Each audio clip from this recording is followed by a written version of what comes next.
Good morning, ladies and gentlemen. Welcome to Lime Rock Park and the inaugural Miatacon 2023.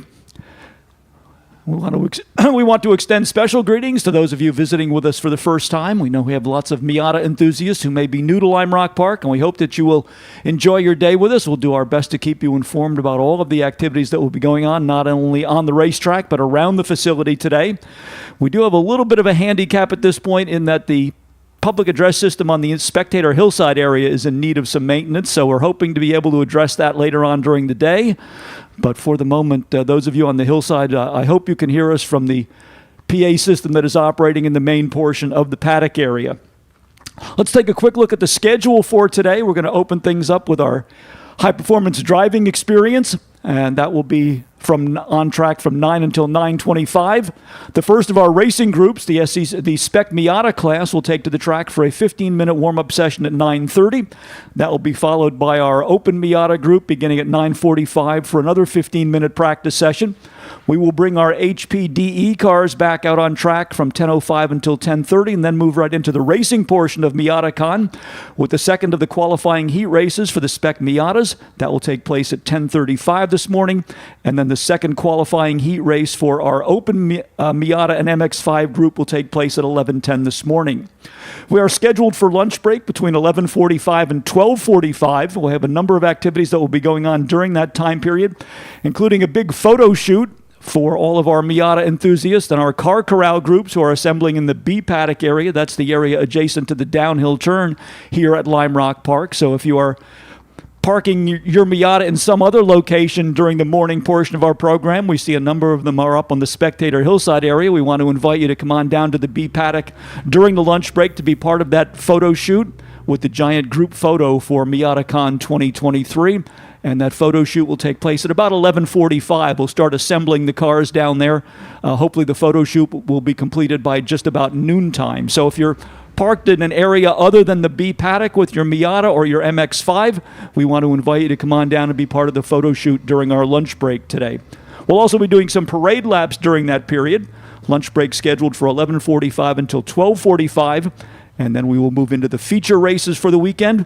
The 30-lap feature race for the Spec Miata class will take to the track at 12:45, followed by the Open Miata and MX-5 feature race at 1:30 this afternoon. We will go back to some HPDE activity for those drivers who are participating in our high-performance driving experience. They will be on track from 2:15 until 2:40, and then we'll have a practice and warm-up session for the drivers that will take part in our endurance race, which will round out today's racing program. Enduro practice will take place from 2:40 until to 3:10, and then our 1-hour endurance race for all of the Mazda Miatas and MX-5s that have chosen to take part in that longer distance event will go to the green flag at 3:45 this afternoon for 1 hour of racing around the mile-and-a-half circuit here at Lime Rock Park. We'll have our big awards ceremony and Miata mixer beginning at about 4:30 this afternoon up at the chalet area in the infield here at Lime Rock Park. We want to invite you to join us for that as well, and that is where all of our trophy presentations for this weekend's racing events will take place as well. So our Miata mixer beginning at about 4:30 this afternoon. Some snacks will be available up there, beverages as well. So stick around after the racing is concluded and join us for the Miata mixer up on the hillside area adjacent to our hospitality chalets beginning at 4:30 this afternoon. Lime Rock Park would also like to take this opportunity to salute our partners for Miatacon, including Mazda Motorsports, Mazda of Milford, the official Mazda dealer for Miatacon, FCP Euro, Delamar Hotels, Autodromo Chronographs, NBT Bank, Marsh McLennan, Miller Motor Cars, Blasius Chevrolet, Connecticut Business Systems, a Xerox company, VP Racing Fuels, Pelote Driving Shoes, Millbrook Vineyard and Winery, Liqua Spectro Performance Oils, Hummel Brothers Hot Dogs, F&W Kubota, Pepsi, the Great Falls Brewing Company, brewers of Lime Rock Lager, Women in Motorsports North America, DLTC Landscape Contractors, Haggerty, Thule, Ruitt Sibley, Road and Track, and Hoosier Tire East. All of those organizations supporting this inaugural edition of Miatacon here at Lime Rock Park. Quite a bit of activity going on in our Midway area today, and the Midway area, for those of you who are Lime Rock regulars, relocated. We usually hold the Midway in the infield portion of the racetrack. But because we are running our summer autocross finale on the FCP Euro Proving Grounds in the infield portion of the racetrack, we've moved our midway down to the main portion of the paddock area directly behind the start-finish building. So we hope that you'll come down and visit the midway area. Quite a few attractions in the midway area, including a display from the Piston Foundation, which includes the world's fastest Mazda Miata, specially prepared Mazda Miata that participated in the Bonneville speed trials, exceeded 160 miles an hour for a new class record. And that car now part of a fundraising program for the Piston Foundation.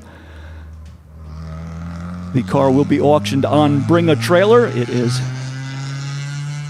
on display down in that area, down in the main portion of the paddock area. So we hope you'll stop by and say hello to the folks from the Piston Foundation, and also learn more about this one-of-a-kind Mazda Miata that is being auctioned on the Bring a Trailer website. We'll be talking more about the Piston Foundation and the world's fastest Mazda Miata as we make our way through the weekend here at Lime Rock Park. Don't forget that the Lime Rock Cafe is open in the center portion of the paddock area. Their full menu is available, and they hope that you'll stop by. It's good food at good prices at Park Provisions and the Lime Rock Cafe in the main portion of the paddock area here at Lime Rock Park. For those of you not familiar with our history, Lime Rock Park was opened in 1957, and the track to this day follows the same terrain that was laid out for the racing circuit that is just about 1.5 miles in length. The Sam Posey Straightaway, which is the area where the start-finish line is located, is just about 3/8 of a mile long, and our Mazda Miata competitors will be getting up over 120 miles an hour as they head down into turn number 1, which is referred to as Big Bend. It is a decreasing radius, 180-degree corner. Coming out of Big Bend, the cars will be on a short, straight section of roadway called the Short Chute. That leads to the left-hand turn. That is the entry point to the S's, the only left-hand turn on the circuit here at Lime Rock Park. And directly in front of the infield spectator hillside area, the cars make a quick transition from turning left to turning right, and as they exit the S's, they head onto the Paul Newman Straight, taking them along the back part of the facility here at Lime Rock Park towards the climbing turn and a 60-foot elevation change as the cars will climb the hill on the back part of the racetrack, then race across the plateau through a little kink in the road called West Bend. Right after West Bend, they go under our infield access bridge. That brings them through the diving turn and back onto the Sam Posey Straightaway for the completion of a 1.5 mile lap here at Lime Rock Park. Quickest lap times we've seen for the Miatas this weekend, right around the 1-minute mark. So that means a 90-mile-an-hour average speed. And the cars, as we said, getting up over 120 miles an hour before they go down into the turn number 1 braking zone.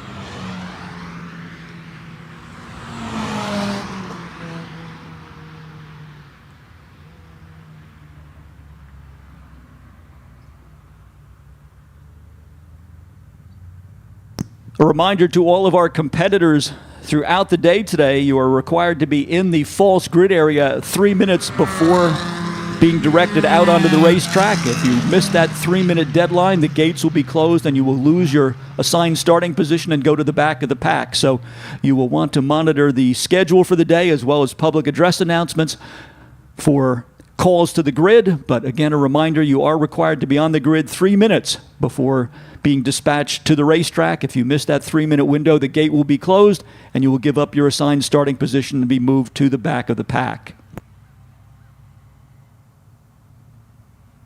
We mentioned the Piston Foundation. They are an organization that is dedicated to the future of the automotive hobby. The Piston Foundation is charting the course for the future of the automotive and racing classic restoration services. Through their Piston Scholars Program, young people in skilled automotive trades are able to get their education funded and guided by industry pros as they grow their careers. Stop by their booth in the A paddock area to see the land speed record-setting Mazda Miata that will be auctioned this weekend as part of our Miatacon program here at Lime Rock Park. This year alone, the Piston Foundation has already awarded 27 scholarships, and the sale of this one-of-a-kind Mazda Miata could easily create 10 or more scholarships for the coming year. You can find out more information about the Piston Foundation auction by going to the Bring a Trailer website, which is the location for our auction for the world's fastest Mazda Miata. And we'll be having some guests from the Piston Foundation join us a little bit later on during the day to tell us more about the Piston Foundation programs, as well as some background on this one-of-a-kind Mazda Miata that is being auctioned here this weekend.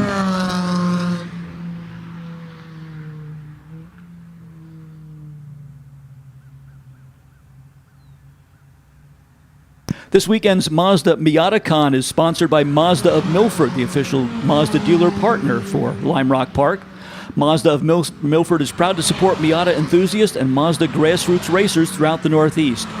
Mazda of Milford has Mazda apparel as well as the new Mazda CX-90 and the ND version of the Mazda Miata on display here at Lime Rock Park, so be sure to visit the Mazda of Milford tent for free gifts and special offers exclusively for ththose of you attending Miatacon 2023 here at Lime Rock Park, and Mazda of Milford and Mazda Motorsports located right at the top of the paddock area here at Lime Rock Park, right across from the Lime Rock Gear Store, and that is where you can find your commemorative t-shirt. This is the inaugural edition of what we hope will be many Miatacons here at Lime Rock Park, so you want to be able to show your friends that you were here for the inaugural event, and you can do that by picking up your commemorative Mazda Miatacon t-shirt at the Gear Store at Lime Rock Park, located on the patio deck at the base of the infield spectator hillside area.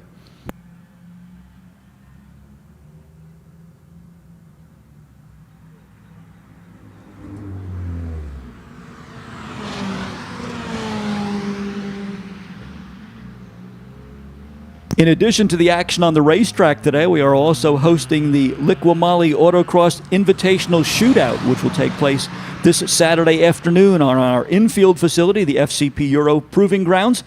The Liqui-Moly Autocross Invitational Shootout will take place from 1 until 5 p.m. today. So stop up and see the best of the 2023 season. Compete for the title of the 2023 Autocross Champion at the FCP Euro Proving Ground in the infield here at Lime Rock Park. Lime Rock Park would also like to thank our friends from Miller Motor Cars in Greenwich, Connecticut for providing us with our Aston Martin DBX 707 incident response vehicle for this year's Miatacon event. Miller Motor Cars is the official dealer for Aston Martin, Ferrari, Bentley, Rolls-Royce, McLaren, Bugatti, Pagani, Maserati, and Alfa Romeo. To view their full lineup of brands and available inventory, visit them online at millermotorcars.com.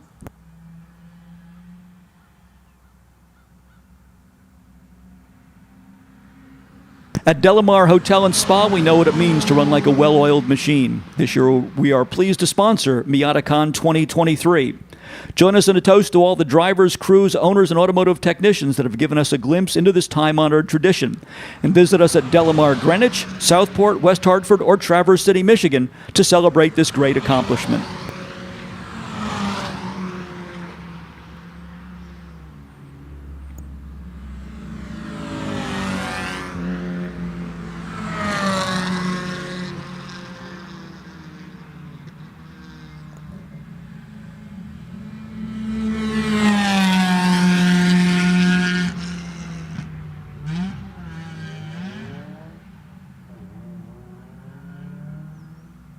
If you're interested in getting an introduction to performance driving, there are a number of great opportunities for you to do that here at Lime Rock Park, including the track day programs offered by the Sports Car Drivers Association, the organizers of this weekend's Miatacon 2023.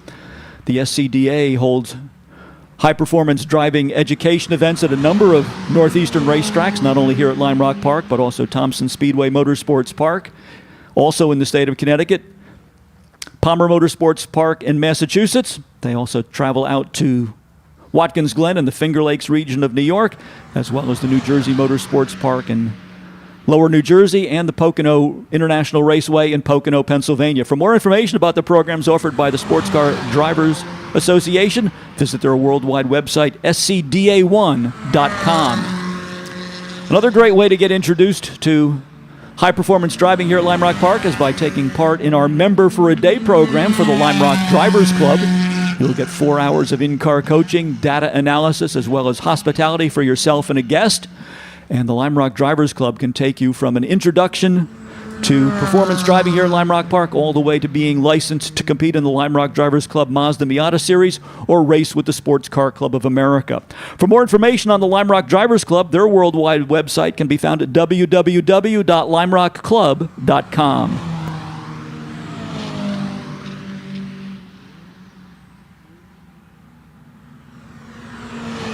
You may see tailgating, weaving out of traffic, and speeding on the racetrack here at Lime Rock Park, but that doesn't belong on the highway. That will get you noticed and ticketed by Connecticut law enforcement. So drive sober, buckle up, and slow down on the highway. We want you to arrive alive.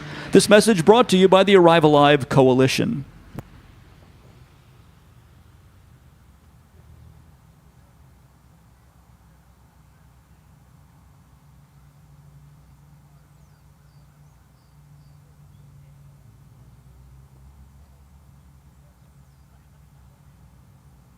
We mentioned the Midway attractions. You'll see displays down there from Artist Race Labs with their racing simulator. So if you are a fan of racing sims, be sure to stop down and see the folks at Artist Racing Lab and get some racing simulation laps in. Even if you're not able to get out on the racetrack for real here at Lime Rock Park, you can do it virtually at Artist Race Labs in the main portion of the paddock area. As we mentioned, the Piston Foundation in that area as well as part of our Midway presentation, along with Gears in Heaven. We also want to welcome the New England region of the Sports Car Club of America, Food Bank for Pets, as well as Auto Canvas, all part of our Midway program for Miatacon 2023 here at Lime Rock Park. And all of those activities taking place more or less directly behind the start-finish building here along the Sam Posey straightaway.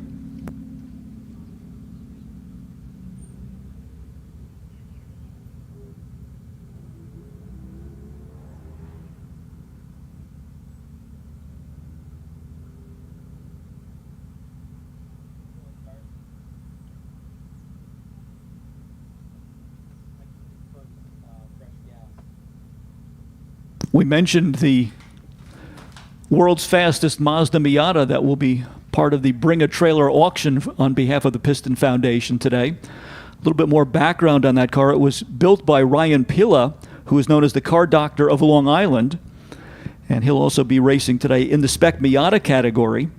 The car was designed to compete in the Bonneville Speed Trials, and in 2011 it set a GT class land speed record of 165.296 miles an hour.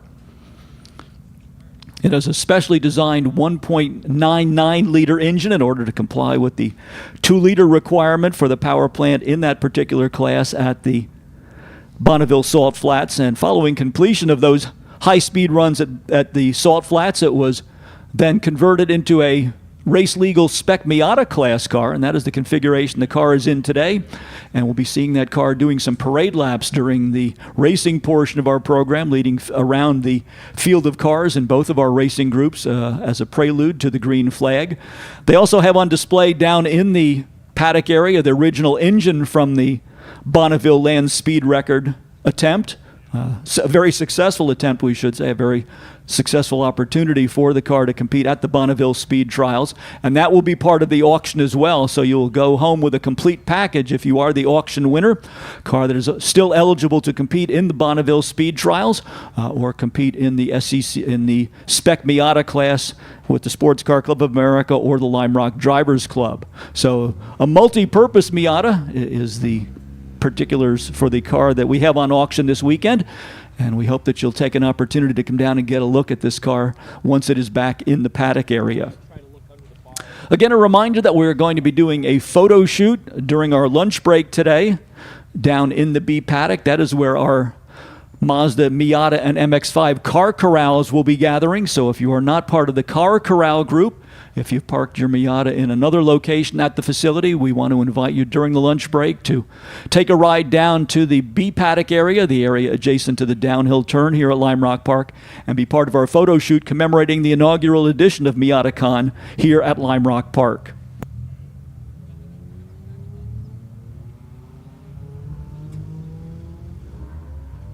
spectacular weather, the forecast for today. We started things off yesterday with a series of practice and qualifying sessions, as well as our initial heat races for both of our racing groups, and had record-setting temperatures, beautiful blue skies, and those conditions back with us today. Just a little bit cooler this morning yesterday than today, but certainly outstanding weather for late October, and we're going to continue things tomorrow with Cars and Coffee with a Halloween theme. So if you would, we'll be in the area tomorrow. Perhaps if you're camping here and staying overnight, be sure to come back and join us for Cars and Coffee on Sunday morning here at Lime Rock Park. The weather forecast not quite as promising for tomorrow, but we hope that we will be able to get the morning portion of Cars and Coffee in before the more typical seasonal weather settles in on us. Also a reminder that at the end of the day today, following the conclusion of all of our racing activities, we are going to have our Miatacon mixer up on the hillside area adjacent to our hospitality chalet. There will be free food and drinks, music, and there'll even be some karaoke, along with a presentation of all of our podium awards for the drivers who are participating in today's racing program here at Miatacon 2023. So join us up on the hillside about 4:30 this afternoon, adjacent to our chalet area in the infield for the Miatacon Mixer, 4:30 until 7:30, to round out day number 2 of Miatacon 2023 here at Lime Rock Park.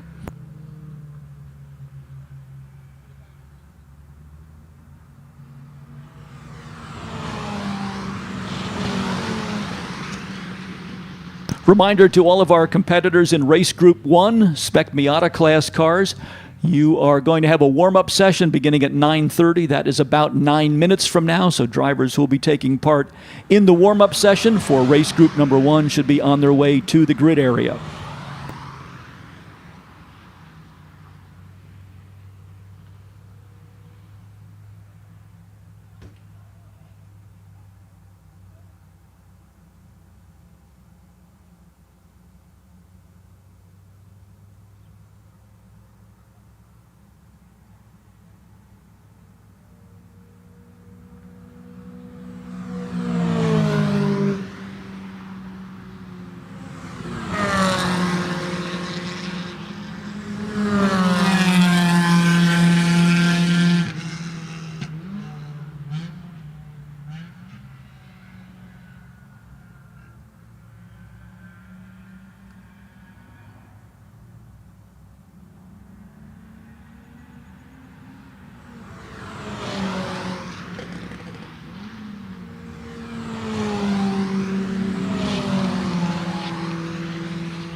Drivers in race group number 1, a reminder that your warm-up session will begin in about 6 minutes. So if you are going to take part in the warm-up session, it is not mandatory, but drivers who are looking to do the warm-up session, 15 minutes of track time from 9:30 until 9:45, you have about 5 minutes to make your way down to the grid area.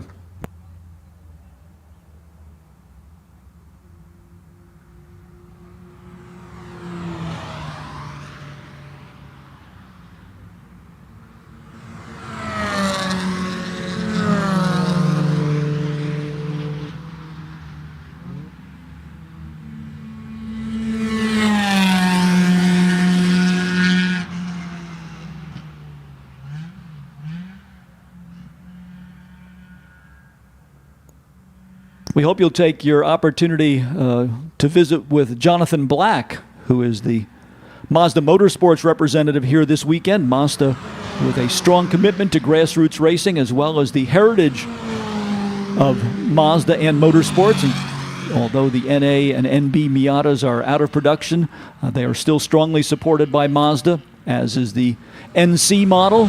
So if you are a Mazda enthusiast who has one of the heritage editions of the Mazda Miata or MX-5, be sure to stop down and speak with Jonathan Black. He'll tell you more about what Mazda Motorsports is doing to support these legacy automobiles that have formed the foundation for grassroots sports car racing here in the United States. And again, a welcome to Jonathan Black, who is the technical development specialist for Mazda Motorsports, joining us here this weekend for Miatacon 2023 and the Mazda Motorsports display located adjacent to the display from our friends at Mazda of Milford down in the main portion of the paddock area.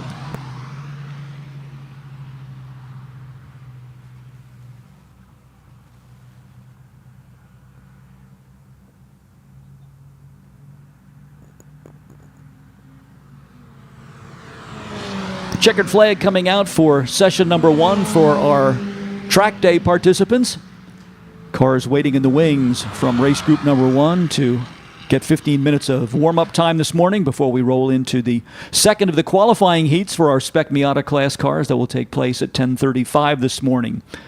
If you are not familiar with the Spec Miata class, it is a racing category for NA and NB series Mazda Miatas. The NA series cars, the original sports roadsters built from 1999 to 2005, rather 1989 to 1997, and then the NB series, the second generation of the Mazda Miata sports car built from 1999 to 2005. Both of those cars eligible to compete in the Spec Miata class. It is a class that allows very limited preparation of the cars. The suspension of the car can be upgraded, as well as the braking system. But the engine basically remaining in a stock state of tune, aside from the addition of an improved air intake system and an exhaust header also allowed on the Spec Miata. And all of the cars in the Spec Miata class, both the NA and NB models, racing on tires provided by the Hoosier Tire Company. And our thanks to Hoosier Tire East for their support of the inaugural edition of Miatacon. They have also come up with some special prizes to be awarded to our drivers who are participating this weekend. So our thanks to the folks in purple from Hoosier Tire East who are providing tire services down in the main portion of the paddock area. Spec Miata class dates back to about 2000. The cars had been eligible to compete with the Sports Car Club of America amongst a variety of other makes in the showroom stock classes, and there were so many of the Mazda Miatas that are participating that the idea came along to make it a separate and distinct class, and that is how Spec Miata evolved. On the East Coast, up in the northeastern portion of the United States, Serge Lentz and David Del Genio were the main people who helped promote the Spec Miata class, and now the Spec Miatas and the Miata platform forming the foundation for a number of classes within the Sports Car Club of America and the NASA racing organizations. So all of the cars rolling out on the track right now are cars that are eligible to compete in the Spec Miata class. Let's take this opportunity to introduce all of the drivers to you. We'll be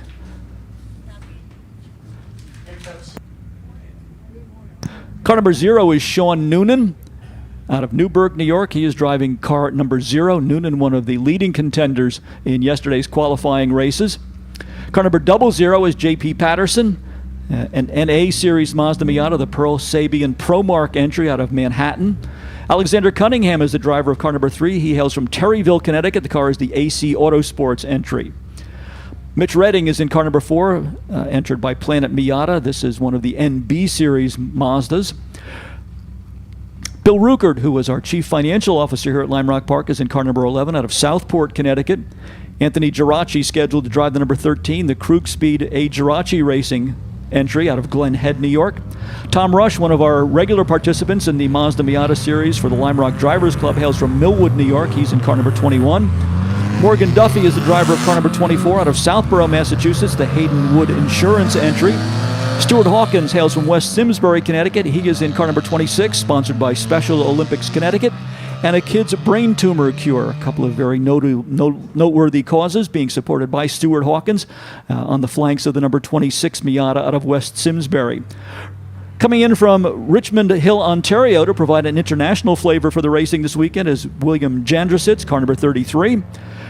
Dickie Regal, our CEO here at Lime Rock Park, also participating this week, kind of an inter-office battle between Regal in the 34 and our CFO, Bill Ruckert, in the number 11, and it was Mr. Regal who got the upper hand yesterday, so we'll see how that battle progresses during the day today. Chris Milton Hall is the driver of car number 50. He comes down from Spruce Head, Maine, and for his sponsor, he has listed My Amazing Wife, so thanks to the spouse of Chris Milton Hall for supporting his racing efforts with car number 50. The Doominator, Don Dooman, is in car number 52 out of Wallingford, Connecticut, the Kessler Engineering Southern Auto Auction Mazda Miata. Another of our Lime Rock Driver Club members is Patrick Daly in the number 53 out of Goshen, Connecticut. The car is prepared by Housatonic Racing Development. Chris Rock is the driver of the number 57, a second Planet Miata entry out of Kerhonkson, New York. Car number 75 in race group number 1 is Mark Murphy from Newington, Connecticut, another driver who has strong support from his wife. The message he has for his sponsorship note is, "My wife said it was okay to be here." Jim Craig is in the number 76, another of the Housatonic Racing Development cars. This is the Spirit of 76 entry out of Manhattan, New York. Eric Beck, also from the New York City area, is in car number 77. Car number 88 is Russell Fairhang from Stratford, Connecticut, another car prepared by Housatonic Racing Development. Local driver Matt Carr hails from Torrington, Connecticut. He is in car number 90, sponsored by Housatonic Racing Development. Jason Hancock is in the Flat Out Motorsports Mazda Miata, one of several entries from Flat Out Motorsports, car number 91 for Jason Hancock from Greenwich, Connecticut. Aaron Wilhelm, very easy to pick out on the racetrack. He is driving the bright pink number 97, the AC Autosports entry from Burlington, Connecticut. Racing out of East Meadow, New York, we have Michael Tinnis, car number 126. Tinnis was the winner of yesterday's qualifying heat race. And looking for an upfront starting position for second qualifying race coming up just a bit later on this morning. Levi Trzanski is from Wappingers Falls, New York, in car number 169. Mark Sharon is the driver of car number 194 out of Cold Spring Harbor, New York. And Lance Bergstein, another of the Flat Out Motorsports entries, the Lincoln Entities, number 188. A couple of late entries as well. Ed Zemek in the number 38. And racing out of Westboro, Massachusetts, Peter Tonelli II in car number 7. So 26 Mazda Miatas signing in for competition in race group number 1. And they right now are in the middle of their warm-up session. One more opportunity for them to get the cars dialed in before we go to green flag racing for race group number 1, with the second of their qualifying heat races coming up at 10:35 this morning.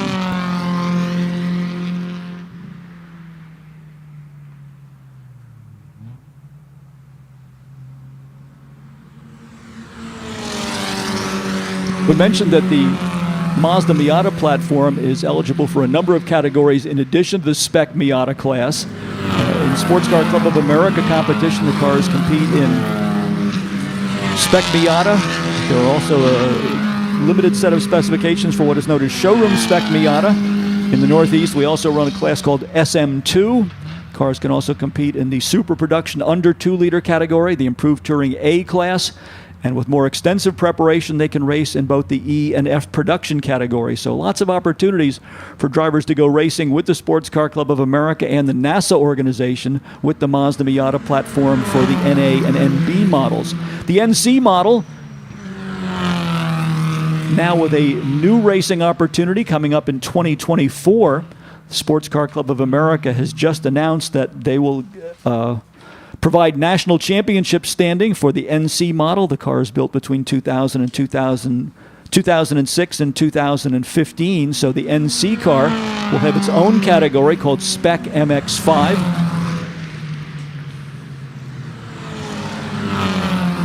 And then the current model cars, the ND automobiles, not only compete in the Idemitsu Pro Series, National Touring Championship with some very lucrative financial rewards, but the car also eligible to compete in the Touring 3 category, and we'll see several of the factory-built fourth-generation racers competing in race group number 2 that will be out on the racetrack in just a few minutes. So plenty of opportunities and plenty of variety if you are interested in taking to the track with the Mazda Miata platform.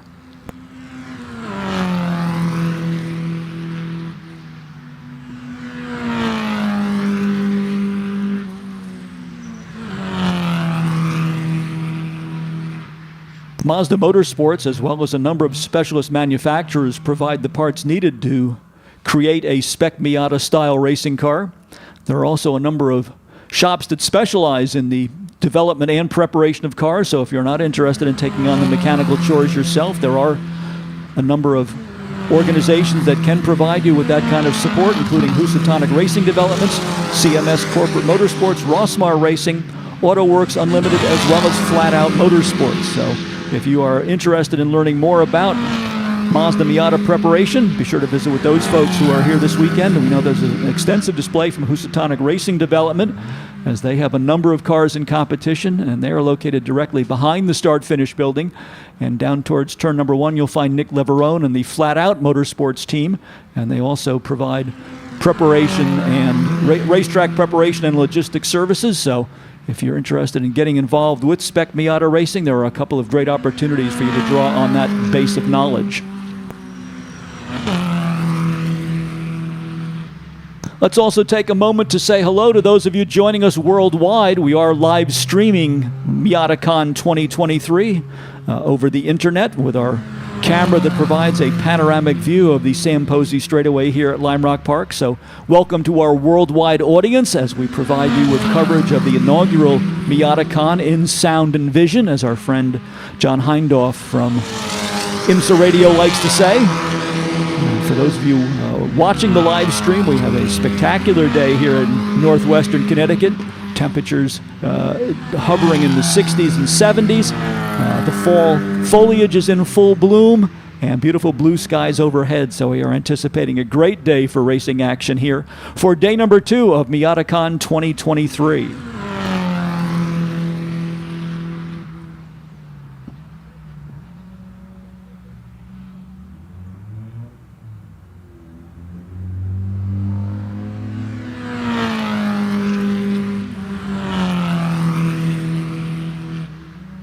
FCP Euro is the official auto parts supplier of Lime Rock Park and has offered genuine OE, OEM, and aftermarket parts for European vehicles since 2001. But did you know that they offer much more than that? Head over to fcpeuro.com to find buyer's guides, DIYs, chassis breakdowns, and more to help keep your European ride running right. FCP Euro, the official auto parts supplier of Lime Rock Park.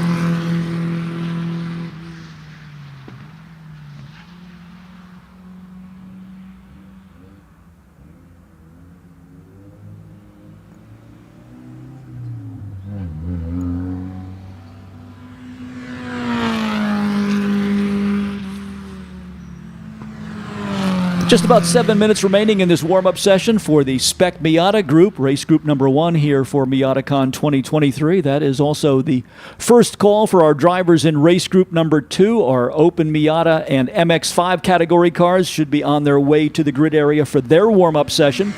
So if you are in race group number 2, you should be on your way to the grid area. You will be on track for your warm-up session at 9:45. That is just about 7 minutes from now. So all of the cars in race group number 2 that want to take advantage of this warm-up session should be on their way to the grid area.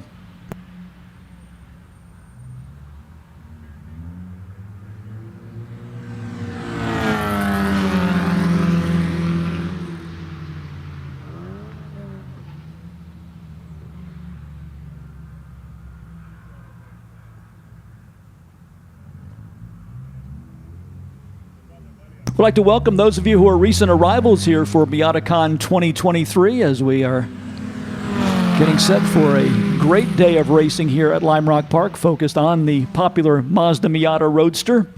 See a crowd gathering around the land speed record engine that is on display in the center portion of the paddock area, that specialized power plant that powered the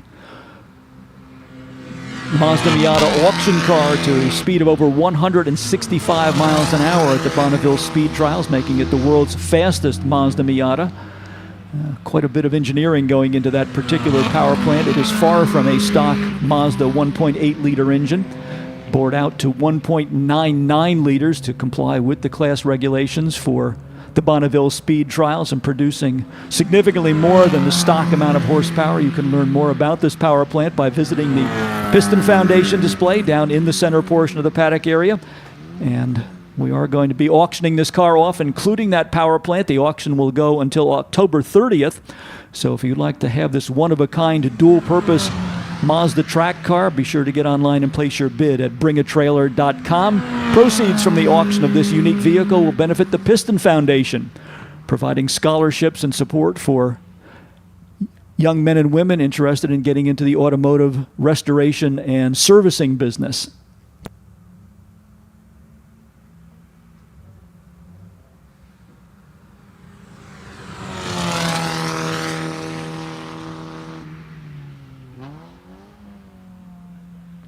As we work towards the conclusion of the warm-up session for the cars in race group number 1, let's just take a look back at yesterday's results. Fast time in our qualifying session went to Michael Tinnis in the number 126 at a best lap time of 1 minute .482, which, as we said, is just about a 90-mile-an-hour average speed around the mile-and-a-half circuit here at Lime Rock Park. And then Tinnis backed that. Tinnis then came home as the winner in our first qualifying heat race yesterday, getting the victory over Sean Noonan in the number 0. Matthew Carr rounding out the podium in qualifying race number 1 yesterday in car number 90. So those are just a trio of drivers to watch as we move forward with the racing program today for race group number 1, featuring the Spec Miata class. Cars for race group number 2 that are going to take part in the warm-up session should be on their way to the grid area. All cars in race group number 2 that will be participating in the warm-up session should be on their way to the grid area. Really a mixed array of cars coming out for race group number 2. This is what we call the open category. Cars from the Spec Miata class are eligible to participate in this, but also a number of other preparation levels on display here in race group number 2. We have the unique and one-of-a-kind Mazda Speed Turbo that has been such an impressive performer this weekend. The NB Series Miata with the turbocharged engine option, a limited production run from Mazda in the late 1990s and early 2000s. But Michael Stack in the number 681 turning in an impressive performance yesterday, capturing the victory in our qualifying heat race as well as being fast qualifier in time trials. Stack getting down to 1 minute .119 for his best lap during yesterday's time trial qualifying session, and then taking the victory over Justin Brigandi's number 88 and Massimo Risi in the number 15 in qualifying heat race number 1 for the cars in Group 2. As we mentioned, there is a wide variety of preparation options for the cars participating in Group number 2.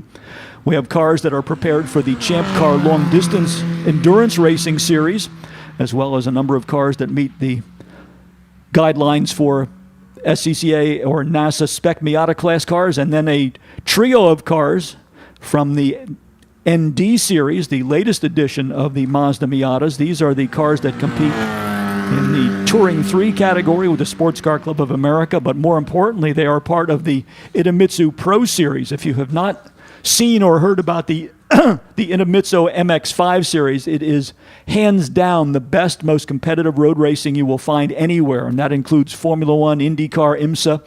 There is no closer road racing these days than you will see in the Idemitsu series. If you haven't had a chance to watch the races, the series is now concluded, but you can watch live stream rebroadcast of the event by going to the International Motorsports Association website, IMSA.com, and then click on the Idemitsu MX-5 tab, or go right to YouTube and look for the Idemitsu MX-5 race broadcast, and you will see that we are not exaggerating when we say that it is the most competitive road racing to be found anywhere in the world.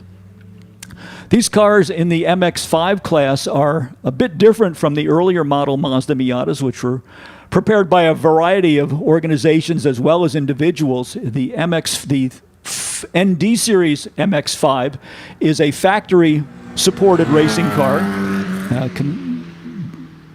The cars are based on the production platform for the ND Series Miata, then taken to Phil's Performance down in Jacksonville, Florida, where all of the street equipment is stripped out of the cars. They add a roll cage, update the suspension, provide a changed gearbox. The car is in the MX-5 class with a sequential gearbox, and then the car is ready for sale to customers. Out the door, just a little bit under $100,000, which in these days of inflated racing budgets is a bargain for a fully prepared factory racing car. The MX-5, as we said, participating most notably in the Idemitsu Pro Racing Series, and Mazda providing an extensive range of financial support, $250,000 going to the series champion at the end of the season, $80,000 to the outstanding rookie driver, as well as individual race purses for each of their racing events. So Mazda providing a lot of support not only at the grassroots level for amateur racing, but also at the entry level for professional racing through the Idemitsu MX-5 series, and they will already have their 2024 schedule out. So if you're interested in following the series next year, or perhaps even getting involved as a participant, go online to imsa.com and check out the information about the 2024 schedule for the Idemitsu MX-5 Championship.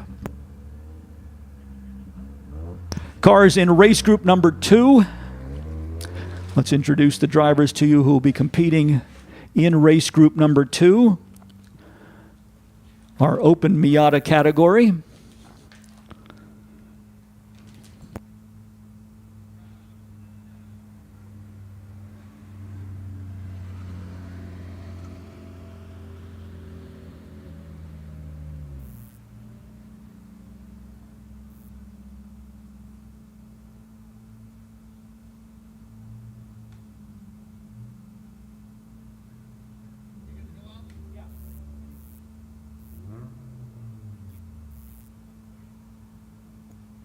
Cars for Group 2 rolling down the pit lane, ready to head out on the racetrack. So let's meet the drivers who will be competing in this category, including Massimo Risi in car number 15. This is one of our 4th generation MX-5 racers. Colin Duffy with the Hayden Wood Insurance number 72, another of our Mazda MX-5 global racers, as is Justin Brigandi in car number 88, the pumpkin-colored car just now rolling down pit lane. Ryan Pila, who is the constructor of the land speed record Mazda Miata that is being auctioned this weekend, is in car number 19. This is the Car Doctors Motorsports entry out of Bridgehampton, New York. Dan Svensson hails from Hyde Park, New York. He's driving the Hack Racing number 31. Rich Estacio scheduled to drive the number 80 Krug Speed NC Series Miata. Estacio had some problems yesterday in practice. I'm not sure if we're going to be able to get that car into competition today, so we will watch the timing screen to see if Rich Estacio able to get back in action with the number 80. Justin Tracy scheduled to drive the Track Gear 4th generation Mazda racer, car number 33. Steve Johnson with one of the cars prepared to the new spec MX-5 set of rules out of Ridgefield, Connecticut, number 56. Terrence Smith coming all the way from San Diego, California to drive car number 1 this weekend. This is an NB Series Mazda Miata. David Nussenbaum from Red Hook, New York, the number 41, another of our NB Series Miata racers. Rick Hosley put in a good performance yesterday in his Hosley Explosives Engineering number 53, 1999 Mazda Miata out of Chester, Connecticut, prepared for the Champ Car Endurance Racing Series. Michael Stack, as we mentioned, with the one-of-a-kind Mazda Speed, the driver who has dominated the front of the grid in the number 68, the Hack Racing number 68 car out of Stamford, Connecticut. Alex Radovic Moreno is from Boston, Massachusetts, car number 73. Jessica Tracy in the second of the Track Gear entries is car number 73. John Koch is in number 82. Richard Pickett from Garwood, New Jersey drives the number 928. And we round out our B-class cars with John Isaacs in number 663 from Orange, Connecticut. And a late entry for group number 2 was Ed Zemek from Schenectady, New York. Zemek in the red number 38.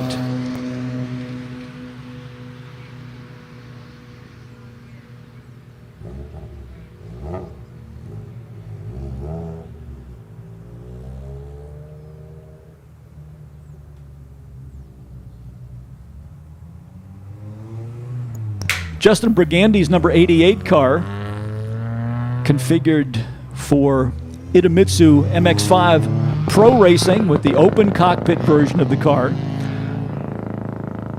The number 15, an example of the car as it would be prepared for the SCCA Touring 3 class. This is Massimo Risi in the number 15, and Colin Duffy with a similarly configured car. That is the number 72.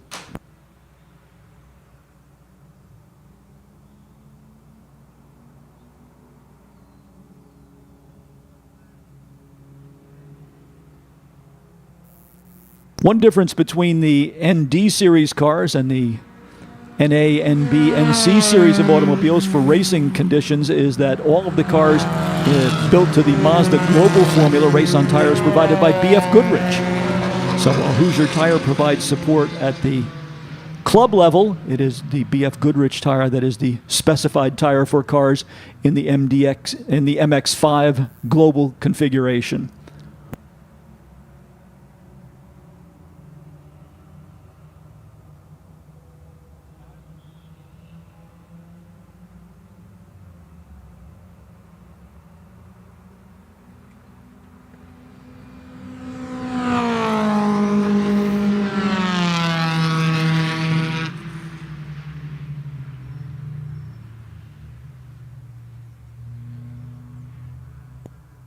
Mike Petrucci up on the starter's stand here at Lime Rock Park, giving the green flag indicating that we are under racing conditions after a brief yellow flag period here in warm-up session for group number 2.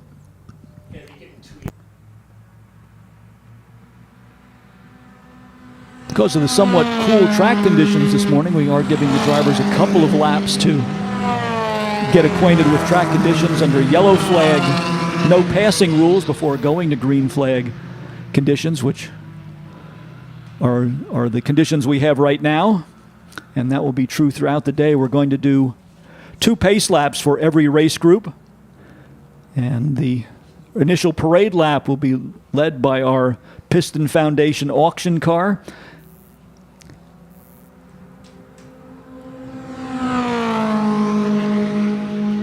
Drivers in HPDE Group 3, you are on track next. Our high-performance track day drivers, you are on track next, scheduled for your next session at 10:05. That is about 8 minutes from now. Well, a little bit more than that, I guess. About 12 minutes, the timeline for our HPDE cars. So if you are in our track day group, you have a little bit of time, but you will be next on track, so you should begin to make preparations to get down to the grid area. And then following the second session for our HPDE group, we'll go right into our qualifying races. Heat race number 2 for the Spec Miatas, which will be 20 laps against a 25-minute time limit, scheduled to go to the green flag at 10:35. And the cars that you see out there now for their warm-up session will be back on track at 11:10 this morning for their second of 2 qualifying races, and that is 20 minutes again versus a 25-minute time limit. Following the conclusion of our second qualifying heat, we will be on lunch break, and we'll remind you that that is the time period when we're going to try to do our big photo shoot down in the B paddock area. That is where our car corrals are located for all generations of our Mazda, Miata, and MX-5 guests this weekend. So if you are not part of the car corral group but would like to be in that photo, be sure to move your Miata from wherever it is located now to the B paddock to be part of our big photo shoot at 11:45 this morning. And the B paddock is the area adjacent to the downhill turn here at Lime Rock Park. If you haven't already done so, we have schedules as well as a map of the facility, which is available at the Lime Rock Cafe. And they should also have copies of that free guide to Lime Rock Park at the gear store located at the base of the infield spectator hillside area. So stop into the gear store, pick up your free map for this weekend's Miatacon, and also get a look at the commemorative T-shirt. If you are one of our guests this weekend, you are part of this inaugural event, you'll want to be able to tell your friends you were here when it all started. So be sure to pick up your commemorative T-shirt for Miatacon 2023 at the gear store located on the patio deck at the base of the infield spectator hillside area.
We'd also like to remind you and invite you to join us for the Miatacon Mixer at the end of the day today. Following the conclusion of racing activities, we're all going to socialize up on the hillside area adjacent to our hospitality chalets.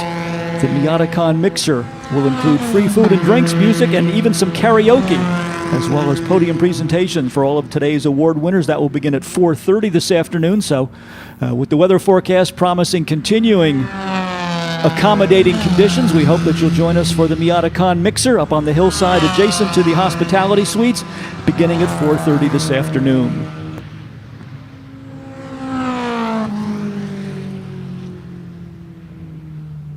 Every racing driver will tell you that seatbelts save lives, but only if you use them. Always buckle up and drive sober on Connecticut roadways. We want you to arrive alive. This message brought to you by the Arrive Alive Coalition.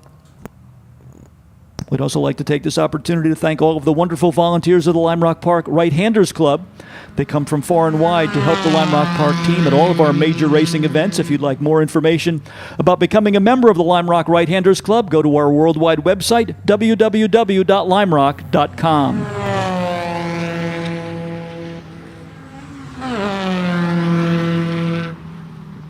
VP Racing Fuels is the world leader in racing fuel technology, and VP is also the official racing fuel of Lime Rock Park. The VP fueling station is located in Lime Rock's B paddock area, providing 100-octane unleaded, 110-octane leaded fuel, as well as C12 for racing competitors. The V stands for victory. VP Racing Fuels, the official racing fuel of Lime Rock Park.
Mike Petrucci with the checkered flag indicating that this warm-up session for the Cars and Race Group number 2 has reached its completion.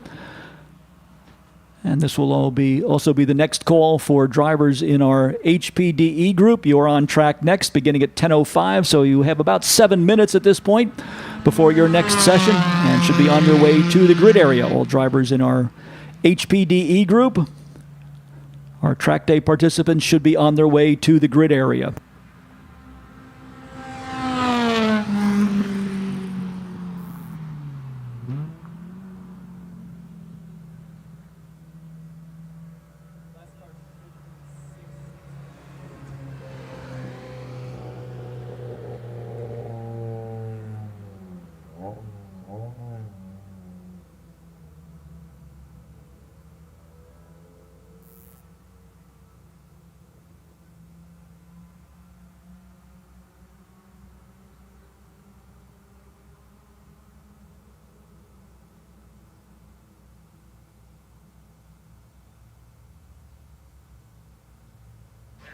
Attention to the paddock, just a reminder, HPD Group, you're up next in a couple minutes. HPD Group, you're up next.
While our track day participants enjoy the experience of high-speed laps around Lime Rock Park, let's remind you about a couple of social engagements that we have coming up as part of Miatacon 2023. We will have our photo shoot of all of our Car Corral participants. Mazda, Miata, and MX-5 Car Corral groups that are assembling in the B paddock area, adjacent to the downhill turn.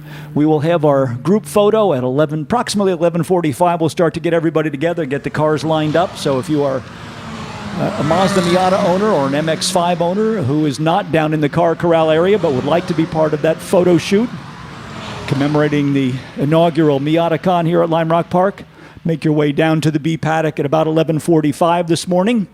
Also a reminder about tomorrow, our Sunday motoring meet, which has the theme Oktoberfest, will take place here at Lime Rock Park, presented by Bill Steen and FCP Euro. Free admission and all makes of cars are welcome tomorrow morning here at Lime Rock Park for Oktoberfest. And that will be from 9 a.m. until 2 p.m. And we're also going to have, in commemoration of Halloween weekend, a trunk or treat. So come on back and join us tomorrow for our Sunday motoring meet here at Lime Rock Park, presented by Bill Steen and FCP Euro. Our Oktoberfest event with our special trunk or treat program in commemoration of the Halloween weekend. So don't forget to circle that on your calendar as part of the continuation of this big weekend here at Lime Rock Park.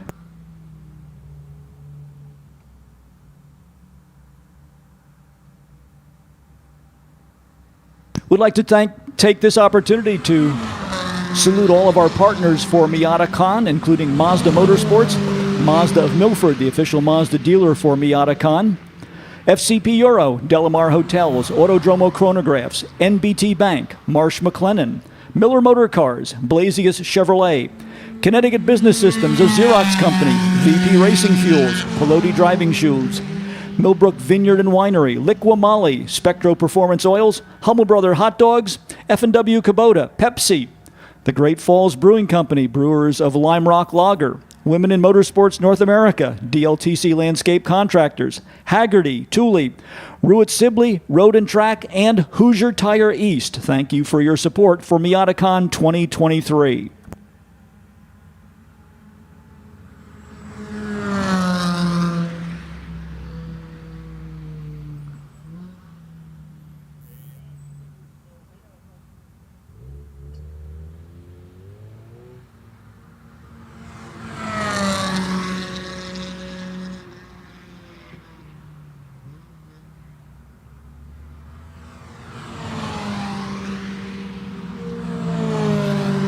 We've been talking about our auction car, the world's fastest Mazda Miata. If you are wondering where it is, since it's not at the Piston Foundation display in the center portion of the paddock area, it right now is sitting at the end of pit road, as it has the honor of leading the parade laps for each of our qualifying heat races, which take place as the next events on our program. So you will get a chance to have a look at that car during the lunch break. We will bring it back to the paddock area once it completes its parade lap duties for our two upcoming qualifying heat races.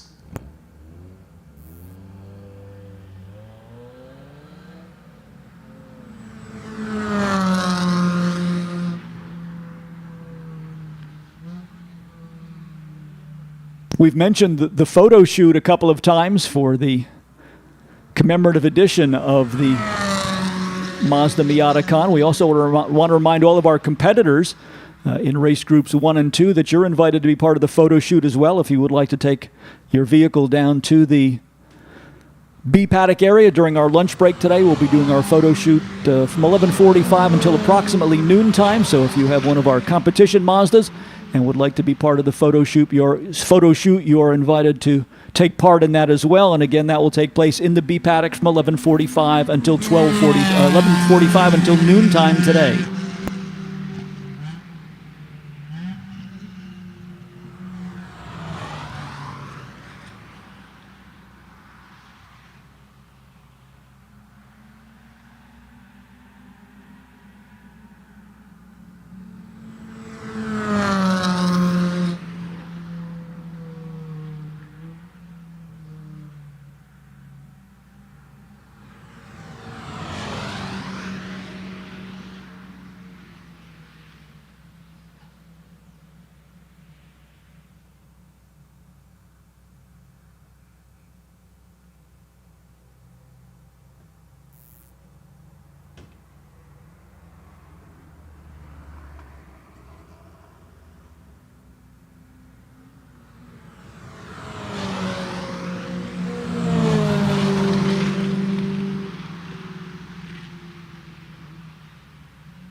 Participants in race group number 1, our Spec Miata group. The grid is now open, anticipating that you will roll out for your second qualifying heat race at 10:35 this morning. So this is the first call for cars in race group number 1. Grid is now open for you to move into your assigned starting position. Cars in race group number 1, the grid is now open. It is 20 minutes until the start of your second qualifying heat race.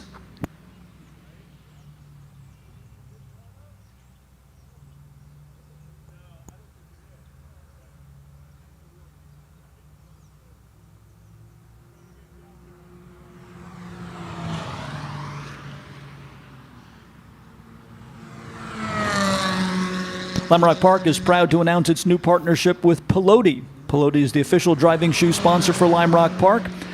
They are handcrafted shoes produced in Portugal for all-day comfort and packed full of technology. They're perfect for your next drive. Stop by the Lime Rock Gear Store and learn more about Pelote, the official driving shoe of Lime Rock Park.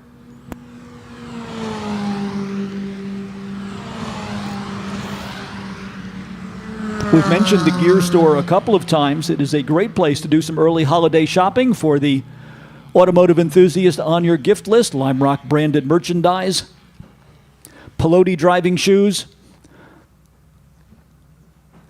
Lime Rock commemorative Miatacon t-shirts, and much more available at the Gear Store at Lime Rock Park, located on the patio deck at the base of the infield spectator hillside area here at Lime Rock Park. Also, while you're down in the paddock area, be sure to stop by and say hello to the folks at the Lime Rock Cafe in the center portion of the paddock area. Mark Mazzio and his staff hard at work getting the facility ready for lunchtime, so we hope that you will stop by and pay a visit. It's good food at good prices at Park Provisions and the Lime Rock Cafe in the center portion of the paddock area here at Lime Rock Park. See lots of folks down enjoying the attractions in the Midway area. We want to welcome the folks from Food Bank for Pets, Gears in Heaven, New England region of the Sports Car Club of America, as well as Auto Canvas. And if you're interested in racing simulations, be sure to stop by and say hello to the folks at Artist Race Labs, located adjacent to the Lime Rock Drivers Club Airstream, down behind the winner's circle here at Lime Rock Park. Your opportunity to get some simulated laps around Lime Rock Park, get a feel for the racetrack. Even if you are not availing yourself of the opportunity to get out there and actually experience the racetrack, you can have a simulated trip around Lime Rock Park with Artist Race Labs and their racing simulation located right behind the winner's circle here at Lime Rock Park.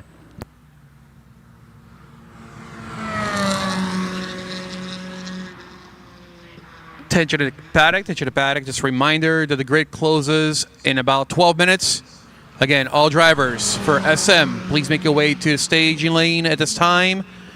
Again, all SM drivers, please make your way to staging at this time. Grid closes shortly. Thank you.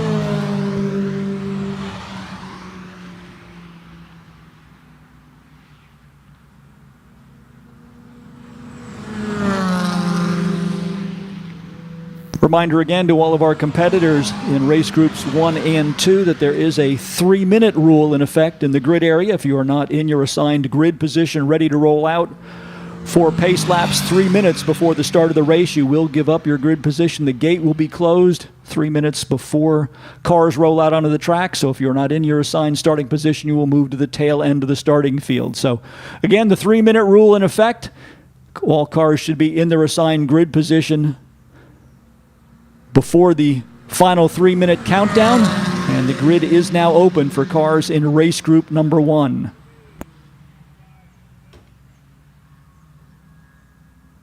Showing just about 15 minutes until we expect to go to green flag conditions, so with that 3-minute rule in effect, you have about 12 minutes to get down into the grid area. So don't be a last-minute arrival. You should have yourself and your car ready to roll into action, and the grid is now open for cars in race group number 1.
Second call for cars in race group number 1. You should be on your way to the grid area. Scheduled to roll out on track at 10:35.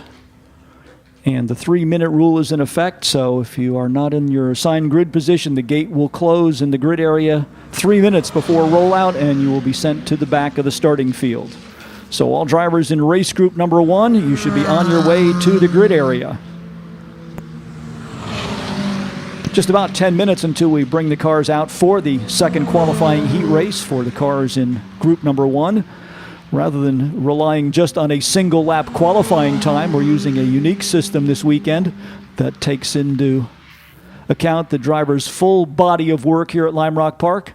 A point system assigned to both qualifying and the heat races, kind of like you score a cross-country meet. The best possible number you can come up with before going into our feature race would be 3. That would mean you were first in qualifying and first in both of the heat races, and that's how we'll develop a point system that will determine the starting lineup for our 2 feature races for the Spec Miata group and our Open Mazda category.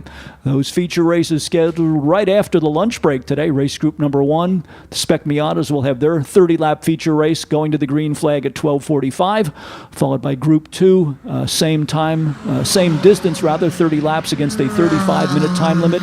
And that race scheduled to go to green flag at 1:30. So right after the lunch break, we will go into the feature races for the 2023 edition of Miatacon here at Lime Rock Park. But right now it is qualifying heat races.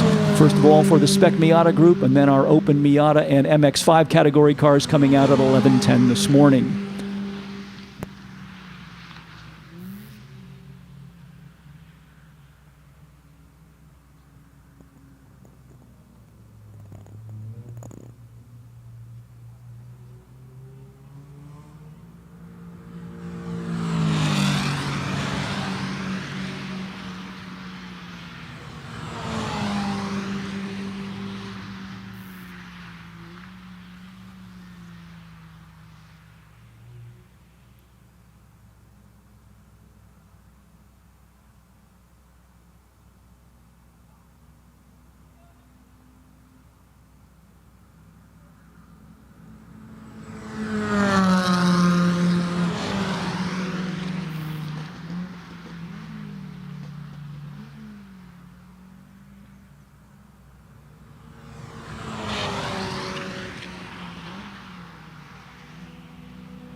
This should be just about last call for drivers in race group number 1.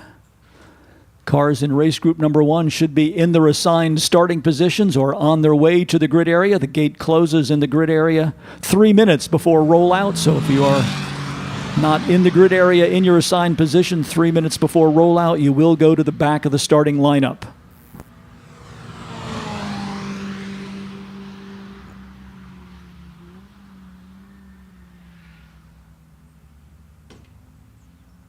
Each of our heat races, both Group 1 and Group 2, will be 20 minutes against a 25-minute time limit, with both categories of cars lapping at right around the 1-minute mark. If we can go with a full session of green flag racing, the 20-lap race will roll off in about 22 minutes. Should we need to have the pace car or safety car intervene for any reason, then we do run to a 25-minute time limit. So it is 20 laps or 25 minutes, whichever comes first for our competitors here in both of our qualifying heat races.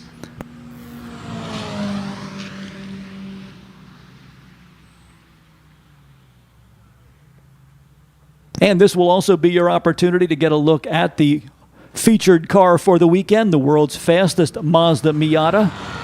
Our Bonneville Salt Laps record holder car will lead the parade lap. We'll do 2 laps as the pre-race setup for each of our qualifying heat races. The first parade lap will be led by the world's fastest Mazda Miata that is part of our Piston Foundation auction program this weekend. And then the second pace lap will be led by the Lime Rock Mazda pace car before we go to green flag racing conditions. So you will have an opportunity to see the MX-5 Miata that did 165 miles an hour at the Bonneville Speed Trials, taking some laps around the track here at Lime Rock Park. And then that car will also be on display in the paddock area during our lunch break today.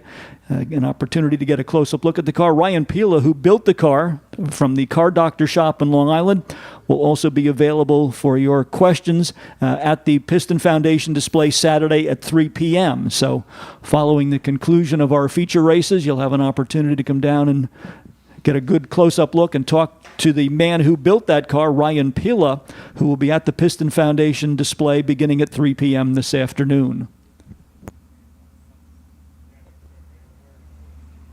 Track day participants have completed their latest session around Lime Rock Park. That sets the stage for qualifying heat number 2 for our Spec Miata class cars. All cars should be in their assigned starting positions at this time. Let's introduce the starting lineup to you. 26 cars scheduled to go to the grid here for the second of 2 qualifying heat races. Back on row number 13, we will have Chris Milton Hall in the number 50. And William Jandra sits in number 33. Row number 12, 24th starting position to Mark Sharon in the 194. Jason Hancock, car number 190, goes out of the number 23 starting slot. Moving to row number 11, in 22nd starting position will be Eric Beck, car 77. Alongside of him in 21st starting position, Levi Trzanski, number 169. Morgan Duffy in the number 24 starts 20th on the field. 19th goes to Lime Rock Drivers Club member Tom Rush in car number 21. 18th starting position will be the number 57 for Chris Rock. 17th on the field to the 00 for J.P. Patterson. 16th in the starting field goes to Bill Ruckert, who is our Chief Financial Officer here at Lime Rock Park, in car number 11, starting 16th. Alongside of him will be Mitch Redding in the number 04. In 15th starting position. 14th in the starting lineup goes to Mark Murphy in the number 75. 13th on the field in the inter-office battle for Lime Rock Park. This is our Chief Executive Officer, Dickie Regal, car number 34, starting in 13th position. Right now with the upper hand over his CFO, Bill Ruckert, who goes out of 16th starting position. Moving to row number 6, we have Russell Farhang in the number 88, starting 12th. Alongside of him will be another of our Lime Rock Drivers Club members, Patrick Daly, in the number 53. The Doominator, Don Dooman, in the Southern Auto Auctions. Number 52 starts 10th on the field. The Westboro Mazda entry for Peter Tonelli, number 7, starts 9th in the lineup. Stuart Hawkins in the number 26 car. The Special Olympics Connecticut entry will start 8th on the field. Alongside of him, the number 3 for Alex Cunningham. Moving to the number 6 starting position, the Flat Out Motorsports number 188 is driven by Lance Bergstein. Alongside of him will be the Spirit of 76 car for Jim Craig. 4th starting position to the bright pink number 97, that is Aaron Wilhelm. Matthew Carr in the number 90 starts 3rd position. And your front row, outside starting spot to the number 0 for Sean Noonan. Pole position to yesterday's qualifying heat winner Michael Tinnis in car number 126. So that is your 26-car field for our Spec Miata cars. Second and final qualifying heat race to determine the starting lineup for this afternoon's Miatacon feature event, scheduled to go to the green flag at 12:45.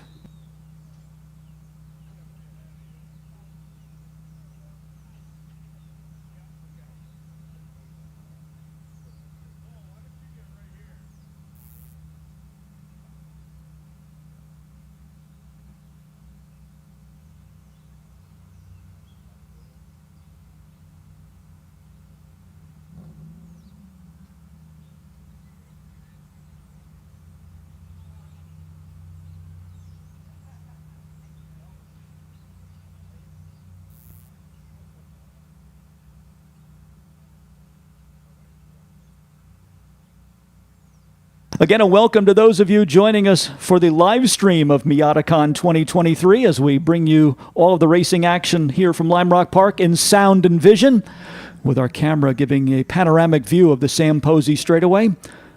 Getting ready to roll out with the pace laps for the second of 2 qualifying heat races for our Spec Miata group. Our featured car for the weekend, the world's fastest Mazda Miata, that did 165 miles an hour at the Bonneville Salt Flats Speed Trials, will lead our parade lap. At the end of that parade lap, the yellow car will come down onto pit road. The silver Mazda MX-5 pace car for Lime Rock Park will lead the field around for a second pace lap under under starters orders, and then we should send everybody on their way for 20 laps of racing action around the mile-and-a-half circuit here at Lime Rock Park.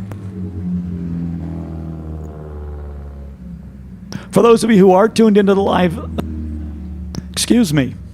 For those of you who are tuned into the live stream, we hope that you will send your comments to us via our social media outlets. We'd like to hear your views from around the world as we present racing action here from Northwestern Connecticut and the inaugural edition of Miatacon at Lime Rock Park.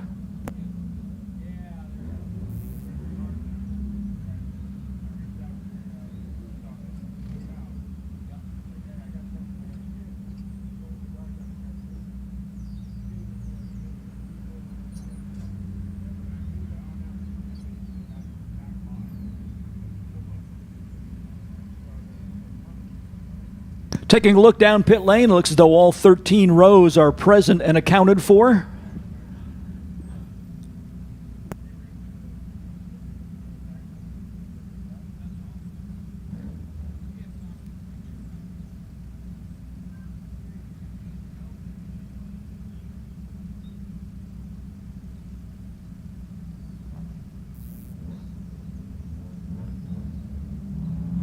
Field rolling out now, getting ready, as we said, for 2 pace laps. The first parade lap will be led by the 165-mile-an-hour Mazda Miata. That was built by Ryan Pila and then campaigned at the Bonneville Salt Flats by Harvey and Luke Siegel.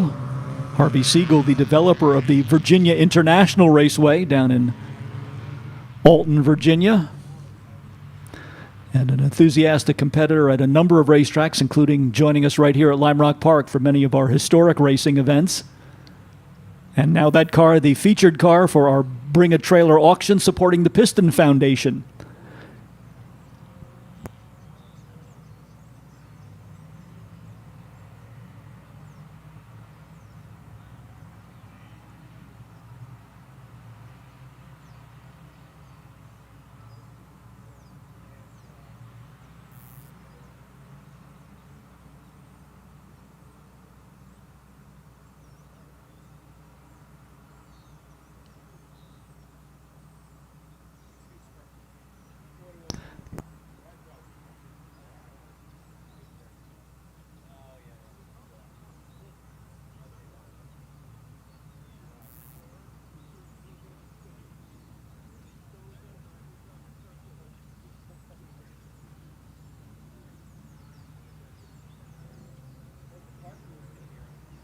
Our Bonneville Salt Flats racer will make its way onto pit lane as we get ready to go to the pace lap following the parade lap. Cars will line up in 2x2 formation behind the Lime Rock MX-5 pace car. All of the drivers trying to get a little bit of heat in their tires.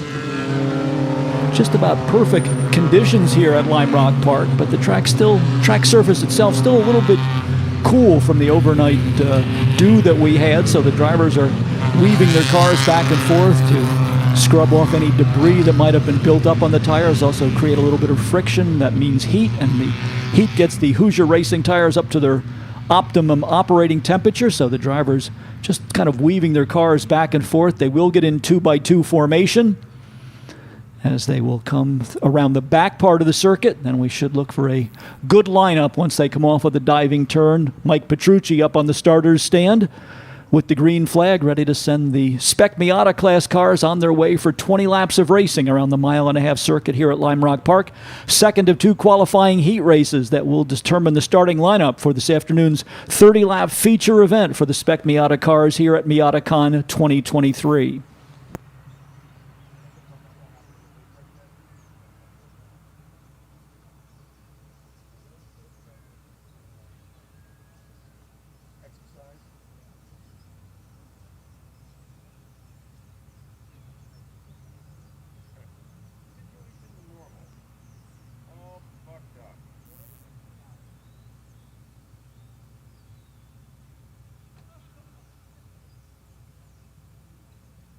Waiting for the field to come into view through the diving turn.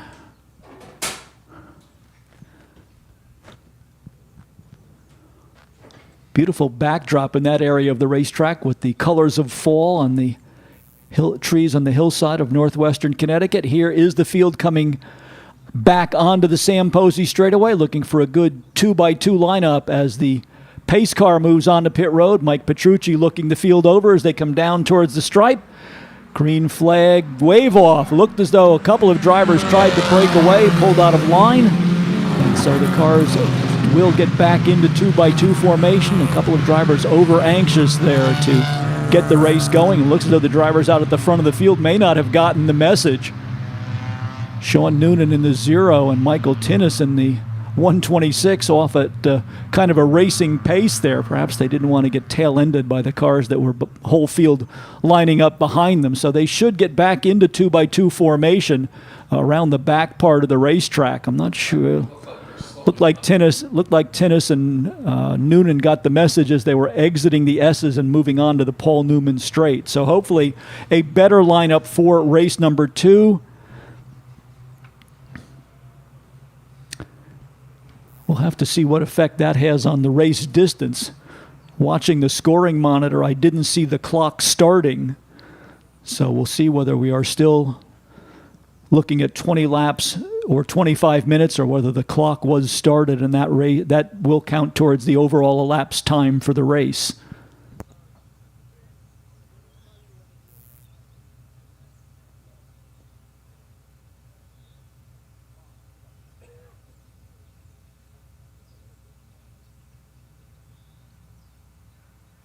By the way, if you'd like to follow along with the scoring of this race, there is an app that goes on your Apple or Android operating system smartphone called Race Monitor. It's available for just $5, and you'll have access to the same scoring information that all of the teams use throughout the weekend.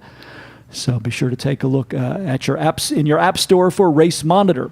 Field once again in 2x2 formation. A couple of cars, one car headed for pit lane. Green flag is out, so somebody had some mechanical problems right at the start. But up front, Michael Tinnis and Sean Noonan lead them down to turn number 1.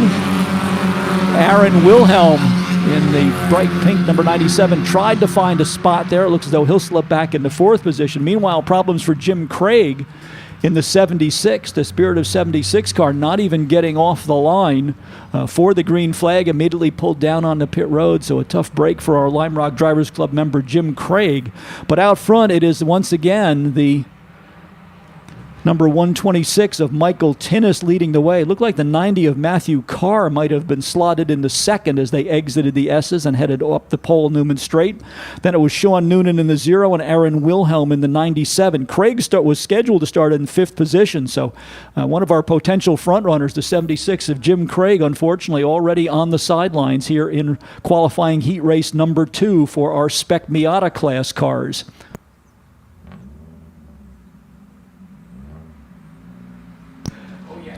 Tinnis and the 90 of Matthew Carr, bumper to bumper across the start-finish line. They fan out just a little bit down into turn number 1. Big cloud of smoke from somebody locking a tire up going down into the turn number 1 braking zone a bit deeper in the field. That's going to be a flat spotted tire for sure. Up front it is Michael Tinnis leading the way, but only by a car length over the red number 90. That's driven by Matthew Carr. The blue number 0 in 3rd position is Sean Noonan, and then the bright pink number 97 for Aaron Wilhelm in 4th. 5th spot right now to the 3 of Alex Cunningham. 6th to the Flat Out Motorsports number 188 driven by Lance Bergstein. The Doominator, Don Dooman in the Southern Auto Auctions number 52 is 7th. 8th to Peter Tonelli, the 2nd in the number 7, the Westboro Motors entry. Stuart Hawkins in the 26 is 9th, and rounding out the top 10 right now is the 88 of Russell Farhang. Matthew Carr, who finished 3rd in the first of the heat race, is putting up a strong performance here. He's side by side with Michael Tinnis as they cross the start-finish line. In fact, Carr's automobile just a nose or so ahead, but under braking for turn number 1, Tinnis again able to dip down to the inside and hang on to the lead. So a short-lived run at the front for Matthew Carr for the moment. Carr was scored as the leader of lap number 2, but then Tinnis repassing as they went down into turn number 1. Sean Noonan hanging right there in 3rd in the blue number 0, And then Aaron Wilhelm, the fourth car in that lead group. That is the pink number 97.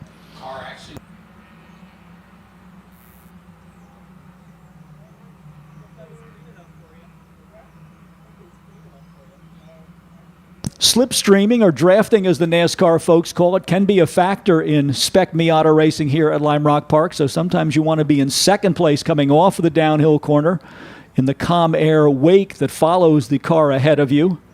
And that is what Matthew Carr is doing right now, right up on the back bumper of Michael Tinnis as they cross the start-finish line. Carr again going to try that high entry to turn number 1. And now he dips down to the inside, a late turning at the apex, and that's going to take the 80 car alongside of Tinnis. Let's see who's in the better position going into the left-hander.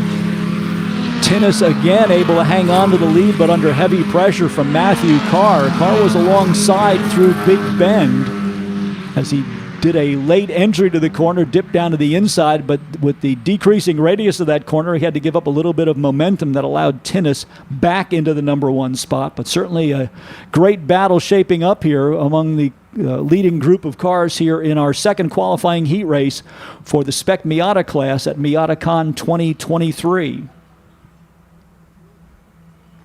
Race leaders down the hill.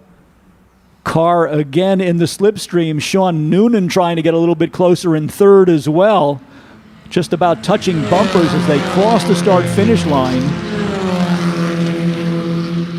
This time it's Tinnis right in the middle of the racetrack, so no path for Carr to go down on either the inside or the outside. Not a blocking maneuver, but Tinnis simply positioning his car in the most advantageous spot, so there is not a good opportunity for Carr to get around on either the high side or the low side. That allows Sean Noonan to get a little bit closer in the 0, so a 3-car battle up front. I think we've problems for Wilhelm in the 97 car. The car that had been running 4th seems to be off the pace as they exit the S's, so we'll keep our eyes on that development. But a great 3-car battle shaping up here at the lead of the pack with Michael Tinnis in 126, Matthew Carr in 90, and Sean Noonan in the number 0. And those 3 cars have broken away from the field with Wilhelm running into problems. The 4th place car now falling down the order just a bit. And it is a 3-car battle up front. Carr again in the number 90. 4th place car is now the 3 of Alex Cunningham. 5th to Lance Bergstein in the 188. Then Aaron Wilhelm in the 97, just ahead of the yellow number 7 for Peter Tonelli. Behind Tonelli, it's Dooman in the 52 and 8th, Stuart Hawkins in the 26 9th, and now Patrick Daly in the 53 10th. Dickie Regal in the 34 up to 11th. Russell Farhang losing a little bit of ground now in 12th in the 88, followed by the 75 of Mark Murphy. Bill Ruckert in the number 11 car is 14th, and Mitch Redding in the number 04, now rounding out the top 15.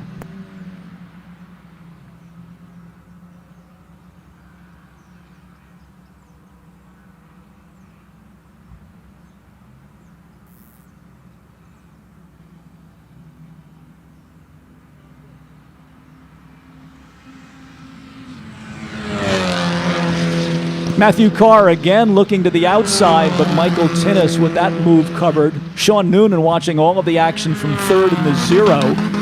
Peter Tonelli moving towards the front in the number 7, now picks up another position. The yellow number 7 car of the Westboro Motors entry now up to 6th. Aaron Wilhelm unfortunately backsliding in the 97, now 7th. Don Dooman in the 52 8th. Stuart Hawkins in the 26 9th, and Patrick Daly in the 53 continues to round out the top 10. So a couple of our drivers up near the front of the field encountering problems early. Jim Craig, who's scheduled to start 5th, was out on the pace lap as they came down for the green flag. Mechanical problems on the 76 car. And then Aaron Wilhelm, who started 4th and was running 4th early in the going, now starting to backslide, currently shown in 7th position in the pink number 97. Race leaders coming back to us down the hill once again. Again, Matthew Carr trying to get alongside of Michael Tinnis, noses ahead right at the start-finish line. Sean Noonan takes a look down to the low side of the racetrack. It looks like Matthew Carr this time cleanly around the number 126, so we have a new race leader. That is the red number 90, driven by Matthew Carr. Michael Tinnis now settling into second. Sean Noonan still watching the action from third in the 0. Then there's a gap back to Alex Cunningham in the 3, Lance Bergstein in the 188. Peter Tonelli still sitting in 6th spot in the Westboro Motors number 7, followed by Aaron Wilhelm in the 97. Stuart Hawkins in the 26, 8th. Patrick Daly now up to 9th position in the 53. And Dickie Regal into the top 10 for the first time with car number 34.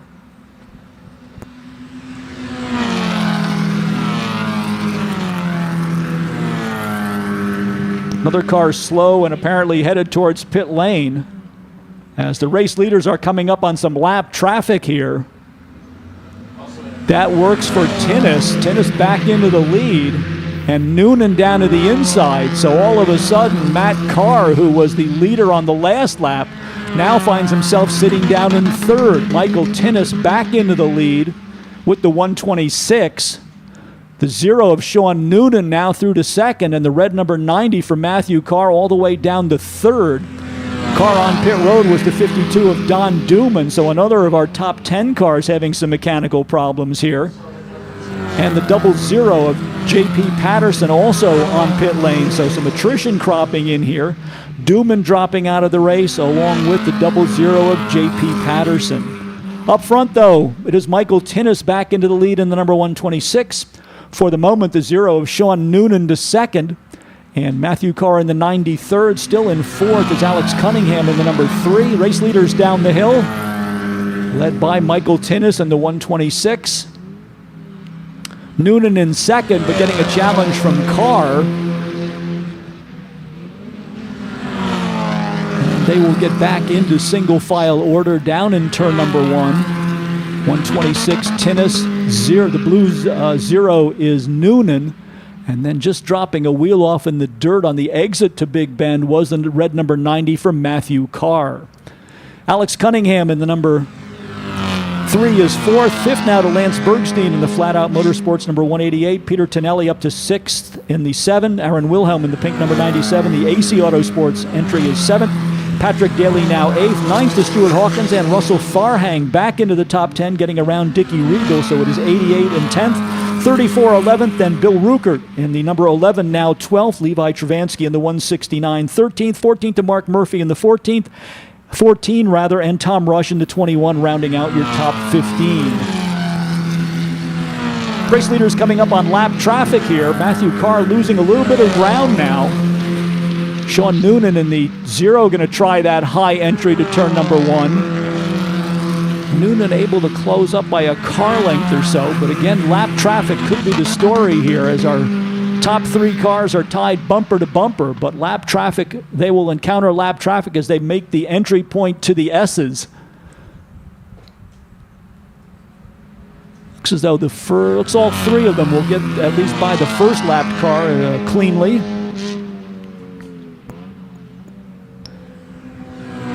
In our inter-office battle among the Lime Rock executives, Dickie Regal now shown in 11th position in the 34. Bill Ruckert was up to 12th, but now slips back to 14th. So the CEO with the advantage over the CFO in our inter-office rivalry here in qualifying heat race number 2.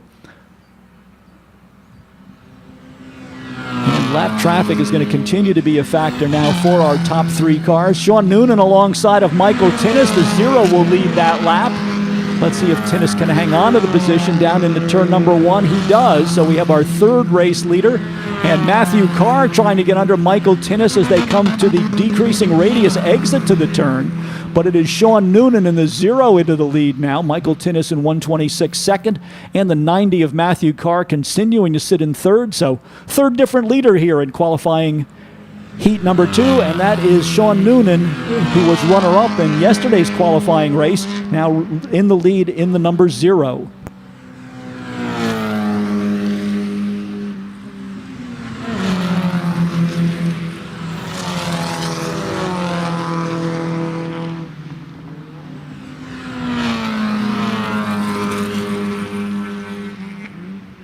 Noonan finding some extra speed, perhaps through lap traffic, all of a sudden comes down the hill with about a 3 or 4 car length advantage over Tinnis and Carr. And unless they want to see Sean Noonan disappear into the distance, Tinnis and Carr really need to work together rather than racing one another.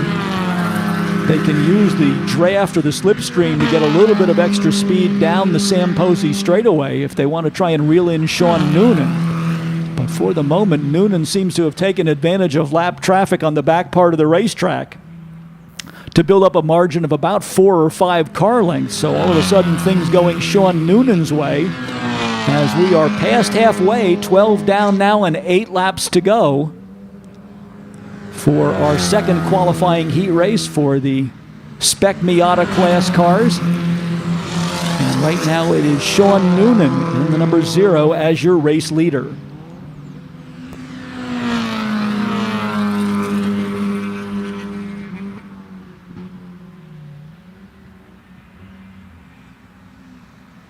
Noonan will go by William Jandrusits in the number 33. Matthew Carr and Michael Tinnis do not get by the lapped car before they get to turn number 1, so that could work to the advantage of Noonan as well. Tinnis will give them plenty of racing room on the short chute, but advantage to Noonan as they go through the S's. Some clear track ahead for our top 3 cars now, so we'll see if Tinnis and Carr can work together to reel in Sean Noonan, but the lap's beginning to run out here. And Aaron Wilhelm's problems continue. The 97 car, the latest car to come down on the pit road. So the car that started 4th with that distinctive pink paint scheme, the latest car to encounter problems and make a visit to pit lane.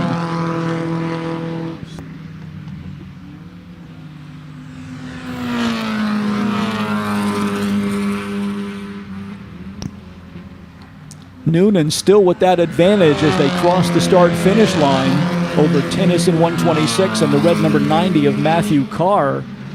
And now a little bit of a gap developing between Tinnis and Carr as well, so that might negate the advantage of the 2 cars working in a slipstream to try and reel in the leader. We'll see if Carr is able to close ground on the 126 or whether that is an advantage that Tinnis will be able to hang on to.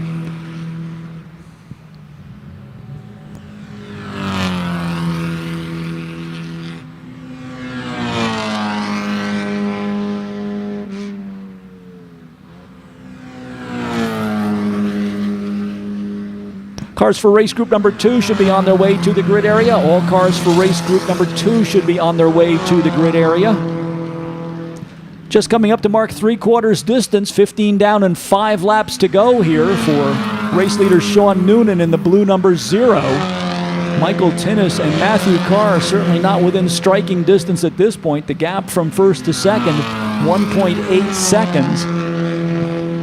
So Sean Noonan right now setting the pace.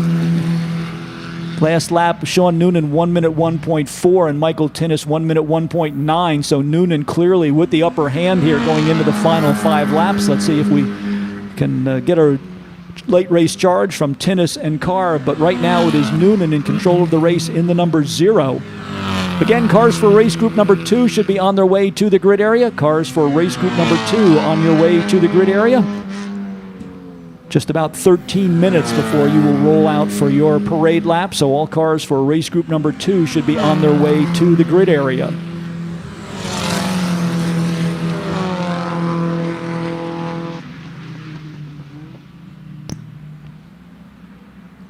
Noonan across the start-finish line. Tinnis and Carr then behind, 1.5 seconds the gap between Noonan and Tinnis, then another 0.3 of a second back is Matthew Carr in the red number 90. Alex Cunningham is in 4th position, car number 3, followed by Lance Bergstein in the 188. Peter Tonelli in the number 7 is 6th. Patrick Daly has worked his way up to 7th position in the Housatonic Racing Developments number 53. Stuart Hawkins in the Special Olympics Connecticut entry number 26 is 8th. 9th to Russell Fairhang in the number 88. And Levi Trzanski into the top 10 for the first time in car number 169. Trzanski with an impressive drive. He started in 21st position, so certainly if there was a hard charger in this race, It could very well be Levi Trzanski, as he has gained 11 positions, starting 21st, and now shown running in 10th. Mark Murphy in the 75-11, Dickie Regal in the 34-12th, Morgan Duffy, Bill Rugert rather, in the 11-13th, 14th to the 24 of Morgan Duffy, and Tom Rush in the 21, now rounding out the top 15.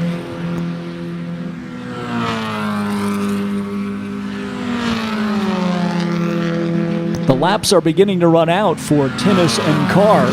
17 down and just 3 to go for race leader Sean Noonan, now with an advantage of 1.5 seconds. Matthew Carr losing a bit more ground to Tinnis, now a half a second behind behind Tinnis in third place. So that early battle now being broken up partly by lap traffic, but also by an outstanding late race charge by Sean Noonan in the number 0.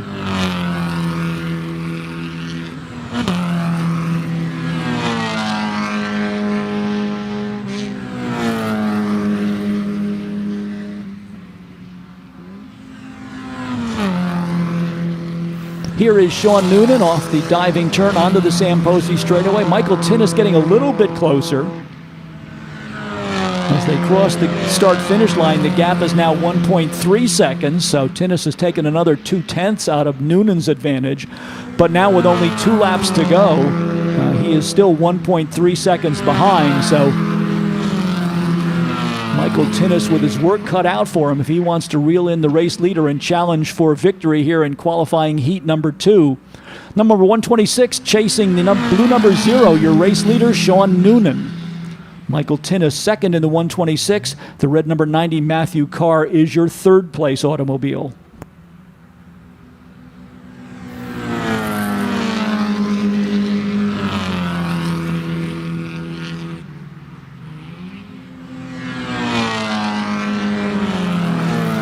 Taking a look towards the starter's stand, I think there should be a 1 lap to go signal. Mike Petrucci reaching for that 1 lap to go board as Sean Noonan comes down across the start-finish line. Some lap traffic up ahead could be the last chance for Michael Tinnis. Tinnis takes another 1/10 of a second out of Noonan's advantage as they go into turn number 1. But lap traffic here in Big Bend could tell the story. Noonan will get around the lapped car as they bend into the left-hander in front of the infield spectator hillside area. Tinnis forced to give up just a little bit of momentum as he got by the lapped car on the exit to the S's. So they are now on the run back to the checkered flag with the lead going to Sean Noonan over the 126 of Michael Tinnis and the 90 of Matthew Carr. We'll look for them to reappear at the diving turn.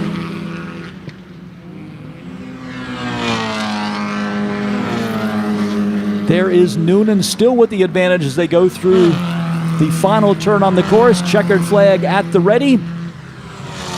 Qualifying heat number 2 goes to the 0 of Sean Noonan. Michael Tinnis, 126, will finish second. Matthew Carr in the 90 will come home in third. Fourth to Alex Cunningham in the number 3. Peter Tonelli gains another position, putting the number 7 car up into 5th spot. That's the Westboro Motors entry. Lance Bergstein will come home in 6th in the Flat Out Motorsports number 188. Patrick Daly's number 53 takes 7th, 8th to Stuart Hawkins in the 26th, 9th to Russell Fairhang in the 88, and our hard charger, Levi Trzanski, from 21st will come home in 10th position in car number 169. 11th will go to the 75 of Mark Murphy. 12 to the 34 of Dickie Regal, just ahead of his office counterpart Bill Rugert in the number 11 and 13th. Morgan Duffy in the 24th takes 14th. 15th to William Jandersitz, our visitor from Canada, in the number 15 and number 33. 16th to Tom Rush in the 21. 17th to the 190 of Jason Hancock. 18th to Mark Sharon in the 194. And Chris Milton Hall in the number 50 will round out the top 20. So congratulations to Sean Noonan picking up the win here in qualifying heat number 2 for our Spec Miata class cars. And we'll look forward to seeing the points tally from the SCDA officials. That will set the starting lineup for the feature event scheduled for its green flag at 12:45 this afternoon.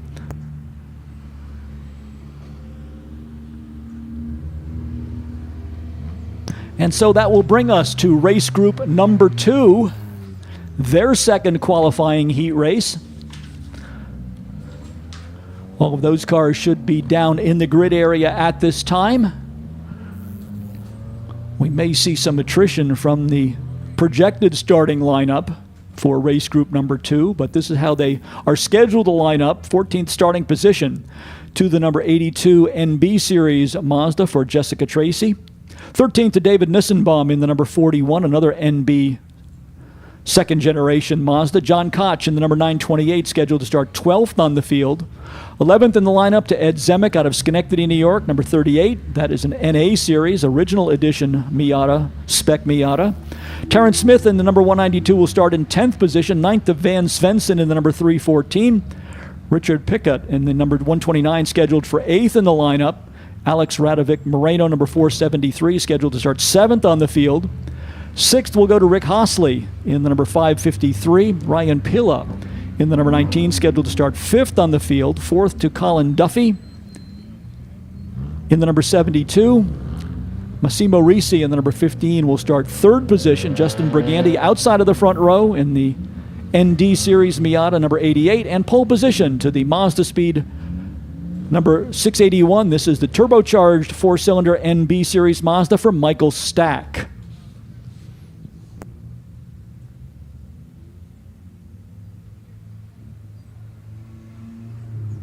Again, 20 laps versus a 25-minute time limit for the cars in qualifying heat number 2 for race group number 2. And unlike the spec Miata class cars, we have a variety of different preparation levels for the cars here in race group number 2. Several of the cars prepared for the Idemitsu Pro Series and the SCCA Touring 3 class cars. Those would be the 4th generation Miatas. Justin Brigandi in the 88, Massimo Risi in the 15, and Colin Duffy in the 72. Several cars built for long-distance racing in the Champ Car Series, including the 553 for Rick Hosley. And Ryan Pilla in the 5th starting position was one of the contenders here yesterday before he had just a slight off-course excursion. So look for the number 19 of Ryan Pilla, the builder of our world's fastest Mazda that is featured this weekend. In number 19 will start in 5th position. Michael Stack, as we said, with the very rare turbocharged Mazda Speed NB version Miata from the pole position in number 681. So a good bit of variety. The Mazda Speed car on the pole, then a trio of MX-5s, followed by the NA version of the Miata, the original edition Mazda Miata with the pop-up headlights as its distinctive design feature for Ryan Pilla, starting in 5th position. Then another of the NB-style cars, this built to Champ Car specifications for Rick Hosley, starting 6th in the 553.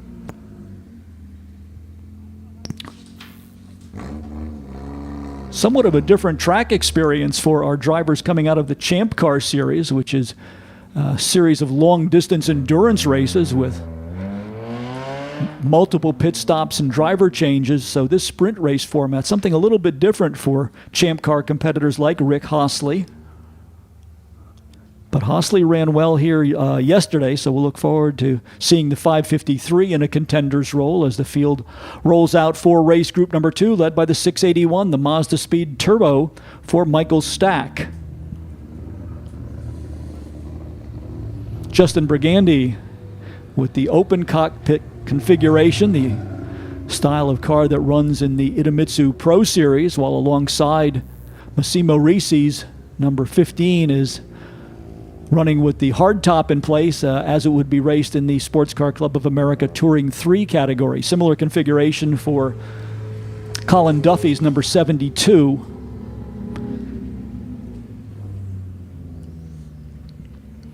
And as we said, a little bit of attrition cropping in here.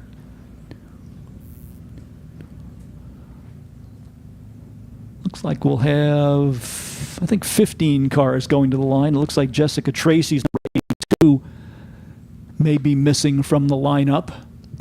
And a late addition was the number 663. That was John Isaacs.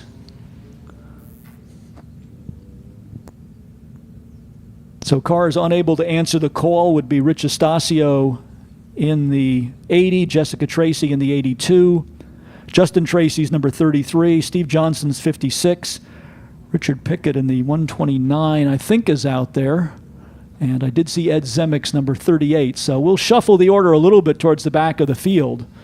But as we said, several cars, including the Justin Tracy MX-5, unable to answer the call here for qualifying heat number 2 for race group number 2. Their second and final opportunity to score points that will determine the starting lineup for this afternoon's feature race for these cars, which is scheduled to go to the green flag at 1:30.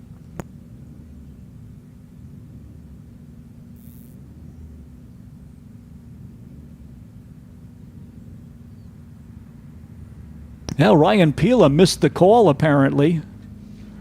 Not sure whether Pila was late getting to the grid area or whether he had problems starting the car up, but it looks as though Ryan Pila, number 19, is going to go from the back of the grid, so that will be a car to watch. Pila finished 5th yesterday, but apparently some sort of problem putting him at the back of the field. He will start alongside the number 663 of John Isaacs.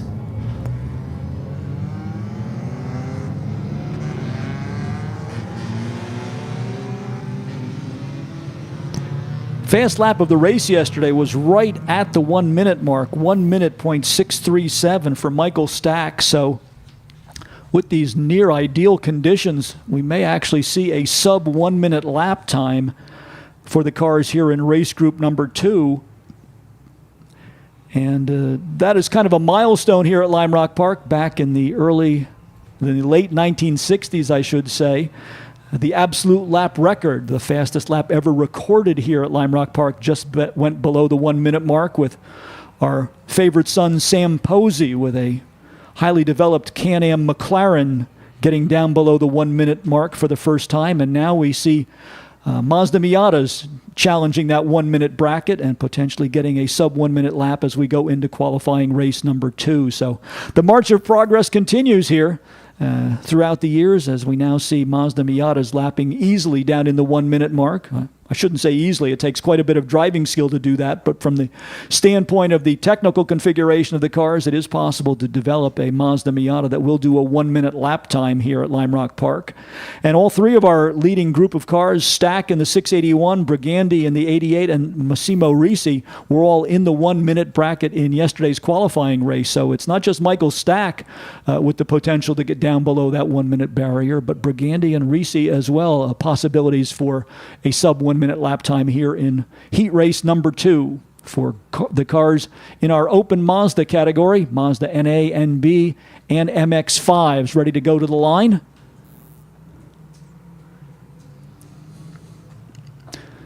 Two pace laps, so they will go one more lap behind the Lime Rock Park MX-5 pace car.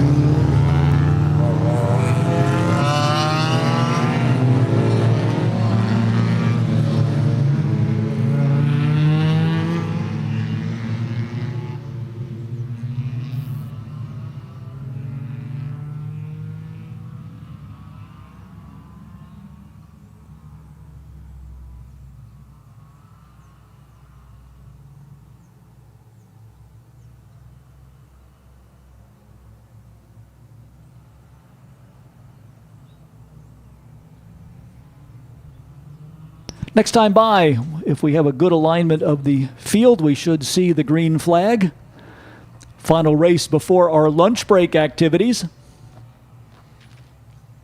And we will have several interviews to give you some more insight into our auction car, as well as the presence of Mazda Motorsports as part of our lunch break highlights. And the world's fastest Miata is now back in its assigned position in the paddock area, having completed its parade lap duties. So if you haven't had a chance to get a look at this 165-mile-an-hour wonder, stop down and have a look at it directly behind the start-finish building here at Lime Rock Park. Also, don't forget our photo shoot, which will take place beginning at 11:45. We'd like all of our photo shoot participants from the car corrals, as well as the other vantage points around the circuit, to be down in the B paddock area at 11:45. We have about a 15-minute window, 11:45 until noontime, for our photo shoot down in the B paddock to commemorate this inaugural edition of Miatacon here at Lime Rock Park. a very measured pace for pace lap number 2. MX-5 pace car will come on to pit lane. The field under starter's orders. Michael Stack spooling up the turbo in the Mazda Speed number 681. Justin Brigandy in the MX-5 alongside Mike Petrucci looking them over. Everybody in good 2x2 formation so far. Green flag is out. The drag race is on towards turn number 1. Brigandy with a little bit of an advantage with the 88. Let's see if he can get down to the apex of the corner ahead of Michael Stack. He does. And Massimo Risi trying to get in there as well, but not able to follow in the wheel tracks of the 88. So it is 88 Justin Brigandy in the lead. Michael Stack second in the Mazda Speed Turbo. Massimo Risi third in the number 15, another of our MX-5s, the ND class, the ND version of that car. And then the first of our winged Champ Car long-distance racers slotting into fourth. It looked like that was Rick Hossley in the number 553. We'll also watch the progress of Ryan Pila.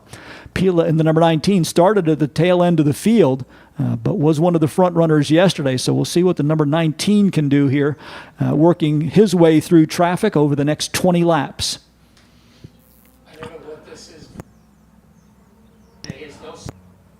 Brigandy down the hill with the lead. Stack in second. Risi third.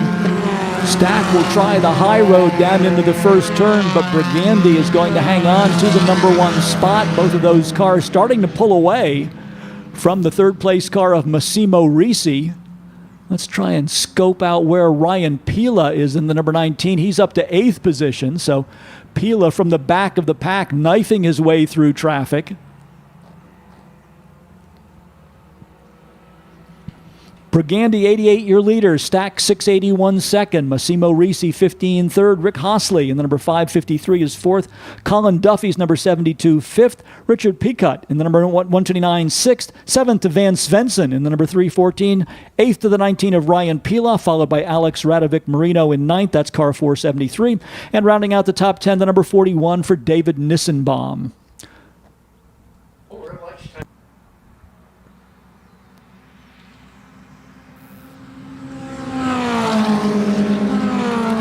Michael Stack alongside of Justin Brigandy down into turn number 1 braking zone. Up on the high side of the racetrack, rim riding in turn number 1, it is Michael Stack. And he is going to be alongside of Justin Brigandy with the advantage on the short chute. The turbocharged Mazda Speed number 681 moving into the lead as they make the left-hander that marks the entry point to the S's. So Michael Stack into the lead now with the number 681, Justin Brigandy trying to fight back in the number 88 in second. Massimo Risi in the 15 still third. Rick Hossley in the 553 fourth. And Colin Duffy in the 72 rounding out the top 5.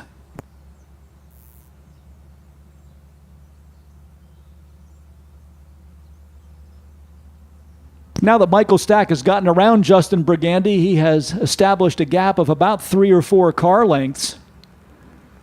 Brigandy second. Now up to third is the number 553 for Rick Hossley. That's the Hossley Explosives Engineering car with the distinctive rear wing on it. So let's see if Hossley can move towards the front. As Massimo Risi gives up a position, the number 15 car now slips down into 4th spot. Behind Risi, it's Colin Duffy in the 72, Van Svensson in the 314, Ryan Pila in the 19, Richard Pickett in the number 129 is 8th. Fast lap of the race, and the car to watch here could be the 663 of John Isaacs. He just did a 1 minute flat .803. He is the only car below the 1 minute 1 mark. Michael Stack currently best lap of 1 minute 1.3. Similar lap time for Justin Brigandy. So let's watch the 663 of John Isaacs. Currently shown in 10th, but with fast lap of the race at 1 minute .803. Justin Brigandy closing up on Michael Stack just a little bit here. Hossley still in third, followed by the 15 of Risi and the 72 of Duffy. Here comes Ryan Pila. Pila will gain another spot going down into turn number 1, and that's 663. Another of our Champ Car style automobiles with that high rear wing on the back, now up to 8th position. So John Isaacs, the other car to watch, he and Ryan Pila right now, both of them coming from the back of the pack. but definitely with pace here. Let's see if they can reel in the leading group of cars and get into the thick of the action over the next 15 laps. We are now on lap number 4. Next time the leaders come across the stripe, it will be 1/4 distance, 5 down and 15 to go here in qualifying heat number 2 for our Open Miata and MX-5 group cars. Rick Hosley keeping the pressure on Justin Brigandy for second as they chased after the 681 of Michael Stack.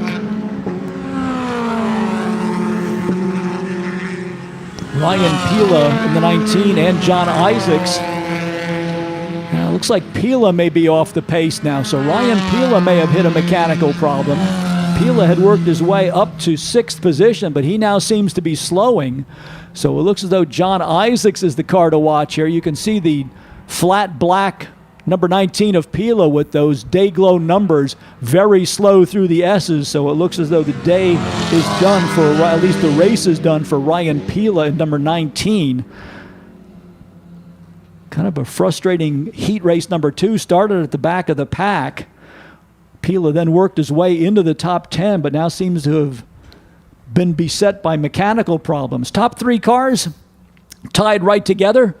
Justin Brigandy and Rick Hosley both closing the gap just a little bit here on Michael Stack as they come across the start-finish line. Stack in the gunmetal gray number 681, still your leader, followed by the pumpkin-colored number 88 for Brigandy. And then the first of our Champ Car style automobiles, Rick Hosley, in 3rd position. Massimo Risi in the 15, still in 4th. Colin Duffy 5th. John Isaacs from the back of the pack, the number 663, now up to 6th position. 7th to Van Svensson in the 314. 8th to Richard Picut in the number 129. 9th to Alex Radovic Moreno, number 473. And now into the top 10, David Nissenbaum in car number 41. As we expected, Ryan Pila on the pit lane. I don't even think he's going to stop. He's going to go directly back to the paddock area. So tough way to end heat race number 2 for Ryan Pila's number 19. Michael Stack still with the advantage here. Brigandy and Hosley close ground a little bit, but then it seems as though Stack is able to pull out an advantage once again. Here is the number 663 for John Isaacs in 6th position, but now with a tall order to reel in the next 2 cars.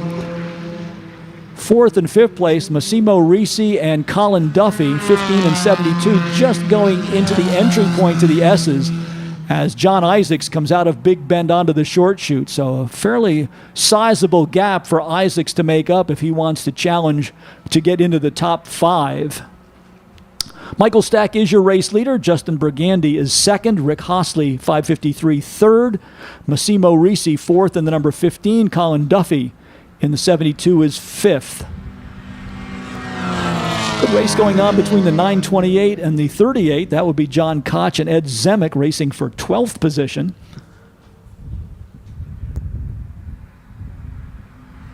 Michael Stack stretching the gap just a little bit here. Now 1.2 seconds back to Justin Brigandy in 2nd and Rick Hosley in 3rd in the number 553. Hosley having a better day today than he did yesterday. Ended up 6th yesterday, improving that by 3 right now as he currently runs in 3rd. Massimo Risi in the 15 still 4th, just ahead of Colin Duffy in number 72. And then rounding out the top 6 would be John Isaacs in the 663.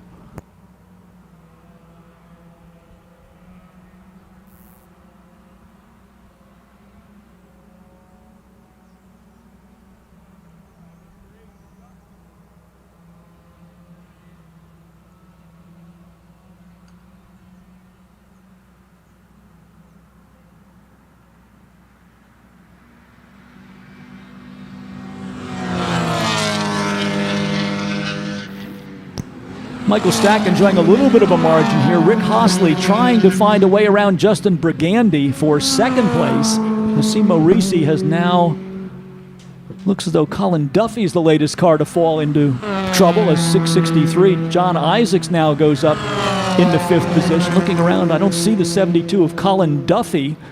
So another car going missing in action here. We'll see what see if we can find out where Colin Duffy is. But the car that had been sitting in 5th for most of the race, well off the pace now, down and around 12th position. So Colin Duffy, the latest. I'm not sure whether Duffy had an off-course excursion or whether he might have some mechanical problems, but things not going well right now for Colin Duffy in the 72. That does move John Isaacs in the 663 up into 5th position. All of a sudden, Michael Stack with a significant advantage as we get to half distance, 10 down and 10 to go. For Michael Stack, your race leader in the 681. All of a sudden, Justin Brigandy and Rick Hossley battling among themselves for second as the leader begins to disappear off into the distance. Massimo Risi still in 4th in the 15, and then the yellow and red number 663, John Isaacs, now your 5th place car. 6th to Van Svensson in the 314. 7th to 473, that's Alex Radovic Moreno. 8th to Richard Pickett in the number 129. David Nissenbaum in the 41, now 9th. And Terrence Smith into the top 10 for the first time in car number 192.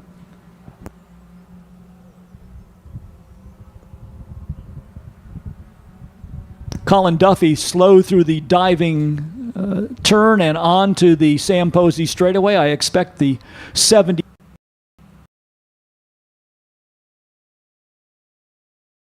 And Duffy will make the turn onto pit road, so a tough break for the driver who finished 4th yesterday, as mechanical problems seem to have cropped up with the number 72 entry.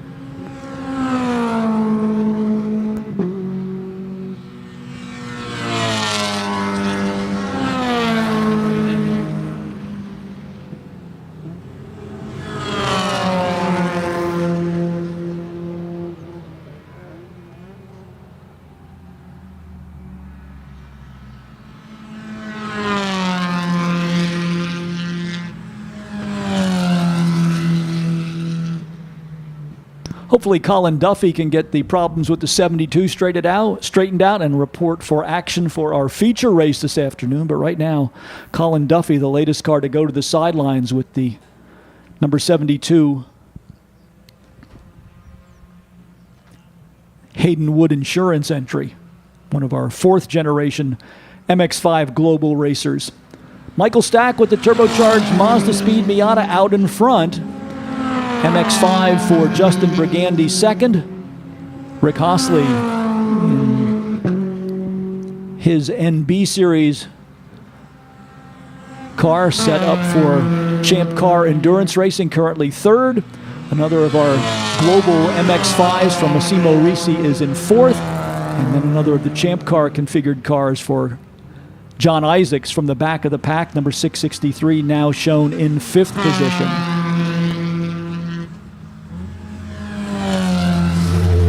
Car number 129 with a problem now. That's Richard Pickett. I'm not sure what happened to Pickett. He pulled off into the grass. Looks like he may have a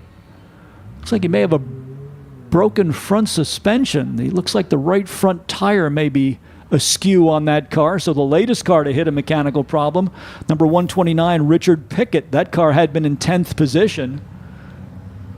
So that will move Ed Zemek up into the top 10 for the first time. Pickett able to get the car onto the pit exit road and down into the paddock, so we will stay under green flag conditions, but tough break for Richard Pickett in the number 129. Apparent suspension problem on the number 129 car, putting him on the sidelines.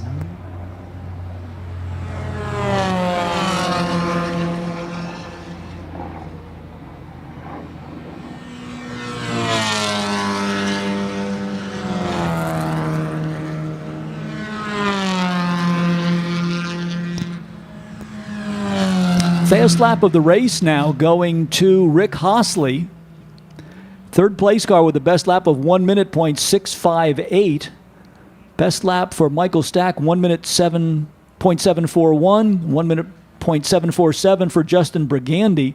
And 1:08.03 for John Isaacs. So fast lap honors right now to the car sitting in 3rd. The number 553 for Rick Hossley.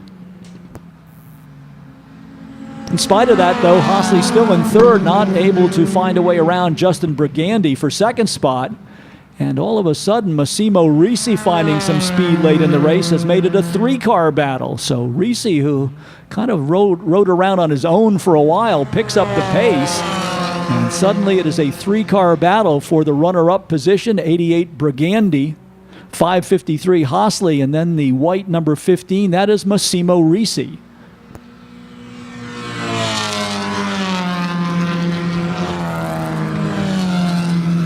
John Isaacs in the 663, still sitting in 5th position. 6 to Alex Radovic Marino, number 473. 314 for Van Svensson is 7th. 8th to David Nissenbaum's 41. 9th to Terrence Smith in the 192. And Ed Zemek in the number 38. Now up to 10th position. 15 down and 5. So 3/4 distance for Michael Stack. Here is your battle for 2nd, 3rd, and 4th. Massimo Risi now alongside of Rick Hosley. I don't know what Risi has found late in the race, but all of a sudden he is on the move. Tried to challenge Hosley for 3rd, then gets back in the line as they come out of the short chute headed towards the S's. But it looks as though Massimo Risi has found a speed secret here that suddenly puts him right in contention for a podium finish here in qualifier number 2. Brigandi 88, Risi, Hosley 553, and then Risi in the 15, 2nd, 3rd, and 4th, now with less than 5 laps to go. Up front, Michael Stack with a comfortable lead of almost 7 seconds at this point, so the battle for 2nd has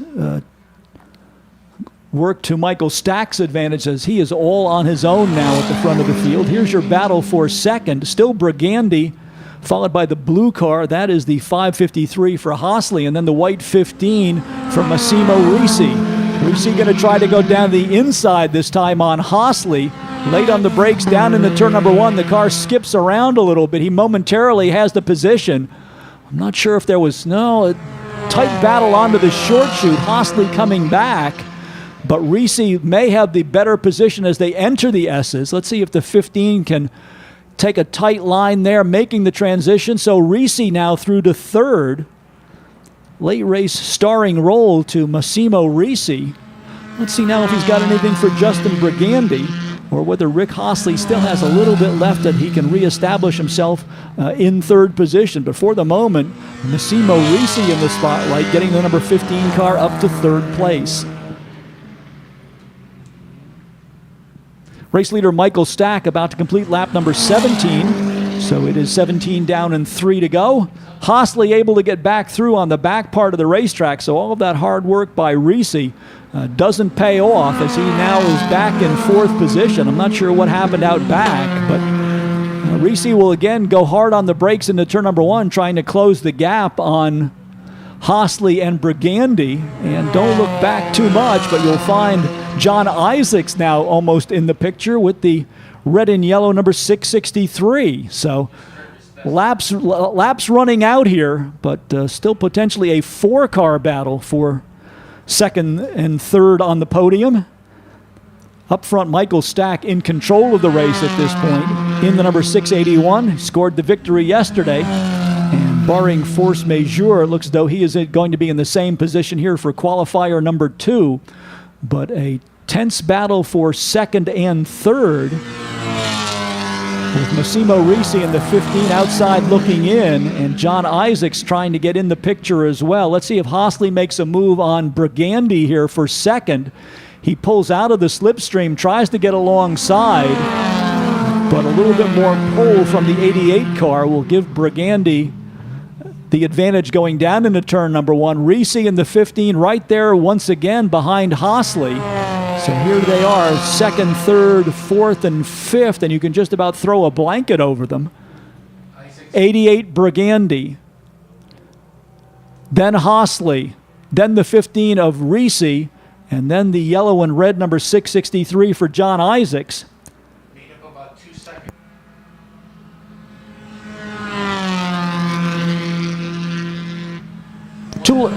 Two laps to go, the signal for Michael Stack. And now 1 lap to go. 19 down and 1 for race leader Michael Stack as we've been focused on the battle for 2nd.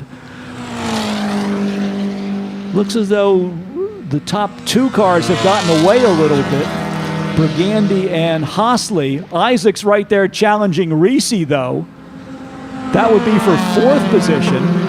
And Isaacs may not be done yet, as he's got his sights set on Rick Hosley up in front of him. So here is your battle for second. Brigandy 88, 553 Rick Hosley, 663, loses the spot now to Reese. So Isaacs had a look at fourth, but then Reese able to counter. And that battle, I think, is going to go right down to the checkered flag as we look for Michael Stack to come down the hill for the final time. The Mazda Speed Turbo, with its second win of the weekend, will take qualifier number 2. And our attention shifts to the downhill turn as Stack comes across the line. Here's the battle for second. And it is once again a two-car contest, Brigandy and Hosley. Hosley in the slipstream, I don't think has the acceleration to get alongside, so Brigandy will take second.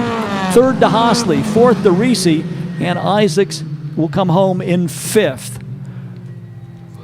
So Michael Stack, 681, your winner. Justin Brigandy, 88 second. Final spot on the podium to the 553 of Rick Hosley. On the outside looking in, Massimo Reese in fourth in the 15, followed by the 663 of John Isaacs in fifth position. Then a gap back to sixth. That's the 473 for Alex Radovic Moreno. Van Svensson in the 314 is seventh. Eighth to the 41 of David Nussbaum. Ninth to Terrence Smith in the number 192, and Ed Zemek will round out the top 10 in car number 38, followed by the 928 of John Koch, and then the cars that did not go full distance, Richard Pickett in the number 129, Colin Duffy in the 72, and the 19 of Ryan Pila. So all of our qualifiers are now in the record books. We will await the points tally to get the starting lineups for both Group 1 and Group 2, as their feature races will take place following the conclusion of our lunch break. But a little bit of a breather in the schedule now after two great qualifying races. Your opportunity to get up and stretch your legs. Come on down and visit all of the attractions in the paddock area. Mark Mazzio and his staff at the Lime Rock Cafe are ready to serve you with their luncheon menu. And we're going to be doing our photo shoot down in the B paddock area for all of our Car Corral Mazdas. So if you are interested in being part of that and are not currently in the B paddock, we hope that you will make haste to come down and join that group, as we will do our photo shoot roughly 11:45 until noontime. So still time for you to get down there, but we would ask that if you do want to be part of the photo shoot, that you make your way down to the B paddock if you are not already in that location. We'll also have a couple of interviews from the top of the tower here. We'll have Jeff Mason from the Piston Foundation joining us to tell us a little bit more about the world's fastest Mazda and the work of the Piston Foundation. And Jonathan Black also scheduled to join us from Mazda Motorsports to talk a little bit about Mazda's support of the entire span of Mazda Miata MX-5 participation in grassroots motorsports.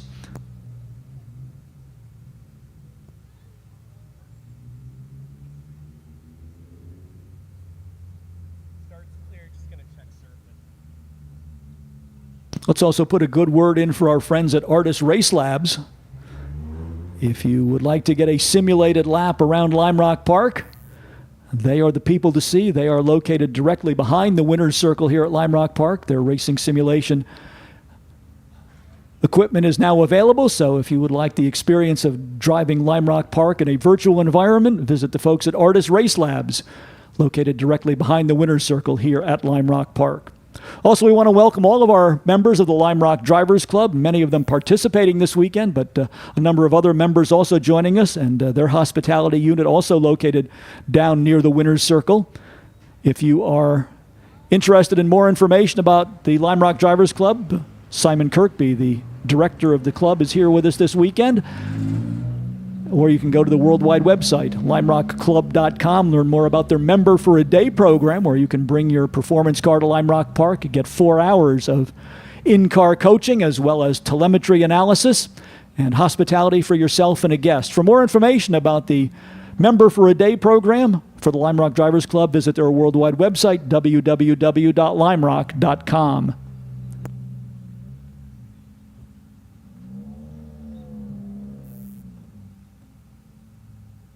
Delamar Hotels and Spas are pleased to sponsor Lime Rock Park and Miatacon 2023. As Connecticut's premier destination for unparalleled hospitality, we know a thing or two about elegance, history, and tradition. Spend a day relaxing at the spa, indulge in a decadent meal at our award-winning restaurants, or simply relax in the comfort of your well-appointed guest room. We look forward to welcoming you soon in Greenwich, Southport, West Hartford, or Traverse City, Michigan. And we'd also like to once again salute our partners for this weekend from Mazda of Milford, the official Mazda dealer partner for Miatacon 2023. Mazda of Milford is proud to support Miata enthusiasts and Mazda grassroots racers throughout the Northeast. Mazda of Milford has Mazda Speed apparel, as well as the all-new Mazda CX-90 and the ND version of the Mazda MX-5 on display here at Lime Rock Park. So make sure to visit the Mazda of Milford tent to receive your free gifts and special offers available exclusively from Mazda of Milford for Miatacon 2023. And they are located right at the entry to the main paddock area. They are right alongside of our friends from Mazda Motorsports. So all of your Mazda performance and automotive needs can be addressed right there through Mazda Motorsports and the display for Mazda of Milford, our official partners for the 2023 Mazda Miatacon.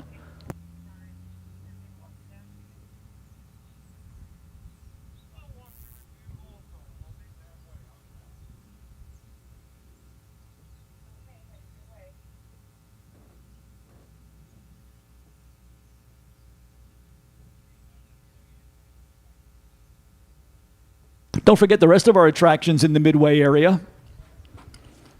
New England region of the Sports Car Club of America is represented there. They can tell you all about the many and varied programs they have if you like to have fun with cars, from their road rally program to their off-road rallycross, autocross, time trial, and New England Road Racing Championship program. So if you would like to get closer to the racing action and you like to have fun with cars, why not stop and chat with the folks from the New England region of the Sports Car Club of America.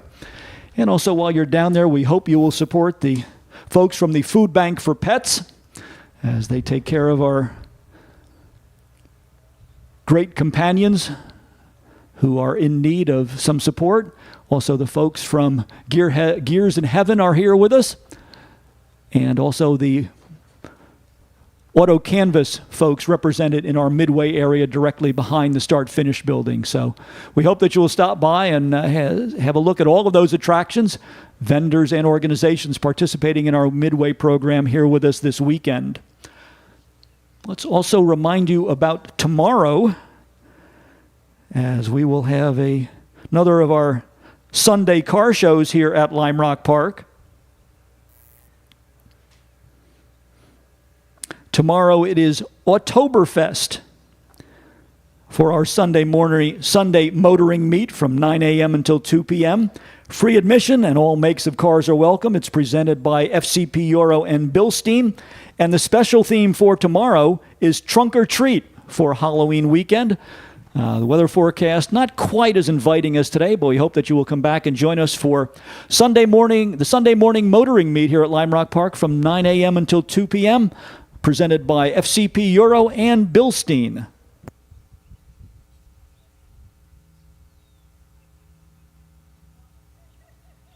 I think we're going to make this last call for the photo shoot. If you are not in the B paddock area, you want to make your way down there as quickly as possible, because we're hoping to do the photo shoot between 11:45 and noontime.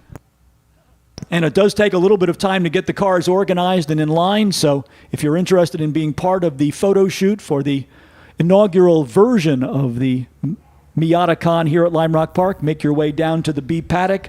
That is the area adjacent to the downhill turn. Also, don't forget our Miatacon mixer, which will round out today's activities. 4:30 this afternoon up adjacent to our infield chalet. We'll have free food and drinks, music, karaoke, and a great time with your fellow Mazda enthusiasts. And there will also be podium awards taking place for all of our race winners.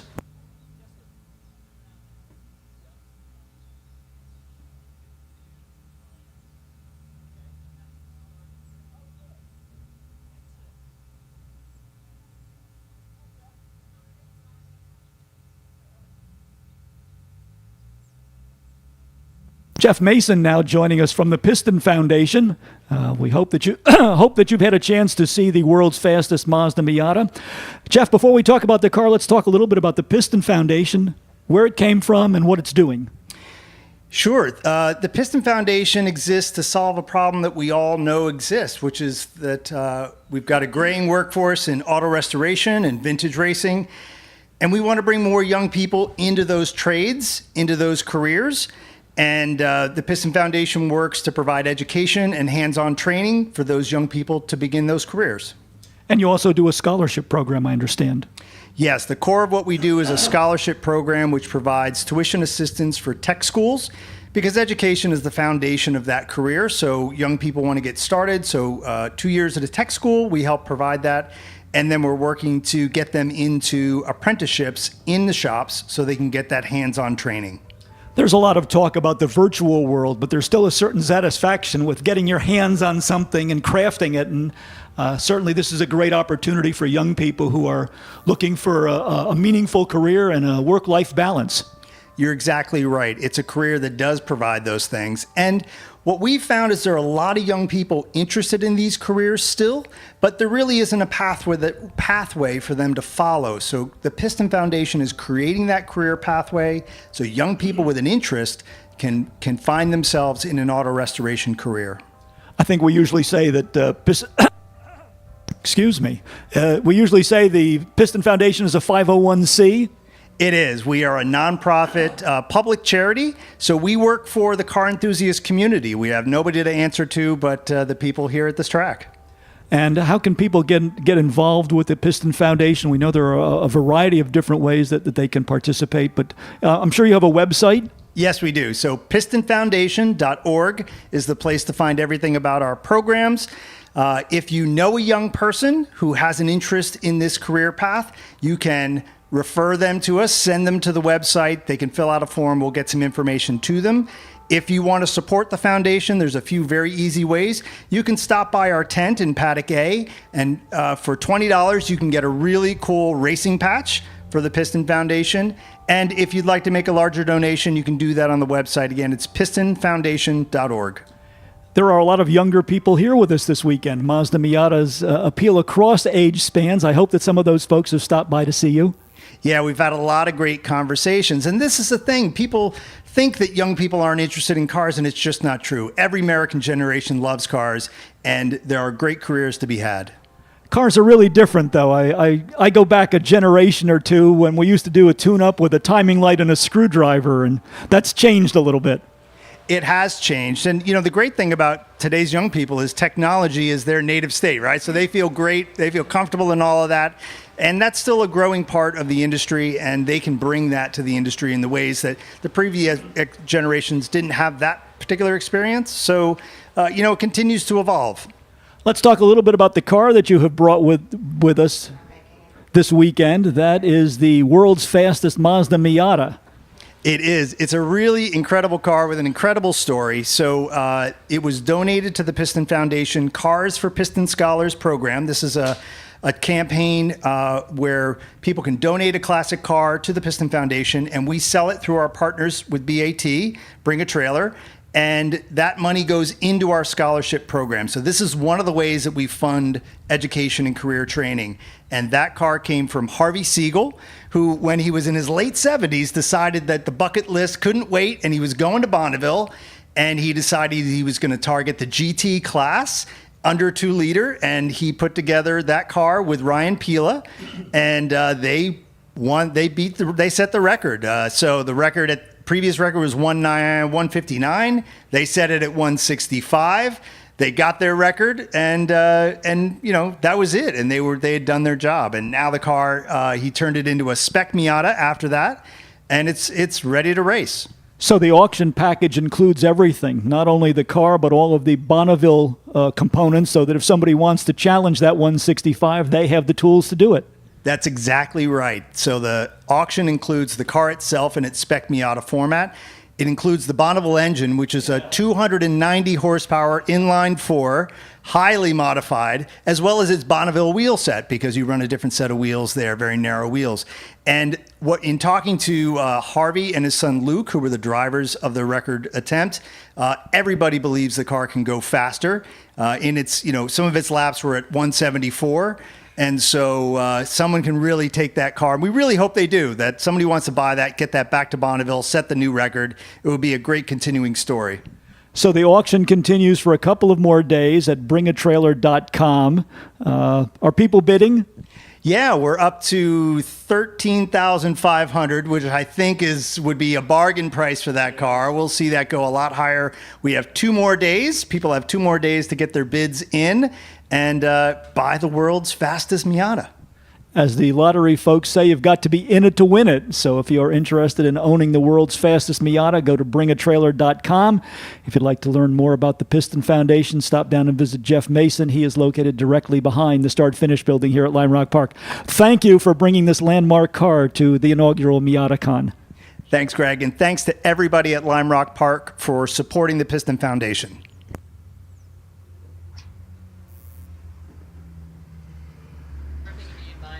Attention to paddock. Miatacon Racers, this is your last chance to sign up for the Enduro. Miatacon Racers, this is your last chance to sign up for the Enduro.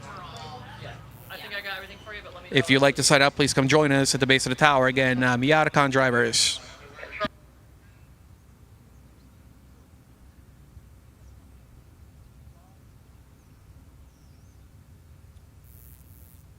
Looks as though we're going to do some parade laps here for our many Miata enthusiasts who have joined us. Rob Stager is with us now from the Sports Car Drivers Association. We know that Elevon Goulart is busy with race steward duties, but Rob is going to come up, tell us a little bit about what the SCDA is and what they do. So SCDA, Sports Car Driving Association, we're a high-performance driver education, and we still have a few events happening this year. With all the fine folks here celebrating Miatacon weekend, for those of you who are out in the paddock area, if you'd love to learn how to drive your car, we still have a few spots open for our car control clinic, which is happening on the 3rd of November. That is the best way to learn how to control your car in a slide, and you have professional instructors to coach you through your day. And then if you love that, for 2024, our schedule is up already live at scda1.com. You can go on there, figure out what your schedule is going to be. We start you off with an instructor to join you for the entire day. You can drive your own car on this beautiful Lime Rock track and other tracks throughout New England. We coach you through the day. You'll have a wonderful time. You can perfect the art of driving, and then you get to move up through the class rankings, and you can go as far as you want to go. This is a wonderful way to introduce yourself to the art of driving and take it to whatever level you want to go. Let's go back to the upcoming car control clinic. That will take place on the FCP Euro Proving Ground, I believe, the infield facility here at Lime Rock Park. Yes, all of our students get an opportunity to spend a full hour on this skid pad where the instructors teach you, how to slide your car, how to correct, pause, and recover. And then we switch and we do an hour on the autocross. And if weather is permitting and the day's permitting, then we let you choose for your 3rd hour in which area you want to perfect. It's a wonderful day. Professional classroom time, great instructors in the cars, and a great way to learn. Tell us about the car requirements. We're open on car requirements. You can bring your own personal car, whether it's front-wheel drive, rear-wheel drive, or all-wheel drive. We'll coach you through how to properly understand the dynamics of your car. Any limits on SUVs, minivans, pickup trucks? We can use SUVs. That's fine. We also do winter car control clinics. So hopefully this winter when we do our car control clinics, and again, you find all the information on scda1.com. But if you sign up for a winter car control clinic, you may just be able to come and enjoy sliding around in the snow and ice. We actually had some snowmaking equipment here, so even if the weather doesn't quite cooperate, we do attempt to provide an alternate track surface. So that is a little bit about the Sports Car Driving Association. Give us the web address one more time. The web address for us is scda1.com, and you can get more information by just stopping down today. Come see Sarah. She's right here at the start-finish line of the main track. Ask whatever questions you may have. We're here to answer them. Thanks very much for joining us, and thanks to everyone from SCDA for helping to organize this event. Yeah, it's a great event. We hope to do this again, and we have a great crowd here today, so I want to thank everybody for joining us, and we have some great racing for the afternoon.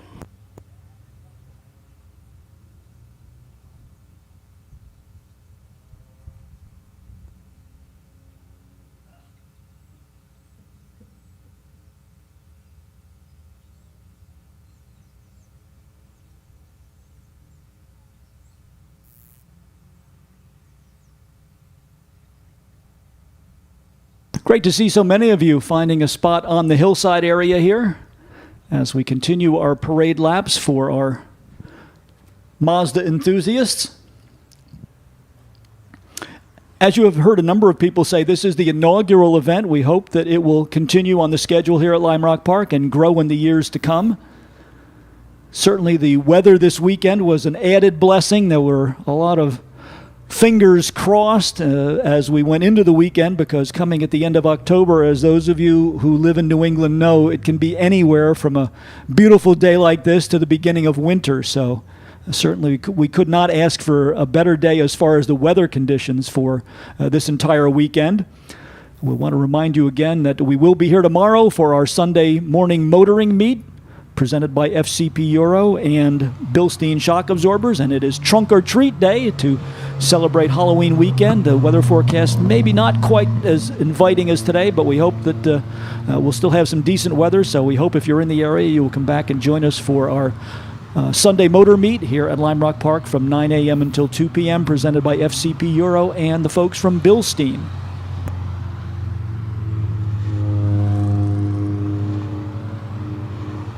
We're going to take a little bit of a breather right now. We will have Jonathan Black from Mazda Motorsports coming up to join us in a little while to talk more about Mazda's support for the entire heritage range of Mazda sports cars, as well as what's going on with the latest edition, the ND version of the Mazda MX-5. So we're going to take a little bit of a break. If you haven't had a chance to visit Mark Mazzio and his staff at the Lime Rock Cafe, they are here to serve you. It's good food at good prices at the Lime Rock Cafe. So we will wish you bon appetit and be back with you in just a few minutes.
We want to make sure all of our Mazda enthusiasts get their parade laps in, so we will continue with this formation for a while longer. We also want to remind you again to stop by and visit the Mazda of Milford display down in the center portion of the paddock area. We have talked a lot about the CX-90 and the MX-5. They also have a beautifully restored RX-7 with the unique Wankel engine down there, so get a look at that as well. Lots of speculation out of the automotive press about where Mazda might be going in the future, and the Wankel may very well be part of it once again. So if you would like to see the heritage of the Wankel rotary engine, stop down and visit the folks from Mazda of Milford and have a look at the RX-7 that is part of their display.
Looks like we've got our last group of parade lap cars headed out, so we hope that all of you who are guests with your Mazdas have gotten a chance to take a tour of the mile-and-a-half circuit here at Lime Rock Park. There are plenty of opportunities, as we have mentioned, for you to come back and take part in various performance driving activities, including our summer autocross program, which is going to be holding its grand finale this weekend, this afternoon, I should say, up on the FCP Euro Proving Grounds.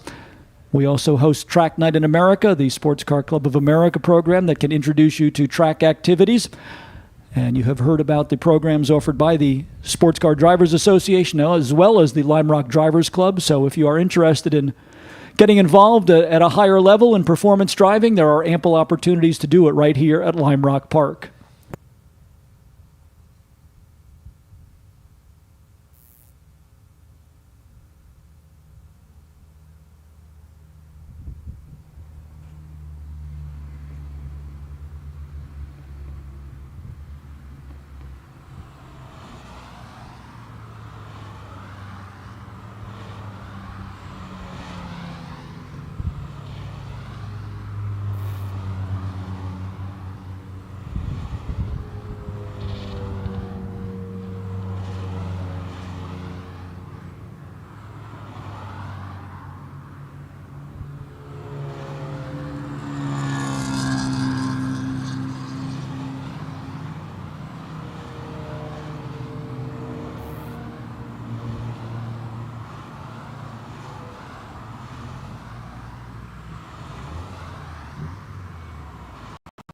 Lots of people taking advantage of the unique photo opportunities of being right down on pit road before they go out for some parade laps here around the classic Lime Rock circuit.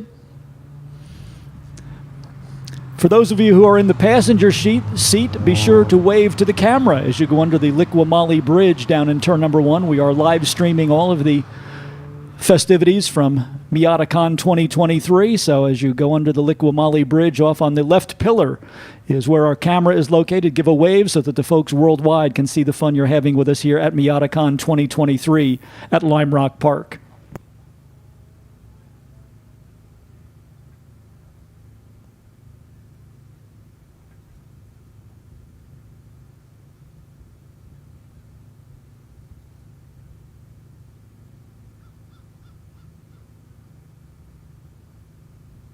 And once again, welcome to our worldwide audience joining us in sound and vision for the live stream video and audio coverage of the inaugural Miatacon here at Lime Rock Park. It is a concept that we hope will grow in the future and not only be featured here at Lime Rock Park, but perhaps even have potential to visit other racetracks as well. So thank you for joining us, and we look forward to hearing your comments. If you are watching our live stream, go to our social media sites and drop off your comments. We would like to know what we can do to enhance our coverage and make it an more enjoyable experience for you to view, as well as hopefully enticing you eventually to make a visit to northwestern Connecticut to see Lime Rock Park in person.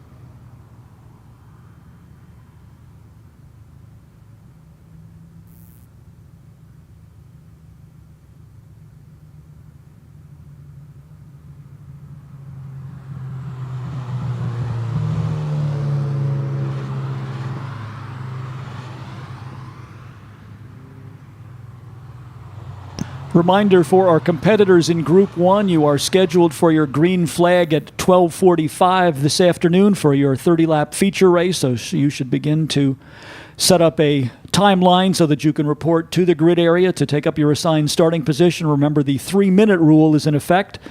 3 minutes before we roll the cars out onto the racetrack, we will close the gates in the grid area. If you are not in your assigned starting position, you will go to the back of the pack. So right now, you have just about 30 minutes before rollout, but you will want to factor in time to get down to the grid area and get into your assigned starting position so that you avoid the penalty from the 3-minute rule.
Again, if you're in the passenger seat, don't forget to wave to the camera as you go under the Likwamali Bridge.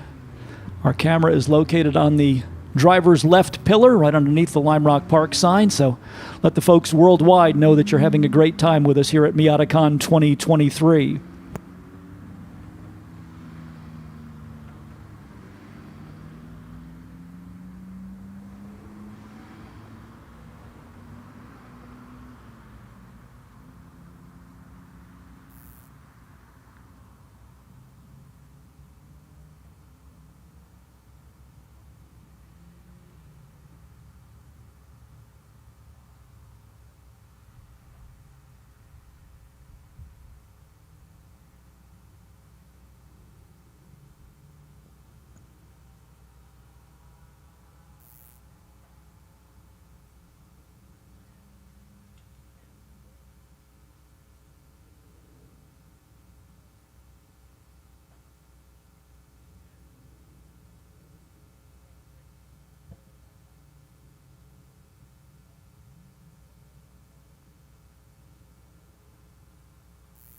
We are now joined by Jonathan Black from Mazda Motorsports. Jonathan is responsible for a lot of the activities that go on with the heritage editions of the Mazda sports car line.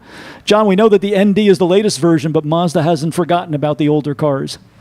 No, we haven't. And we are excited as a company to continue to support the Miatas in all of their generations. And in fact, in this past year, we have upgraded our resources for helping grassroots motorsports. The new trailer that is here is a 40-foot trailer that we are planning to take to probably 12 events next year on the amateur side of things. And really, it's full of parts to support our team members to make sure that we can continue weekends. And it's part of our commitment as a manufacturer to supporting club racing and grassroots, throughout different series and different classes. We really hear that Mazda is raced on. There are more Mazdas racing on sports car tracks on any weekend than any other type of car. That is the case, and we hope to continue it for many years. We're tremendously excited. This year we have announced that the new Spec MX-5 class has been adopted by the SCCA as a national class, which has generated tremendous interest in the NC platform. And in the past week, we have posted on the Mazda Motorsports website a large sale on NC parts for people looking to put together these kits. That sounds like a great Christmas present for somebody. No, absolutely. And really, it's an assemble it yourself Christmas present, so you got to order it early. You can't put this one together the night before. Great to see the NC now coming into the picture as well. We tend to think of the racing programs from NASA and the SCCA in association with Mazda Motorsports, but you support other endurance-type programs as well. Yes, we do, and we are looking to expand into other forms of grassroots motorsports, maybe offering contingencies with some of these various series, whether it's Champ Car or Lucky Dog, and looking to increase the participation of the Mazda brand across the board. Let's not forget the off-road activities. The SCCA has a very extensive rallycross program, and we even see the Miata showing up there. They do, and it's something you would never have thought, but they're an absolute blast to drive out on track, like everything else Miata is. I guess it truly is always the answer. I know it's not your area of responsibility, but there are also big things going on with the Idemitsu MX-5 series. We know that as I have mentioned a couple of times, if people haven't watched the broadcast of those races, it is the most competitive road racing series in the world. You can talk about Formula One, you can talk about IndyCar, you can talk about World Endurance Championship. There is no more competitive racing than the MX-5 series. No, it is a wonderful series, and it continues to grow. We're looking forward to next year. We're going to one new track at least, and we have some new sponsorships coming in for the series. So it's going to be exciting to start the series off in Daytona in January.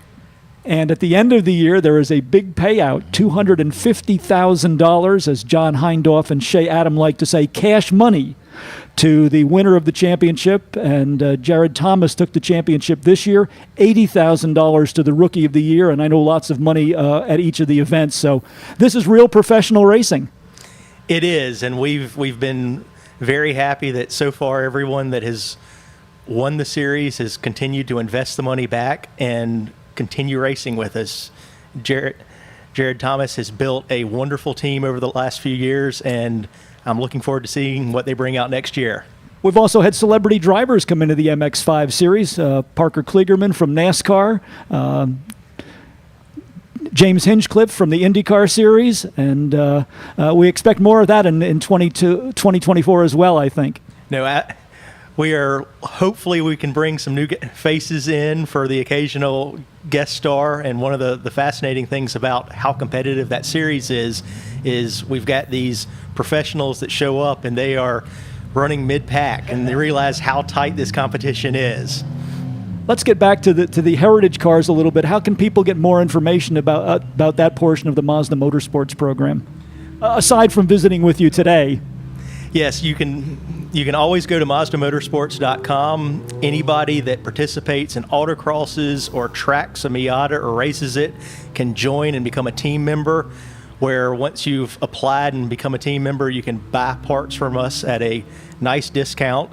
And really all it takes is getting your car out on track a little bit and sending in the paperwork.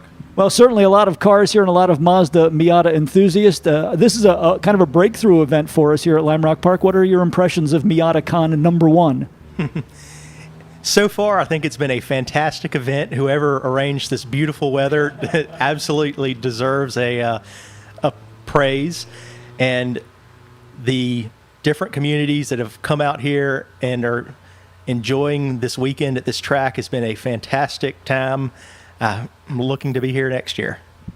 That is Jonathan Black. He is representative from Mazda Motorsports. You can chat with him in person down in the Midway area. Jonathan, thanks for joining us, and thanks to Mazda for their support of Miatacon.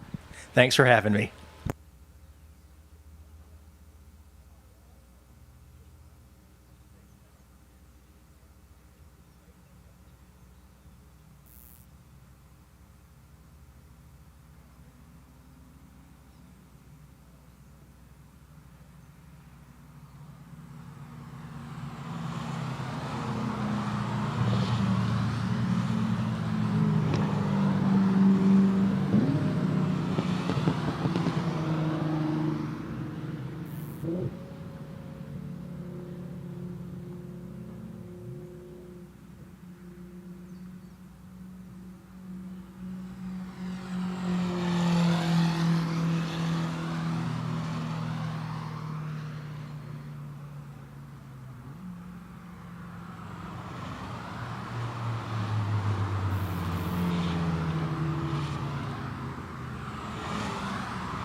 Again, a reminder to drivers in race group #1, we are going to open the grid area for you. And again, you don't want to be caught out by the 3-minute rule. We are about 18 minutes away from rolling the cars out, scheduled to go on track at 12:45. So if you're not preparing just yet, you will want to get moving to get down to the grid area in short order, as we will roll the cars out for your feature race right at 12:45.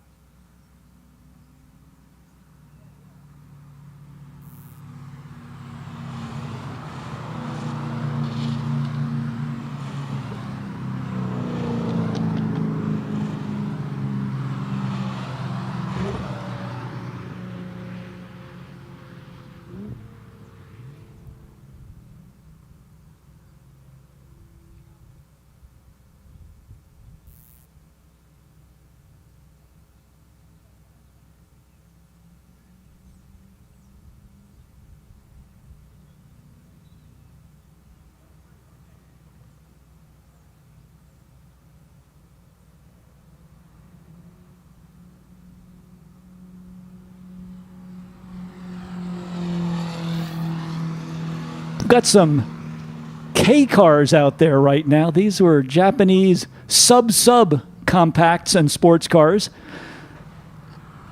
Joining us for some parade laps, as it looks as though this is our final parade lap group. And then we will roll into the afternoon portion of our racing program. Our pair of feature races immediately following the conclusion of this lapping session.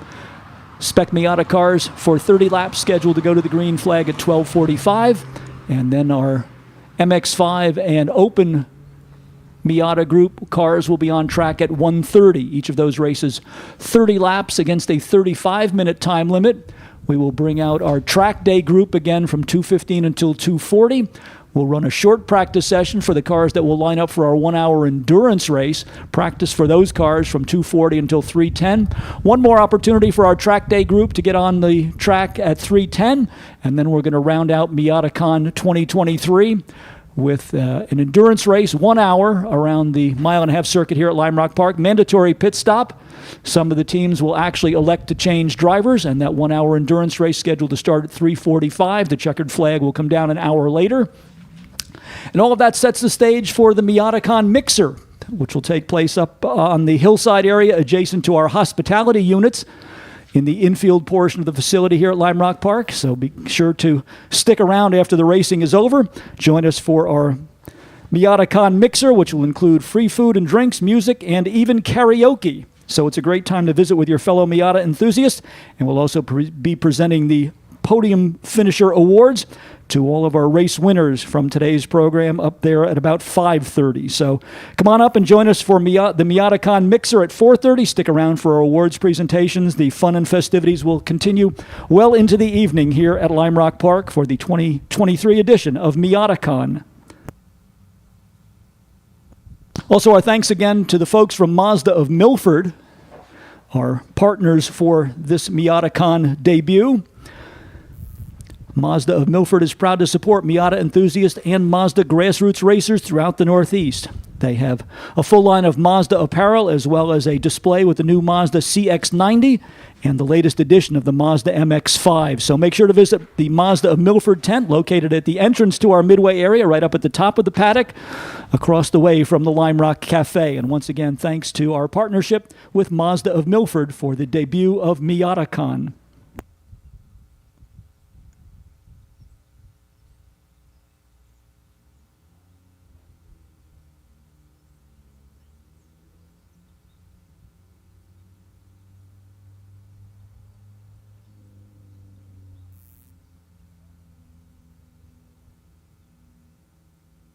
.12:30 on the clock here at Lime Rock Park. That is about 15 minutes away from getting our first feature race of the way underway. So our Spec Miata class cars should be preparing to go down to the grid area. I think we have things cleared out with all of our parade cars at this point. So you have about 12 minutes to get down to the grid area. All cars for race group number 1 should be on their way to the grid area. And remember, the 3-minute rule is in effect. If you are late to the grid area and the gate is closed, you will start at the back of the field.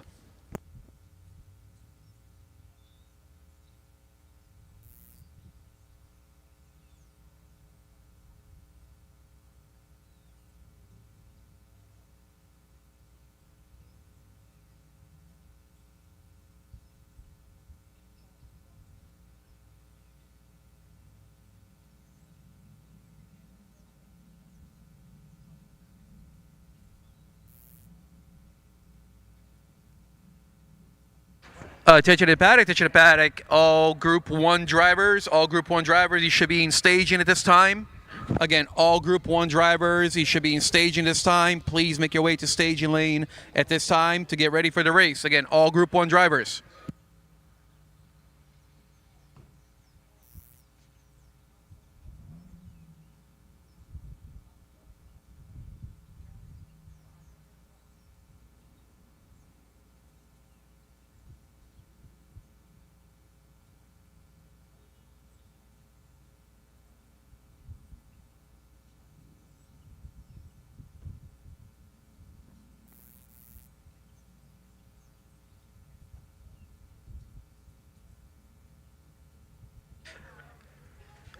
Group one Spec Miata racers, please head to the grid at this time. Please head to the grid. Final call to the grid. Thank you.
Attention and paddock, attention and paddock. Group one, Spec Miata racers to the grid, please, at this time. Spec Miata racers to the grid. Your race starts shortly. You have heard the call from race control. The clock is ticking. Looks as though there's kind of a thin population down there so far. Remember, the 3-minute rule is in effect. If you are late to the grid and the gate is closed, you will go to the back of the field. So all of our cars in race group number 1, Spec Miata competitors, should be on their way to the grid area, scheduled to roll out for the green flag at 12:45. So the clock is ticking. We need to have all of our Spec Miata cars in group 1 to the grid area.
Let's put another call out to all of our cars in race group number 1. Just about 7 minutes until the cars are scheduled to roll on track. So that is 4 minutes until the 3-minute warning. So if you are not down there 3 minutes before rollout, the gates will be closed and you will go to the back of the field. So any of our Spec Miata competitors who are lagging just a little bit, if you don't want to be penalized for your starting position, should be on their way to the grid area.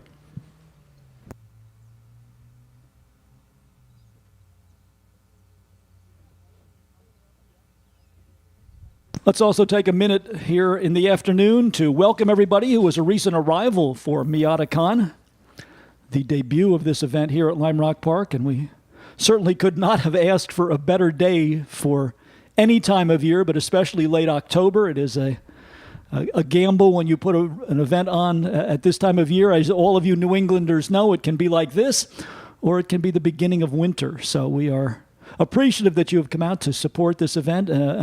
Beautiful color in the hillsides here at Lime Rock Park. It's been a while since we've done a public event in the fall, and certainly there are a lot of attractions to holding an event in this time frame, perhaps a little bit earlier in the year. So we are thankful and appreciative of your support. We know there are lots of things to do in New England on a fall day, and we appreciate you coming out to support this event, which makes its debut here this weekend. Also, a quick word of thanks to the folks from Hoosier Tire East. They are the official tire supplier for the Spec Miata class. They will have a couple of special awards to present to the race winners today, and we appreciate that the folks in purple have come out to support this debut of the Miatacon event here at Lime Rock Park. Just about 5 minutes until we roll cars out. I see there are still a couple of cars just making their way out through the paddock area. We want to remind you that the 5-mile-an-hour speed limit is in effect, as we do have a lot of pedestrian traffic down there. But all of our Spec Miata competitors for race group number 1 should be in the grid area. Let's give you the tentative starting lineup. There are a couple of cars that may be sidelined with mechanical difficulties. Hopefully, nobody will be subject to the 3-minute rule and be penalized by missing their grid assignment and going to the back of the pack. But this is the provisional starting lineup, scheduled to go out of 26th position. Will be car number 50. This is Chris Milton Hall. Chris Rock in the number 57, scheduled for 25th starting spot. Eric Beck in the 77 will go out of the number 24 starting position. Alongside of him will be Mike Sharon in car number 194. Scheduled to start 22nd outside of row number 11 will be the 00 of J.P. Patterson. Alongside of him in 21st starting position, Jason Hancock in car number 190. Our visitor from Canada, William Jandra, sits in number 33, starts in 20th position. 19th in the lineup will be Mitchell Redding, car number 04.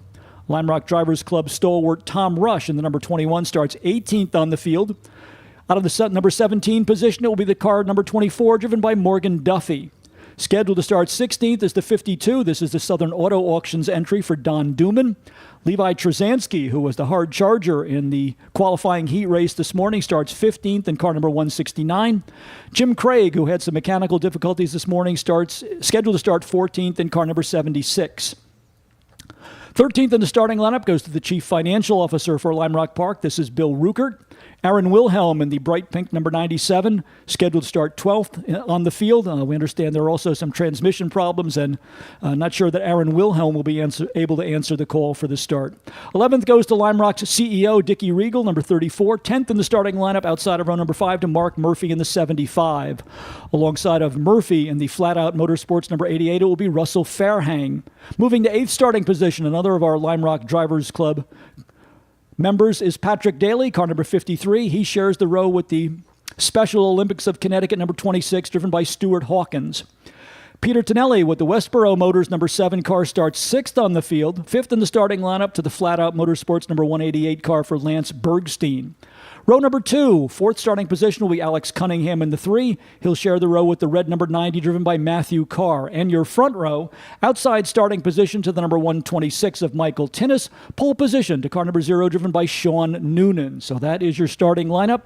26 cars scheduled to go to the line. We'll see how many of them are able to answer the call. As we said, some mechanical issues cropping up for a few of those cars, but that is the projected starting lineup for the feature race for Miatacon 2023 here at Lime Rock Park for our Spec Miata class cars.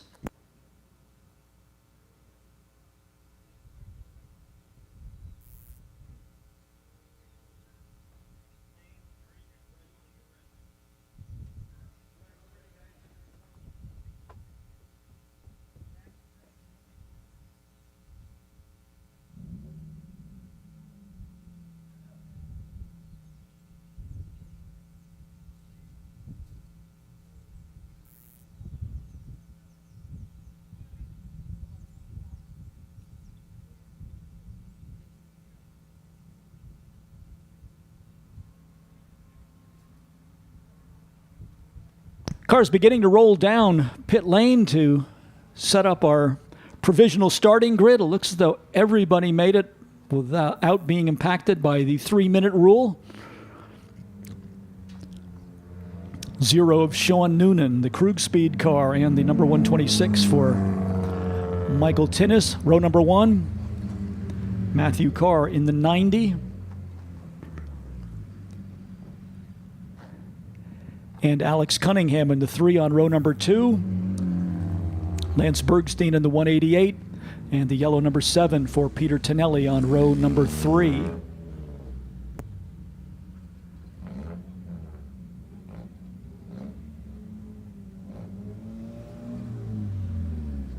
Looks like the Doominator's back in action. Don Dooman went out with some mechanical problems with the Southern Auto Auctions car, but they have gotten those problems resolved, so the 52 will fall into its starting position.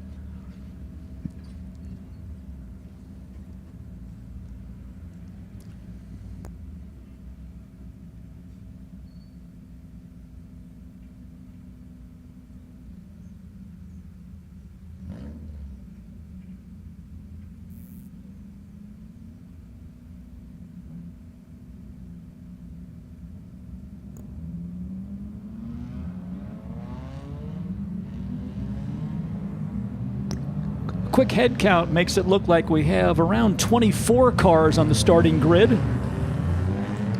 Field rolling out for their parade lap.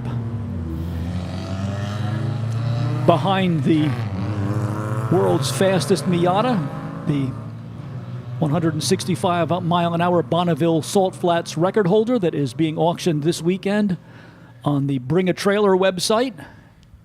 Leading the way, then that car will pull in at the end of the first of these parade laps. Then we'll go into the pace lap formation with Lime Rock's MX-5 leading the way. Getting ready to go for 30 minutes of racing against a 35-minute time limit feature race for the Spec Miatas for the debut of Miatacon here at Lime Rock Park.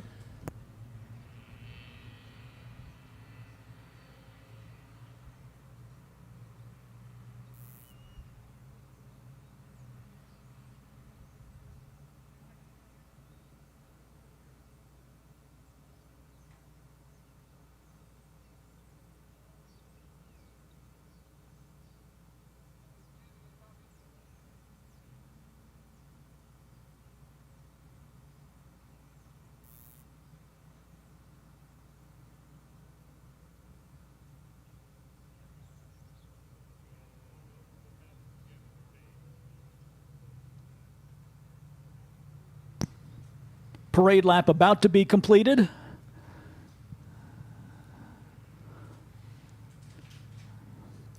The parade car will come on to pit road. The field should form up in a 2x2 formation behind our Lime Rock Drivers Club MX-5 pace car.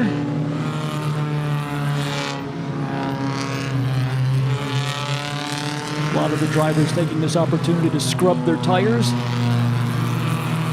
Get a little bit of heat into the surface of the Hoosier Racing tire before we send them on their way.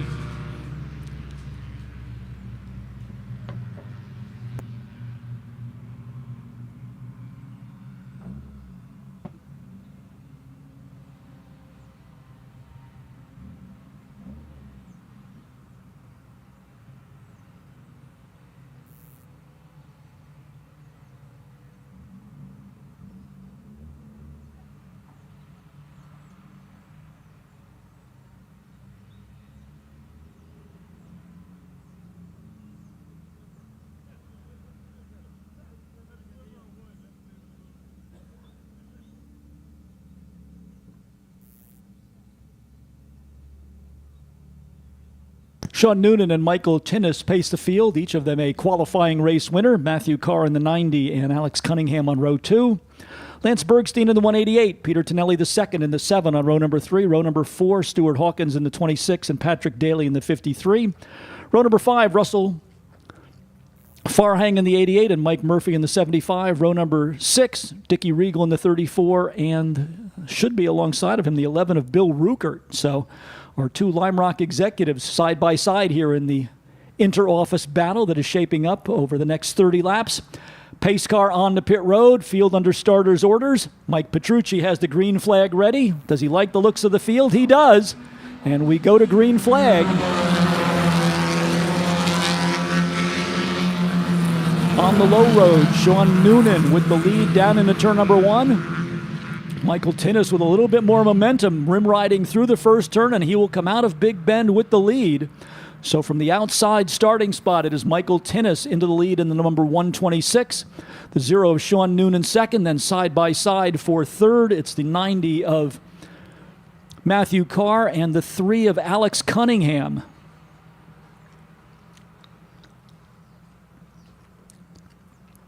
A good look as everybody gets through the first half of lap number 1 without any undue drama. Hopefully that will continue for the completion of lap number 1 and the next 30 laps as we anticipate great racing on a perfect fall day here at Lime Rock Park. Tinnis will lead them down the hill. Noonan second, Carr third, Cunningham fourth, Tonelli fifth, and then it looks like Lance Bergstein in the number 188 next in line. And a little bit of a gap back to the 53 of Patrick Daly. Top 3 cars trying to break away here. Cunningham in the middle, then 2 more cars. That would be Tonelli and Bergstein. Tonelli in the yellow 7 and Bergstein in the 188 from Flat Out Motorsports. We'll see if the little bit longer race here, another 10 laps added on, so we may see some tire strategy come into play. Drivers may hold back just a little bit at the beginning in order to preserve the tires over the 30-lap distance.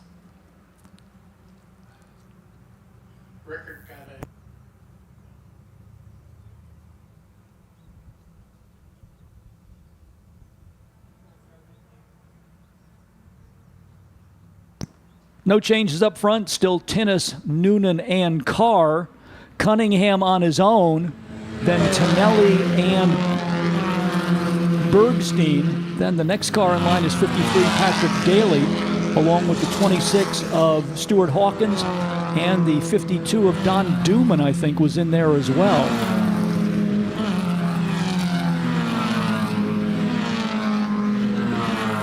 Taking a look for Levi Trzanski, who was our hard charger this morning, going from 21st to 10th. Trzanski right now shown in 15th position, which is just about where he started. So far, Trzanski not quite able to match the hard-charging performance from this morning's qualifying race. In our inter-office squabble right now, it is Bill Ruckert in 11th in car number 11, and then our CEO, Dickie Regal, right behind in the number 34.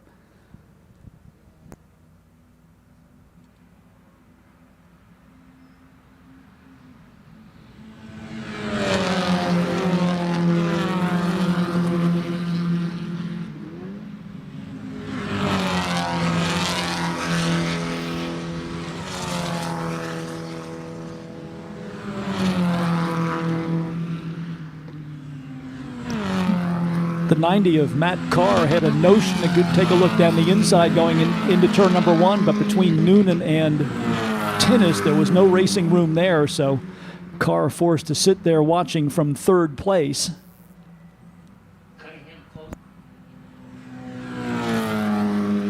Alex Cunningham trying to join on that group just had the fast lap of the race at 1 minute 1.711. So Cunningham trying to haul his way up to join the top 3 cars. He is in the black number 3, and he has caught Matthew Carr. So the field's separating a little bit now. Tinnis in the 126, Noonan in the 0, then a gap back to Carr in 90, and he's being chased by the number 3 of Cunningham. Then another 2-car battle between Tonelli in the 7 and Bergstein in the 188. 26 and 53, the next car is duking it out. Stuart Hawkins in the 26. 53 is Patrick Daly, and then right in there as well, the red and black number 52 for Don Duman. Good to see Duman back in action. He went out of the qualifying race this morning with some mechanical problems, but was able to make repairs and get the car back on the track, and right now is running in 9th position. Let's take you through the top 10 cars. Michael Tinnis, 126, is your leader. Sean Noonan, the 02nd. Matthew Carr in the 93rd. Fourth is car 3. That's Alex Cunningham, followed by Peter Tonelli in the 7 and 5th position. 6th to Lance Bergstein in the 188. 7th to the 53 of Patrick Daly. 8th to the 26 of Stuart Hawkins. Don Duman is in 9th. He's in car 52. And Mark Murphy in the 75 rounds out the top 10. 3 cars locked up nose to tail here. Noonan going to try the high road down into turn number 1. Some tire lockup on the Tinnis car, and that opens the door for the 3rd place car, Matthew Carr. So the 90 trying to take advantage there. And let's see what happens at the left-hander. He is going to be crowded to the outside just a little bit. Can't recover on the exit, so Tinnis will hang on to the lead. But as Tinnis locked up a wheel and the car just slipped off of the low groove, it opened the door for Matthew Carr, who is now trying to hold off Sean Noonan and hang on to 2nd place. And all of that has brought Alex Cunningham in the number 3 car into the picture as well.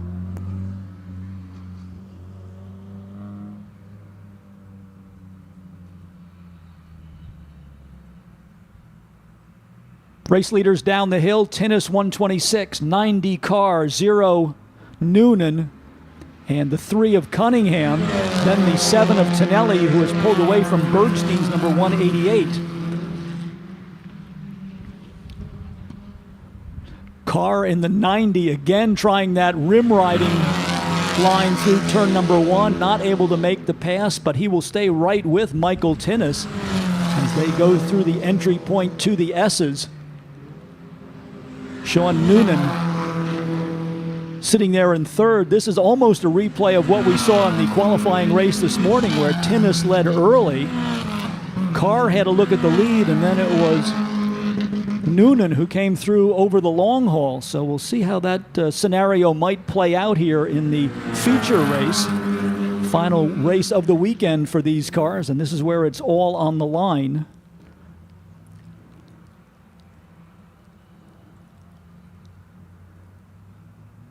Cunningham has latched onto the tail end of this group, so it is a 4-car pack up front. Noonan again all over the back of the Tinnis car as they go down into the first turn.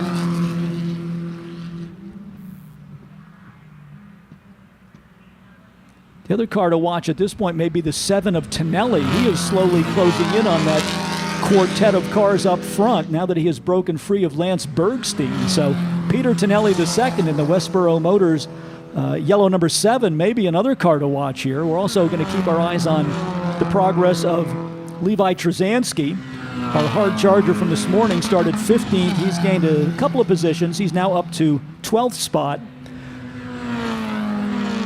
Dickie Regal, number 34, into the top 10 for the first time. Car headed towards pit lane. That looks like it might be the 50 of Chris Milton Hall.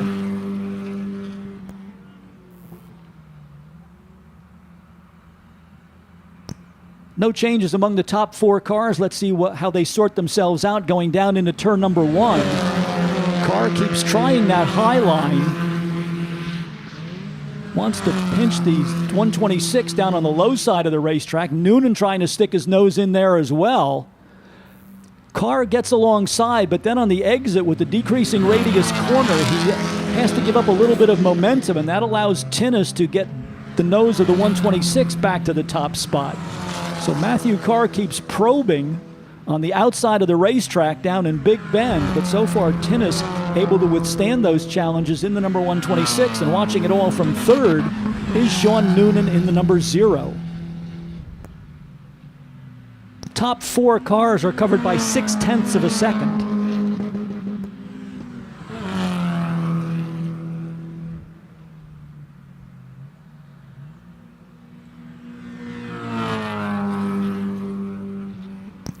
Not too much of a passing opportunity on the diving turn, but then you want to set yourself up for the run down the Sam Posey straightaway. Carr keeps trying to work that outside line, maybe thinking he can get Tinnis to go up there and take that line, which would open the door down below, but so far Tinnis has not bought into that.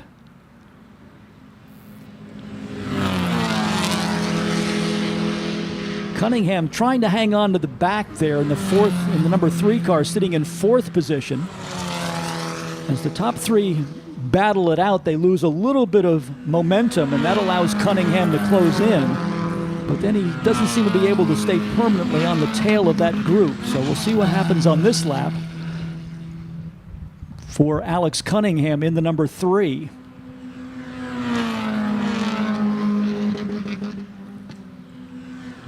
Race leaders working lap number 10, so 1/3 distance about to go on the charts. Noonan and Carr trying to work together. Almost a little bit of bumper tag down there. Then Newman goes to the high side. Tinnis falls all the way down to 4th position. Whatever happened there to Tinnis, he may have a mechanical problem. We'll have to watch that. Here it's now Noonan and Carr. Cunningham through almost definitely a mechanical problem for Tinnis in 126 as he is well off the pace. So a very disappointing turn of events for the number 126 of Michael Tinnis, who looked to be one of the dominant cars. Another car on the pit road as well, one of the flat-out motorsports entries. That was Bergstein, who was a top 10 car as well. So all of a sudden, at 1/3 distance, a couple of mechanical issues coming into play, affecting potential race winner Michael Tinnis and the top 5 car of Lance Bergstein, number 188. So the lead group now looks like this: 0 Sean Noonan, 90 Matthew Carr, and the 3 of Alex Cunningham. 4th place now to Peter Tonelli in the number 7, but he is a couple of seconds back. Here is Tinnis onto the pit road. I'm not sure if this is something that can be rectified on pit lane or whether the day is done for the number 126. Car's still running. Well, I'm not sure what happened with Michael Tinnis, but he is going back to the paddock area. So whatever happened to the number 126, it is the end of the day for one of our front runners as Michael Tinnis goes to the sidelines. Let's reset the top 10 for you. Sean Noonan, 0 is your leader. 90 Matthew Carr, 2nd. Alex Cunningham, the 3, now 3rd. 7 Peter Tonelli, 4th. 5th will go to Patrick Daly in the 53. 6th to Stuart Hawkins in the 26. 7th to Don Duman in the 52. 8th to Dickie Regal in the 34. 9th to Mark Murphy in the 75. And now up into the top 10 again, the number 169 of Levi Trzanski. Cunningham has dropped off the pace, so it looks like a 2-car battle out front now between Noonan and Carr as they will begin to get into some lap traffic here as we approach the halfway point in this 30-lap championship event for our Spec Miata competitors.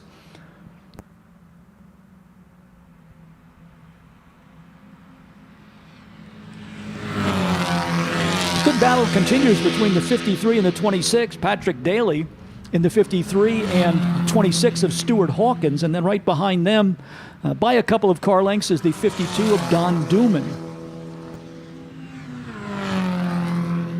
Duman, one of those guys who has been around Spec Miata almost since the beginning, back around the year 2000. Still right in the thick of the action with the Southern Auto Auctions number 52.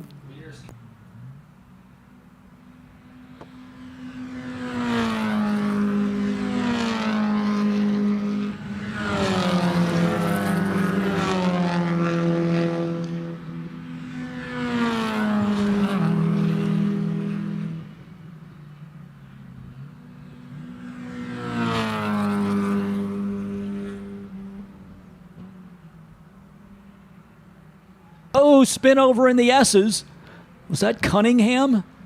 3-car, I think, was the car that went around there. Just got the right rear up onto the dirt and back end snapped away. So that car will have to wait to get on the regain position on the racetrack. I think that was the Alex Cunningham number 3 car. Those of you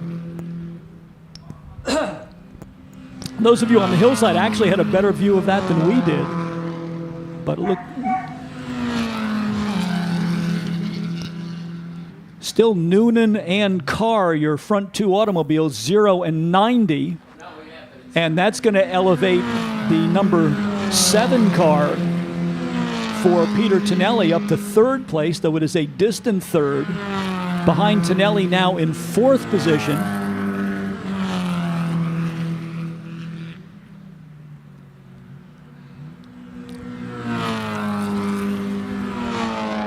Looks like Cunningham will still stay in fourth, but he is now a long way away from the leaders. Then it's the 53 of Daly, the 26 of Hawkins, 52 Dooman now seventh, followed by the 24 of Dickie Regal in eighth. Then the battle for ninth going the way of the 75. That's Mark Murphy over the 169 of Levi Trzanski. William Jandrusitz in the number 33, now 11th. Bill Ruckert in car number 11 is 12th. 13th to the 21 of Tom Rush. 14th and number 194 for Mark Sharon. And Jason Hancock in the car number 190 rounds out the top 15. But it's a two-car battle up front. Matthew Carr not giving up the fight with Sean Noonan. Carr almost alongside as they go through Big Bend. But every time he's tried that high line on the rim of the racetrack, he's found out that on the exit to the corner, he loses momentum because the radius of the corner tightens up. And he's forced to ease out of the throttle just a little bit, whereas the driver on the low side, whether it be Noonan or earlier Michael Tinnis, has the advantage on the exit to the corner.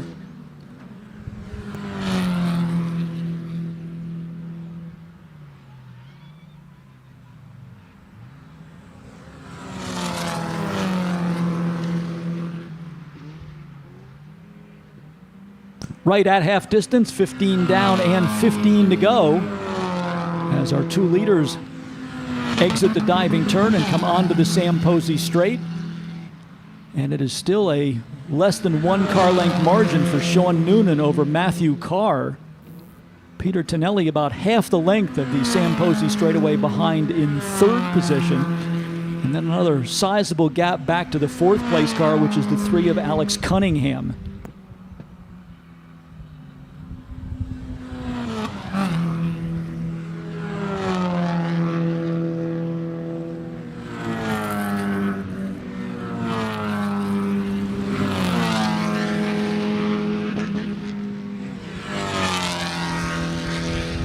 .52 of Don Dubin sounding a little bit off song as he went across the start-finish line. We'll see if that may be the first hint of a mechanical problem with the Southern Auto Auctions car.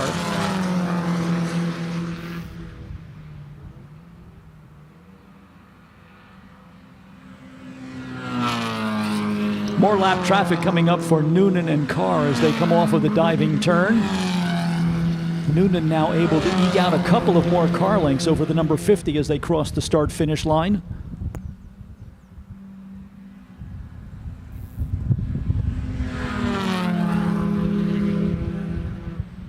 Peter Tonelli with kind of a lonely ride in third position. Can't see the two leading cars ahead of him and doesn't have anybody right in his mirrors. So Tonelli solidly in third position, but it would be a long haul at this point for him to catch up with the race leaders.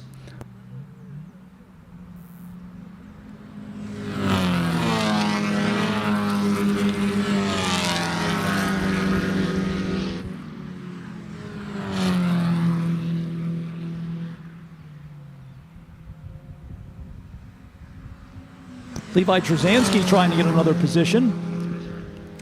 The number 169 will challenge Mark Murphy down into turn number 1. That would be the contest for 9th position. Matthew Carr losing ground now to Sean Noonan. Apparently lap traffic a factor there, as all of a sudden Noonan finds himself with about 5 car lengths as his advantage over Matthew Carr in the number 90.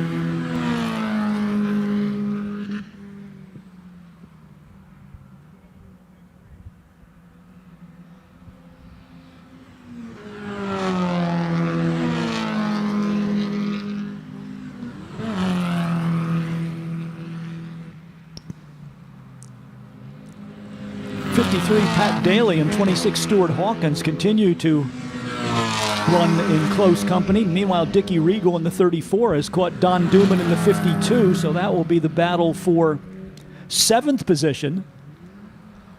Hawkins and Daly racing for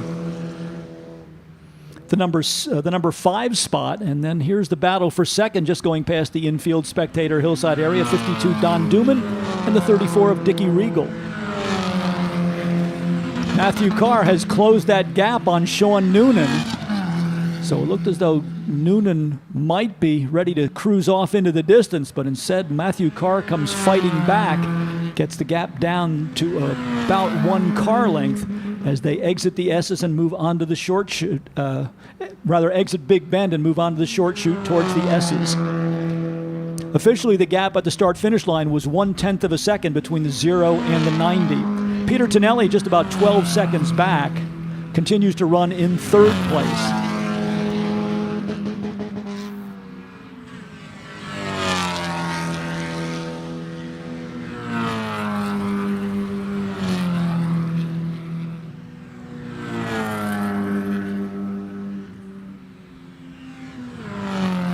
More lap traffic for the leaders as they come off of the diving turn.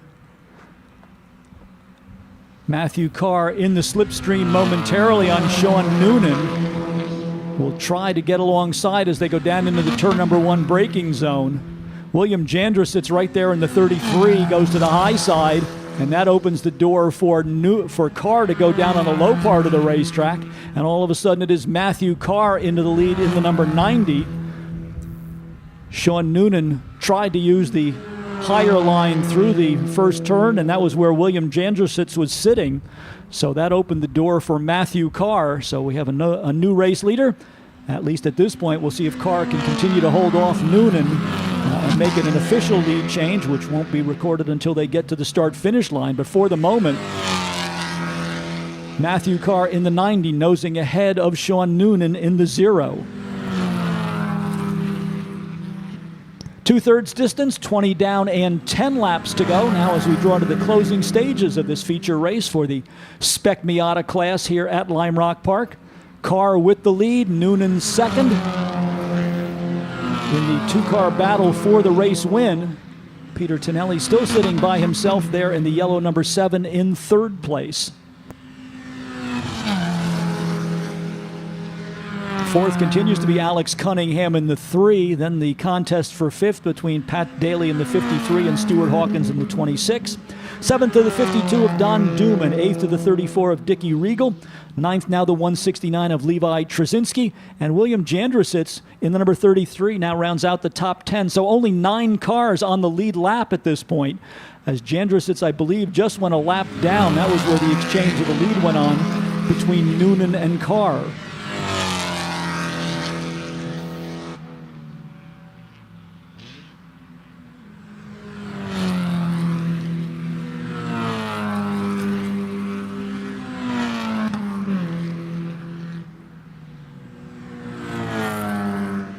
Levi Trzynski in the 169 in 9th position, now the last car on the lead lap.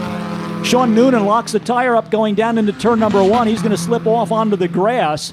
Tried to go on the outside of Matthew Carr, was late on the brakes, locked up the right front wheel, and once the wheel was locked up, it would not turn. So the car went all the way out onto the grass, and all of a sudden, if Matthew Carr looks in his mirrors, he is not going to see the blue number 0. Noonan able to recover and get back up on the pavement, but all of a sudden a big lead handed over to Matthew Carr in the number 90.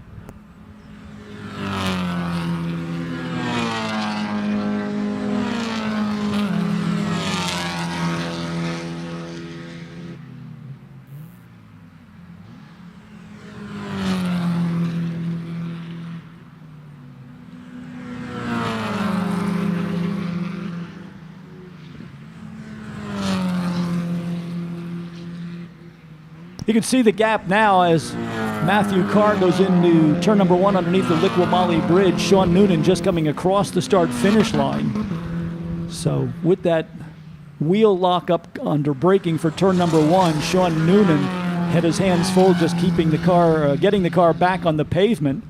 No danger at this point of him being challenged for second as Peter Tonelli is still a considerable distance back in 3rd, but it looks as though the battle for the lead, at least for now, has broken up as we are coming to the closing stages of this race. Race leader Sean Noonan now working lap number 24. The next time he comes across the stripe, it will be 24 down and 6 laps to go.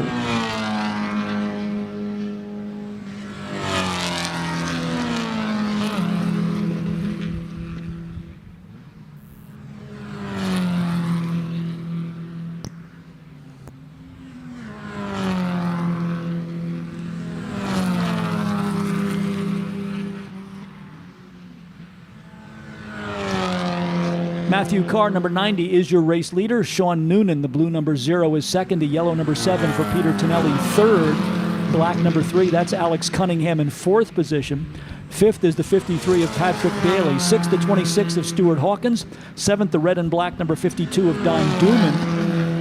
Dickie Regal in the 34 is 8th. Levi Trzanski in the 169 is 9th. And Bill Ruckert now rounds out the top 10 in the number 11 as he has gotten around the 33 of William Jandrasitz. Jandrasitz sits in 11th, 12th to the 21 of Tom Rush, 13th to Mark Murphy in the 75, 14th to the 194 of Mark Sharon, and rounding out the top 15 is car number 190. That is Jason Hancock.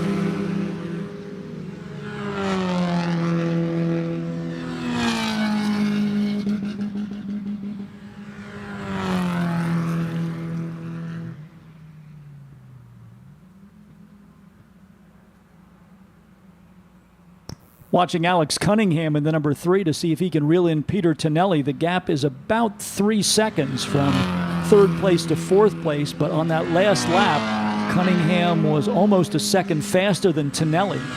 So with the laps counting down, we'll see if Alex Cunningham has anything left to challenge for the final podium position.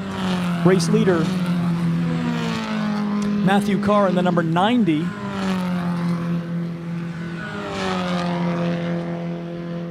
Now coming up to 25 down, 26 down and 4 to go. Looking to see who is coming onto pit lane. It's a red car. It is our race leader, Matthew Carr. Number 90, Matthew Carr with the Housatonic Racing Development entry. All of a sudden on the pit road, it looks as though the left front is the problem. Whether it's a tire going down or a wheel bearing, it looks like it is day over for our race leader, Matthew Carr. So all of a sudden, Sean Noonan, who saw himself giving up that battle for the lead, finds himself back in the number 1 position. So late race drama here as Sean Noonan moves back into the lead. Peter Tonelli, the number 7, is second. Alex Cunningham in the number 3 now third.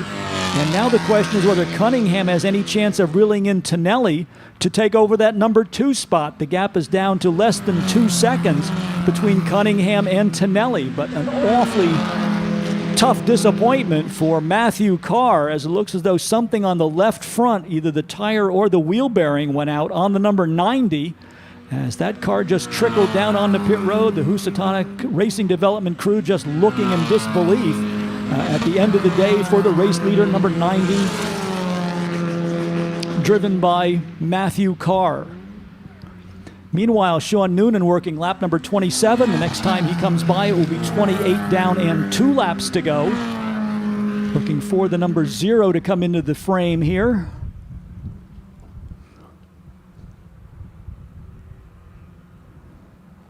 Well, they always say it's not over till it's over, and unfortunately a hard lesson learned for Matthew Carr in the number 90, who was in control of this race until the number 90 car let him down mechanically. Here is the race leader. This is Sean Noonan across the line, 28 down and 2 laps to go. Let's see what's going on in second place now between Peter Tonelli and Alex Cunningham. Here is Tonelli in the midst of some lap traffic coming down the hill. Tonelli across the line in the 7. And the number 3 car, Cunningham, still trying to fight through lap traffic. So a little bit of breathing room for Tonelli now. Next time by, it should be the 1 lap to go signal for Sean Noonan.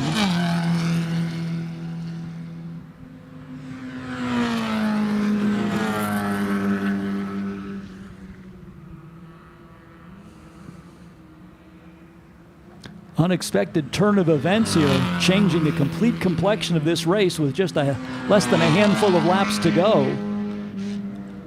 And Sean Noonan, the recipient of some good fortune here. Bad fortune for Matthew Carr, good fortune for Sean Noonan. Here is the 0 getting the 1 lap to go signal. He is comfortably ahead of Peter Tonelli in second. So just a mile and a half back to the checkered flag to put this one into the record books for Sean Noonan. Here is Peter Tonelli in the 7 across the start-finish line. Still with a sizable advantage over the number 3 of Alex Cunningham. So Cunningham, at this point, I don't think has a chance of reeling in Tonelli unless we have another unexpected turn of events. Patrick Daly in the 53 now up to 4th. Stuart Hawkins in the 26 5th. And Don Duman now up in the 6th in the 52. Meanwhile, we look for Sean Noonan in the number 0 to reappear at the base of the diving turn.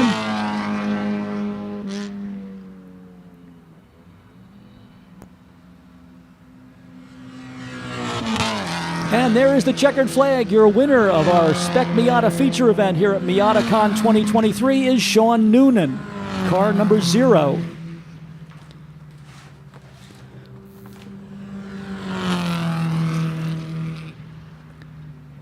Noonan out of Newburgh, New York, taking the victory. Second place to Peter Tonelli in the number 7, the Westboro Motors car. Third to Alex Cunningham in the number 3. Fourth will go to Patrick Daly in the 53. Fifth to Stuart Hawkins in the 26. Sixth to Don Duman in the number 52. Then it should be Dickie Regal in 7th spot in the number 34. Levi Trzanski again charging through the field. Started 15th, will finish 8th in the number 169. William Jandrasitz, our visitor from Canada, in number 33, gets a top 10 finish in 9th. 10th to the 75 of Mark Murphy. 11th to Bill Ruckert in the 11. 12th to the 21 of Tom Rush. 13th to the 194 for Mark Sharon. Jason Hancock's number 190 finishes 14th. And Mitch Redding rounds out the top 15 in the 04. 16th to the 77 of Eric Beck. Morgan Duffy's number 24 is 17th. 18th to the 50 of Chris Milton Hall.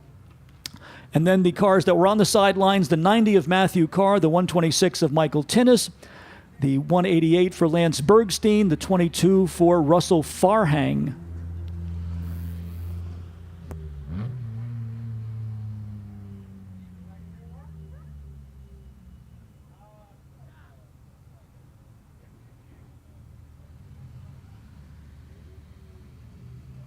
So congratulations to Sean Noonan picking up the win in the number 0.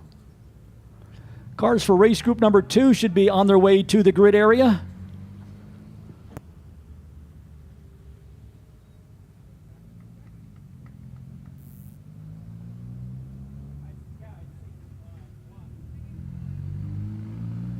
Looks like we're going to give Sean Noonan a well-earned victory lap here. And we hope that you will help us keep a long-standing Lime Rock tradition alive as Sean Noonan takes his victory lap. We hope that you'll get up on your feet and wave your hat, wave your hands in a Lime Rock salute to Sean Noonan, our victor here in the Spec Miata class.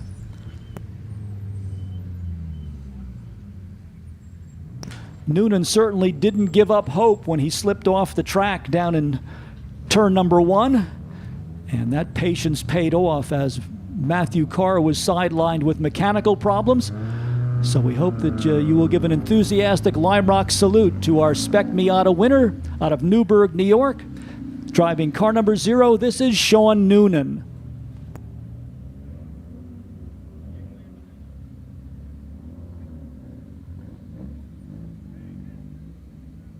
We will get all of our cars from race group number 1 back to the paddock area, and then bring out the feature race for our MX-5 and Open Miata class cars for their 30-lap feature race. The provisional starting lineup shows Justin Tracy in the number 33 car in 16th, and the number 82 of Jessica Tracy in 15th. Those cars did not run the qualifying race this morning, so they may not make the starting lineup. Scheduled to start in 14th position, John Koch in the number 928. Ed Zemix, number 38, will start 13th. 12th, and a car to watch could be John Isaacs in the 663. Isaacs did not race yesterday, but was a strong performer this morning with the number 663, although he does start this race down in 12th position. Richard Pickett in the number 129, scheduled to start 11th. That car broke a ball joint. Hopefully they were able to make repairs and get him ready for the afternoon race. David Nissenbaum scheduled to start 9th in the 41. Van Svensson in the 314, scheduled to start 8th on the field. I think we skipped over Ryan Pila. The number 19 car scheduled to start 10th had a wheel bearing problem. They were hoping to get that car repaired and get Pila into the field for our afternoon feature race. So Pila in 10th in the 19, Nissenbaum in the 41, 9th, 8th to the 314 of Van Svensson. Terrence Smith in number 192, 7th. Colin Duffy, who had some problems this morning with the 72, scheduled to start 6th. 5th on the field to Alex Radovic Moreno, number 473. Rick Hosley in the number 553, scheduled to start 4th. Alongside of him will be the 4th generation Mazda Global Racer for Massimo Risi, number 15. And your front row, outside starting spot to the pumpkin-colored number 88 Mazda MX-5 for Justin Brigandi. Pole position for our feature race for Group 2. We'll go to the Mazda Speed Turbo, the turbocharged B-Series Miata, number 681 from Michael Stack. Stack looking to make a clean sweep of it here, as he has won both of the qualifying races and took pole position in the qualifying session yesterday. So Stack looking to make it a clean sweep for the rare turbocharged Miata number 681.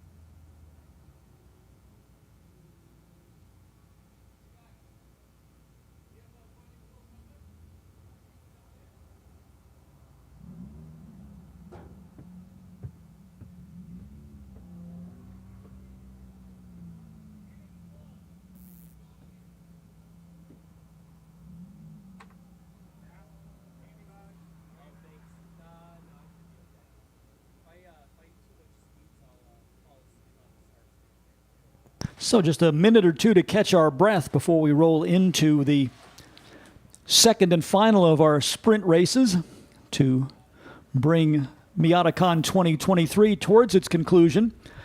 Our high-performance driving enthusiasts will be back out for a couple of track sessions. We'll also have a practice session for the cars that will run in our endurance race. The practice session for the endurance cars will take place from 2:40 until 3:10. And the final green flag of the day and the weekend will be for our 1-hour endurance race, which is scheduled to start at 3:45 this afternoon.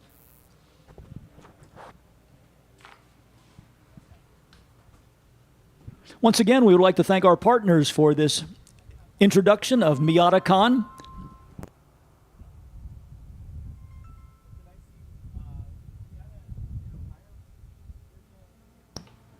Including Mazda Motorsports, Mazda of Milford, the official Mazda dealer for Miatacon 2023, FCP Euro, Delamar Hotels, Autodromo Chronographs, NBT Bank, Marsh McLennan, Miller Motor Cars, Blazius Chevrolet, Connecticut Business Systems, a Xerox company, VP Racing Fuels, Pelote Driving Shoes, Millbrook Vineyard and Winery, Liqui Spectro Performance Oils, Hummel Brothers Hot Dogs, F&W Kubota, Pepsi, the Great Falls Brewing Company, brewers of Lime Rock Lager, Women in Motorsports North America, DLTC Landscape Contractors, Haggerty, Thule, Ruitt Sibley, Road and Track, and Hoosier Tire East. Thank you for your support of Miatacon 2023.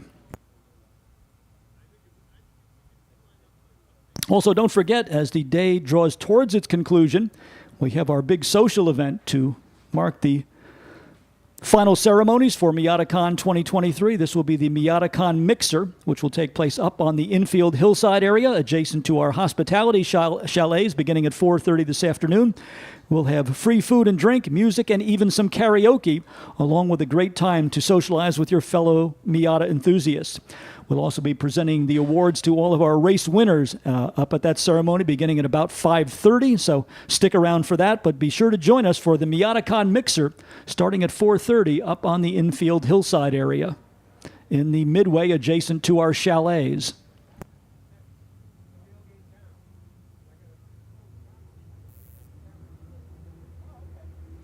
Cars for race group number 2 rolling into their assigned starting positions. Michael Stack and Justin Brigandy on the front row. Massimo Risi and Rick Hosley on row number 2.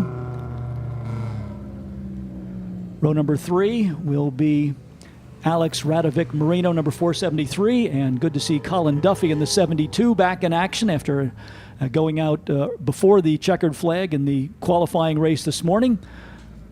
Then it will be Terrence Smith in the number 192, Van Svensson in the 314, David Nissenbaum in the number 41, Ryan Pila in the 19, also able to make repairs to come out for the feature race. 38, Ed Zemek falling in the line, as is John Isaacs in the 663. And we round out the field with the 928 of John Koch.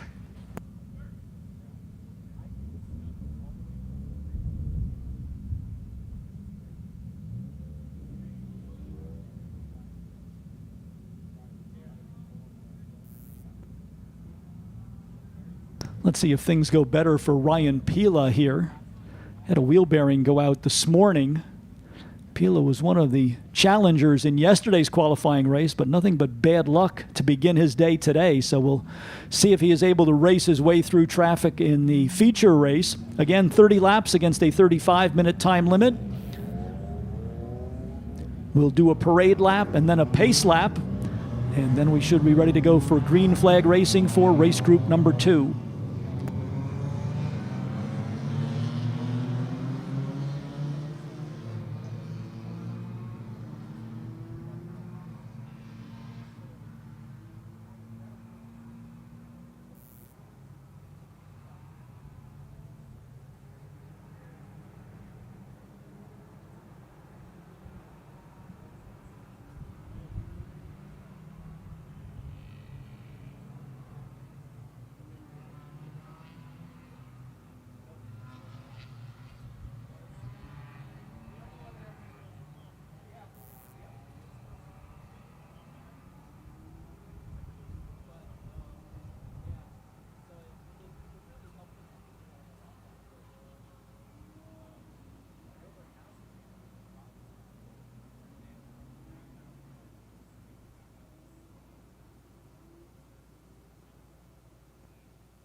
Parade lap about to be completed. Our honored car for the weekend, our feature car for the weekend, the world's fastest Miata, about to come onto pit lane. Our 165-mile-an-hour Bonneville Speed Trials record holder. Field will now form up 2 by 2 behind the Lime Rock MX-5 pace car. Michael Stack and Justin Brigandy on the front row. Massimo Risi and Rick Hosley on row number 2. Row number 3, Alex Radovic Marino and Colin Duffy in the 72. Then it should be Terrence Smith and Van Svensson on row number 4, 192 and 314. Dave Nissenbaum in the 41, Ryan Pila in the 19. On the 5th row, 6th row to John Isaacs in the 663 and Ed Zemek in the number 38.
slow progress towards the start-finish stripe. Mike Petrucci looking them over with the green flag in hand. Our feature race for Group 2 is underway.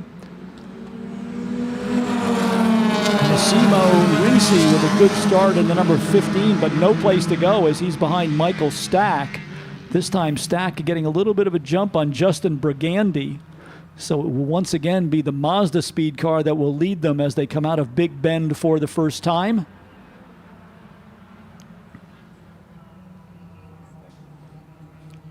Cars to watch from the back of the pack will be the 663 of John Isaacs and the 19 of Ryan Pila.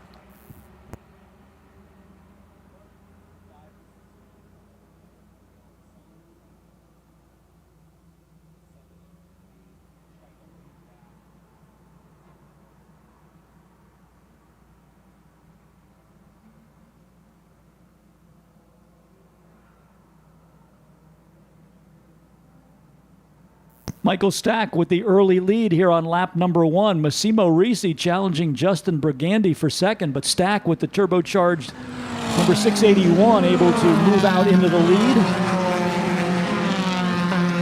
Massimo Risi really found a turn of speed in the qualifying race this morning, and right now is sitting in a potential podium position in third, but Rick Hosley with the Champ Car specification long distance racing Mazda Miata number 531 would like to get back on the podium after having a couple of problems earlier in the weekend. But Risi giving Brigandi a good battle for second place. The issue with Michael Stack will be whether he can preserve his record of performance and reliability and make a clean sweep of the weekend with the turbocharged Mazda Speed Miata. As we saw in the race just concluded, it's not over till it's over. So although Stack has the lead, there's always the potential that some sort of fate can intervene. So while we watch Stack move into the lead, we are by no means ready to concede the win to him at this point with 19 laps to go. Massimo Risi going to try a long run around the outside of Justin Brigandi, and he will make the move work, at least for the moment, down in turn number 1. So Massimo Risi, in the number 15, found something during that qualifying race that gave him an extra boost. And right now, the 15 car solidly in the second, starting to drive away from Justin Brigandi in the 88.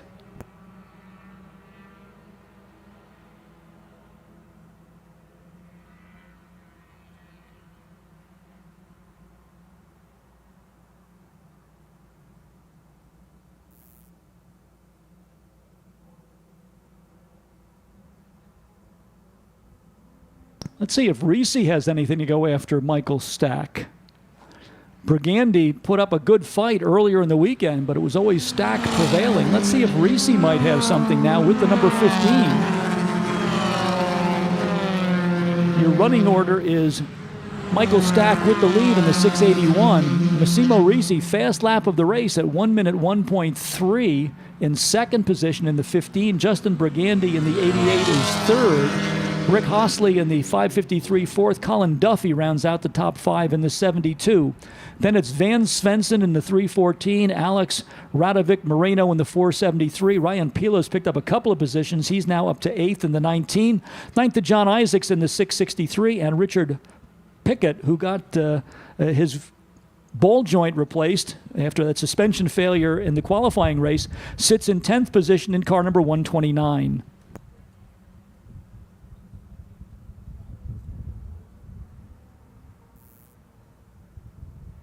Looks like it's a 3-car battle for third here as Stack leads. Risi is second. And then Duffy, Hosley, and Brigandi all fighting for that final spot on the podium. And looking to join them, Isaacs and Pila. In fact, Isaacs in the 663 just passed Ryan Pila for position going down into turn number 1.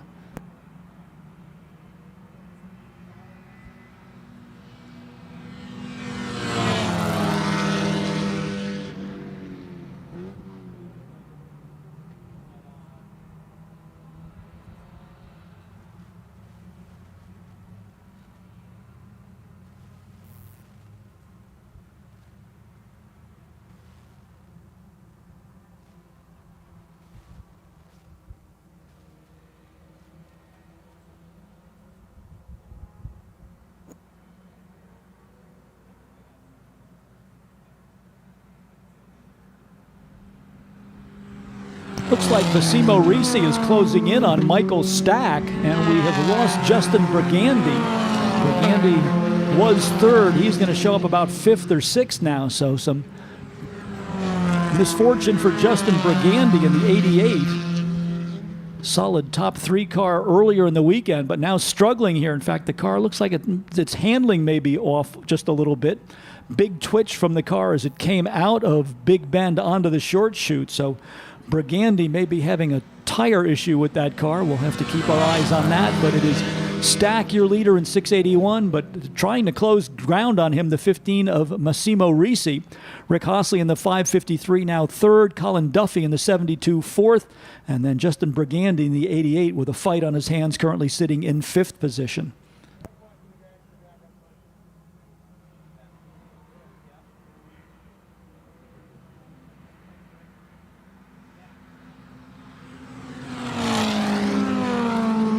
Here comes John Isaacs in the 663, so he is on the move.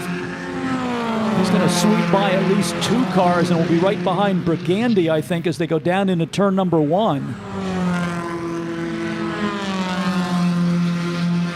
Bit of a jam up around Brigandy there. He is continuing to struggle with the handling on that car. He just gave up two positions in the middle of Big Bend, so things not going at all well for Justin Brigandy in the 88. But that works to the advantage of the 663 of John Isaacs, as Isaacs now will set his sights up ahead. Isaacs should be in fifth position the next time they come back to the line, and then he'll set his sights on Colin Duffy and Rick Hossley.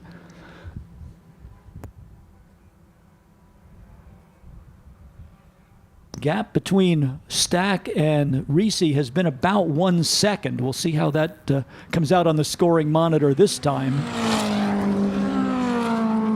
1.4 seconds, so Stack gaining back a little bit of ground there.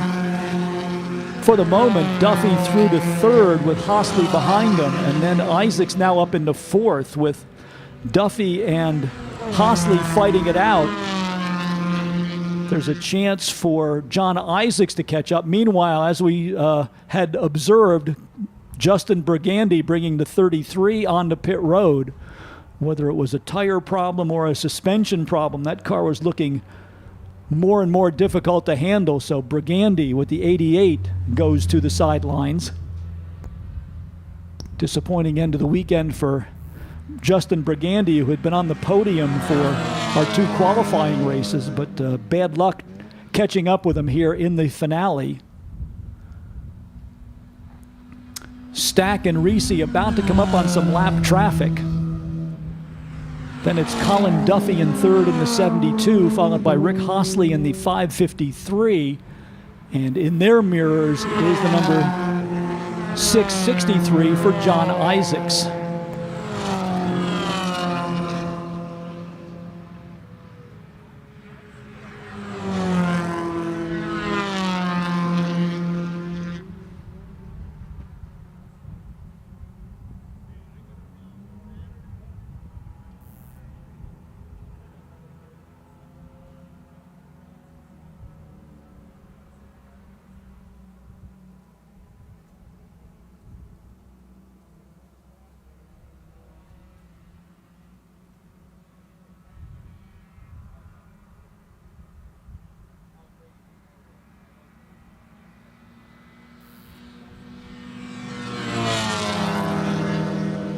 Stack and Risi starting to encounter some lap traffic here.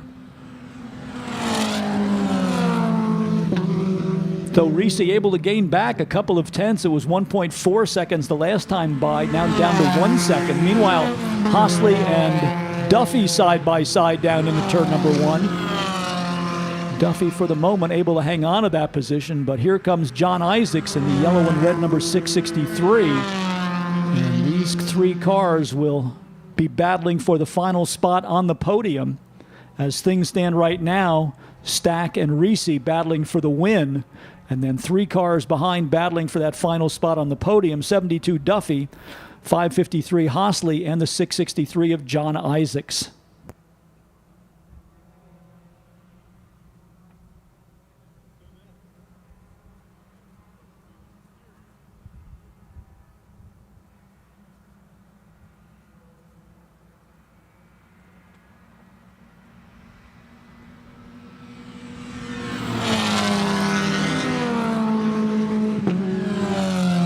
here's your three-car battle for third. They are three across as they go to the start-finish line. 72 Duffy, 663 Isaacs, 553 Hosley. Isaacs down on the low side, and he's going to make the pass on. No, they spins down there. Contact between Isaacs and Hosley. So it looked as though John Isaacs had made his way up into third position, but then the back end snapped away right in the middle of Big Bend. He slid to the outside, and there was contact between the 663 and the 553. So that all will work to the advantage of Colin Duffy in the 72. Isaacs in the 663 able to continue. I think Hosley was able to get going as well, but my expectation is that there may be some pretty significant body damage on both of those cars.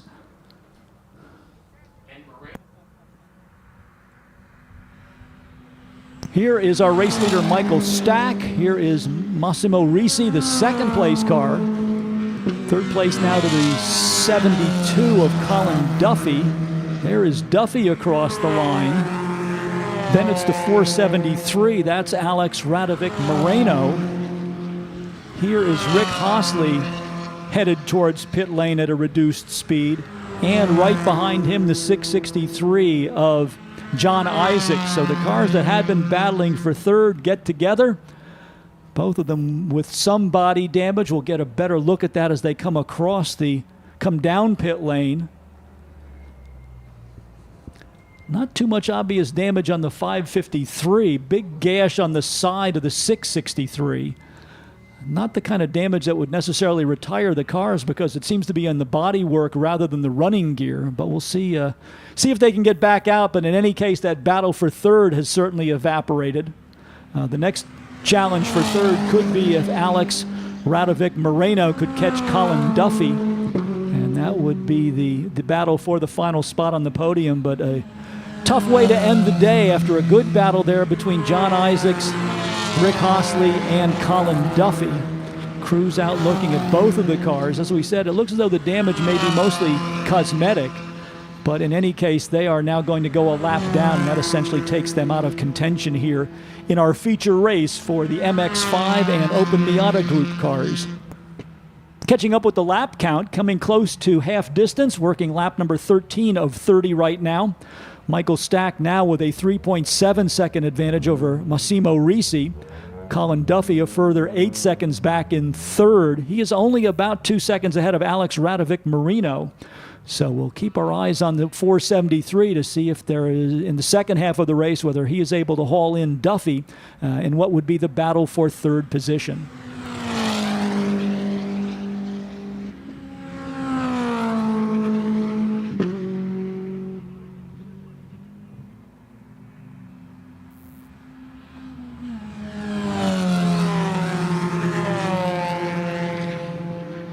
Radovic Moreno not too far behind Colin Duffy, as you can see as they come out of Big Bend headed towards the S's. Lapped car, first car in line, then it is the 72 of Duffy, and then the 473 of Radovic Moreno. So not a big gap at this point in the battle for third. And with Duffy momentarily held up by that lapped automobile, that's going to allow the 473 to draw even a bit closer as they drive up the Paul Newman straight towards the climbing turn. Almost unnoticed with this, Ryan Pila in the number 19 has worked his way into fifth position. Sixth to Van Svensson in the 314. Seventh to Richard Pickett in the number 129. Eighth to David Nissenbaum in the 41. And rounding out the top 10, Terrence Smith in car number 192.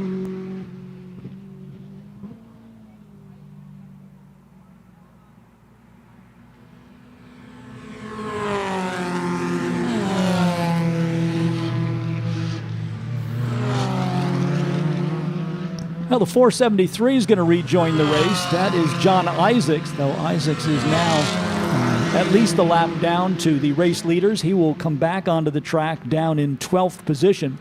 And he is shown as 2 laps down to race leader Michael Stack, who is working half distance.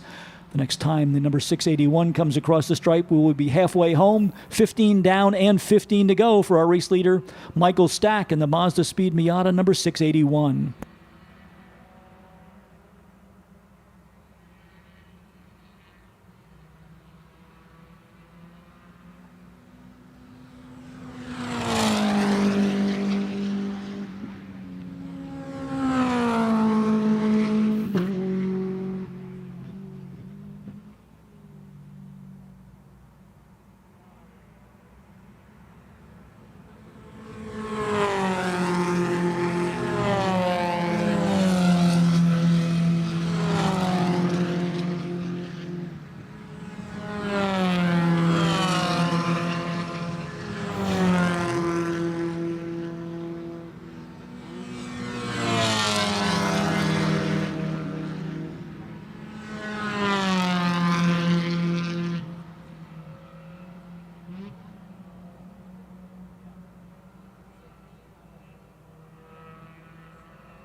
past half distance now. Race leader Michael Stack working lap number 17, so it'll be 17 down and 13 to go. Stack's advantage about 4.8 seconds over Massimo Risi in the number 15, the ND Series Miata, the global racing version of the MX-5. Risi, as we have noted a couple of times, really finding some speed today. Came on strong in the qualifying race, then benefited from the misfortune of others to find himself sitting in second position now. And then the battle will be for third between the 72 of Colin Duffy and the 473 for Alex Radovic Moreno. Rick Hossley back in the paddock area. He was one of the cars involved in that incident down in turn number 1. The 663 of John Isaacs back out on the racetrack, but now a couple of laps down and basically out of contention here in this 30-lap championship race for the MX-5 and open category Mazda Miatas. Here is your battle for third, 72 Duffy. And then about 10 car lengths back, it's Alex Radovic Moreno. The gap officially shown as 1.8 seconds. Last lap, a 1 minute 2.8 for Duffy, a 1 minute 2.5 for Moreno. So by just a couple of tenths, Moreno with a faster lap. And if he can continue to put together that kind of performance, that will get him closer to a possible visit to the podium here for our awards presentations at the end of the day up at our Miatacon mixer, which will begin at 4:30 this afternoon. As we have reminded you several times, and we certainly hope that you'll stick around and join us for that. Snacks and drinks, a little bit of music, maybe some karaoke, as well as awards presentations to all of our race winners from today's feature events.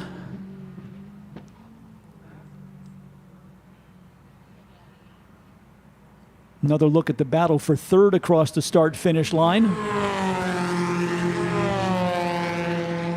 Another tenth of a second for Duffy, 1 minute 2.4 for Duffy, 1 minute 2.3 for Moreno. So the gap continues to get whittled down.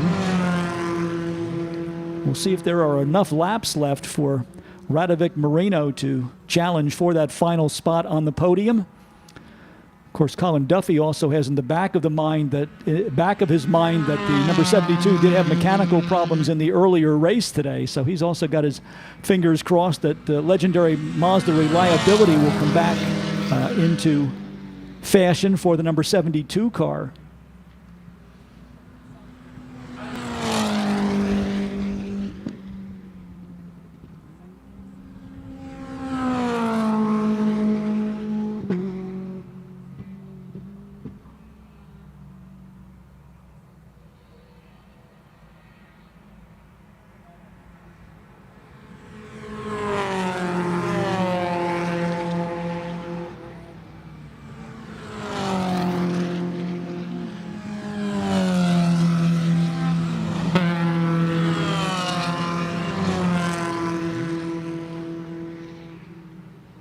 Colin Duffy in a fight here to hang on to that final spot on the podium. 1 minute 2.4 for Duffy on the last lap, 1 minute 1.8. So all of a sudden, Alex Radovic Moreno with a glimpse of the podium perhaps in his future. We might also see racetrack conditions changing just a little bit as we have lost the sunshine from earlier today. That helped to put some heat into the surface and provide optimum traction. With the overcast coming in, we may see the track getting just a little bit greasy here.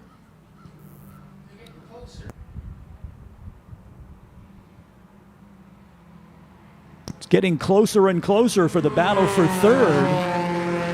1 minute 2.6 for Duffy, 1 minute 2.0 for Alex Radovic Moreno. So 473 at this point with the faster lap times, trying to make up the gap from earlier in the race. But Radovic Moreno now has in his sights the final spot on the podium.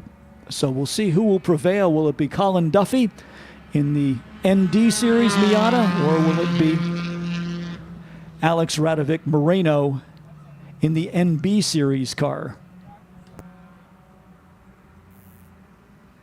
2/3 distance, 20 down and 10 laps to go, so still a long way left in this race for Michael Stack, Massimo Risi, and then the battle for third between Duffy and Alex Radovico Marino. 473, less than a car length now on the 72.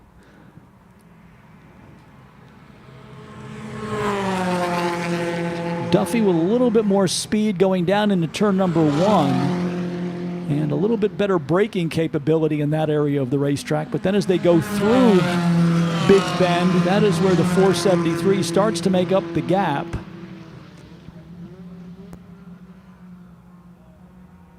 Behind them in 5th position, it's Ryan Pila in the 19, then Van Svensson in the 314. Richard Pickett in the number 129 is 7th, 8th to the 41 of David Nissenbaum, 9th to the 192 of Terrence Smith, and John Koch now rounding out the top 10 in car number 928.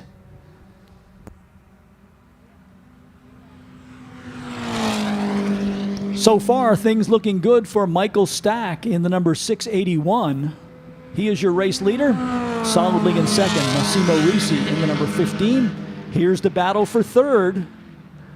On to the Sam Posey straight. Still Colin Duffy with the advantage. 473, Alex Radovic Moreno.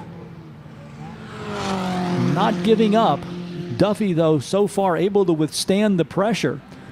They are separated by less than a car length as they come out of Big Bend onto the short chute. Now headed towards the left-hander that marks the entry point to the S's.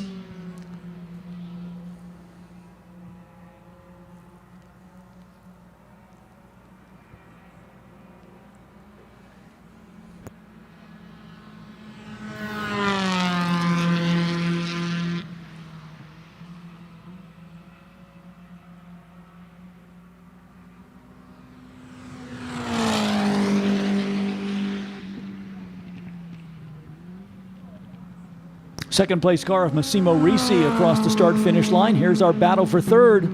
Coming down the hill, still Duffy with the advantage. Radovic Moreno in the slipstream here. Takes a look at the rim riding line through turn number 1 by going to the high side of the racetrack. He'll close ground on Colin Duffy as they work their way through Big Bend. Duffy hanging on under pressure here.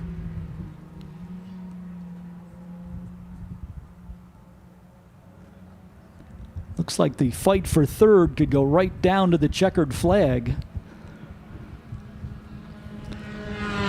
Up front, Michael Stack starting to count the laps down. The next time he comes across the stripe, it will be 24 down and 6 to go as the Mazda Speed Miata, the turbocharged 4-cylinder NB Series car, goes across the start-finish line. Here is Massimo Risi, second place in the number 15, now about 7 seconds behind. And then the battle for third, a couple of lapped cars up ahead, Ed Zemek in the 38 and John Koch in the number 928. And then right behind them, the battle for third position between the 72 of Colin Duffy and the number 473 of Alex Radovic Marino. And a lap traffic now could be a factor for those cars. They will probably catch them somewhere in the vicinity of the uphill turn. So crucial decision time for Colin Duffy in terms of how he approaches the lap traffic.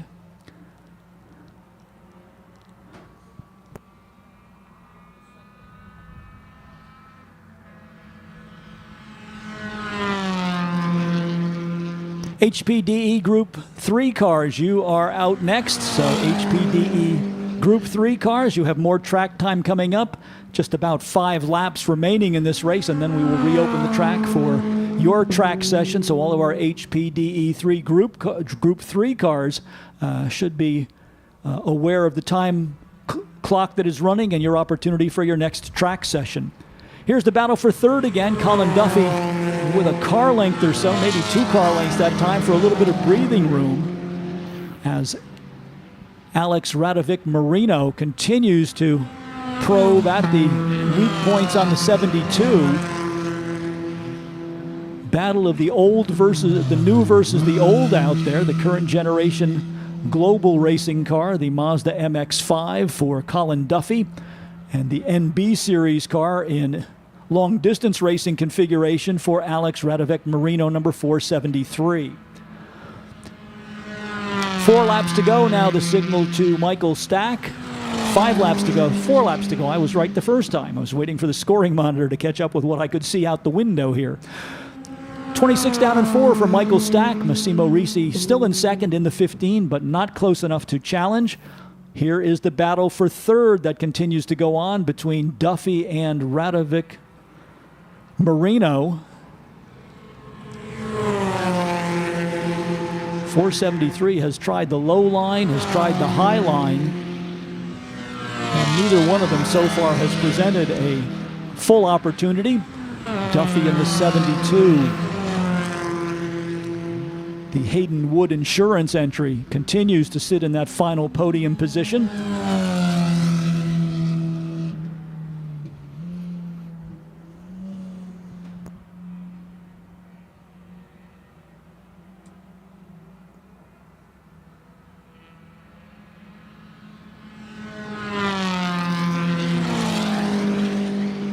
Michael Stack clicks off lap number 27. Massimo Risi across the line still in second.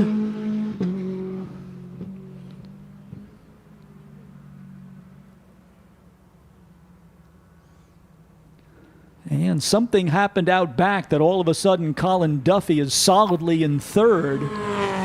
Alex Radovic Marino all of a sudden about 10 car lengths behind, so perhaps an encounter with lap traffic there will work to Colin Duffy's advantage.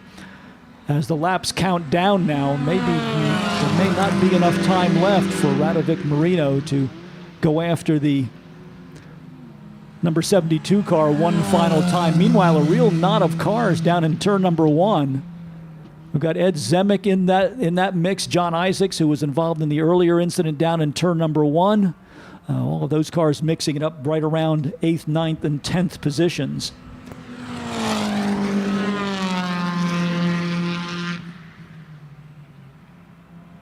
Next time by, we're going to look for the 1 lap to go signal.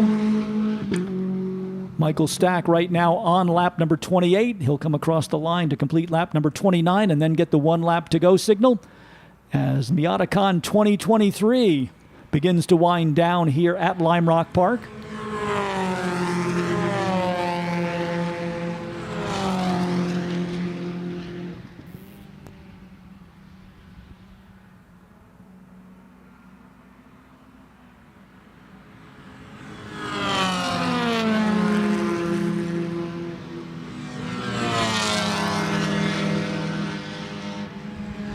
Looking for Michael Stack and the Mazda Speed Turbo number 681 to come through the diving turn.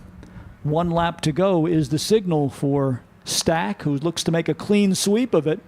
Fast qualifier, a pair of heat race wins, and now the 681 just a mile and a half away from victory here in the feature race for our MX-5 and Open Miata class cars. Massimo Risi still in second, but not close enough to be a factor here as they go into their final lap. Colin Duffy still with a little bit of a cushion here, but Alex Radovic Marino is not going to give up. He has easily halved the gap here from 10 car lengths down to 5 as they go down into turn number 1. Let's see if he can get any closer here. Radovic Marino really fighting back.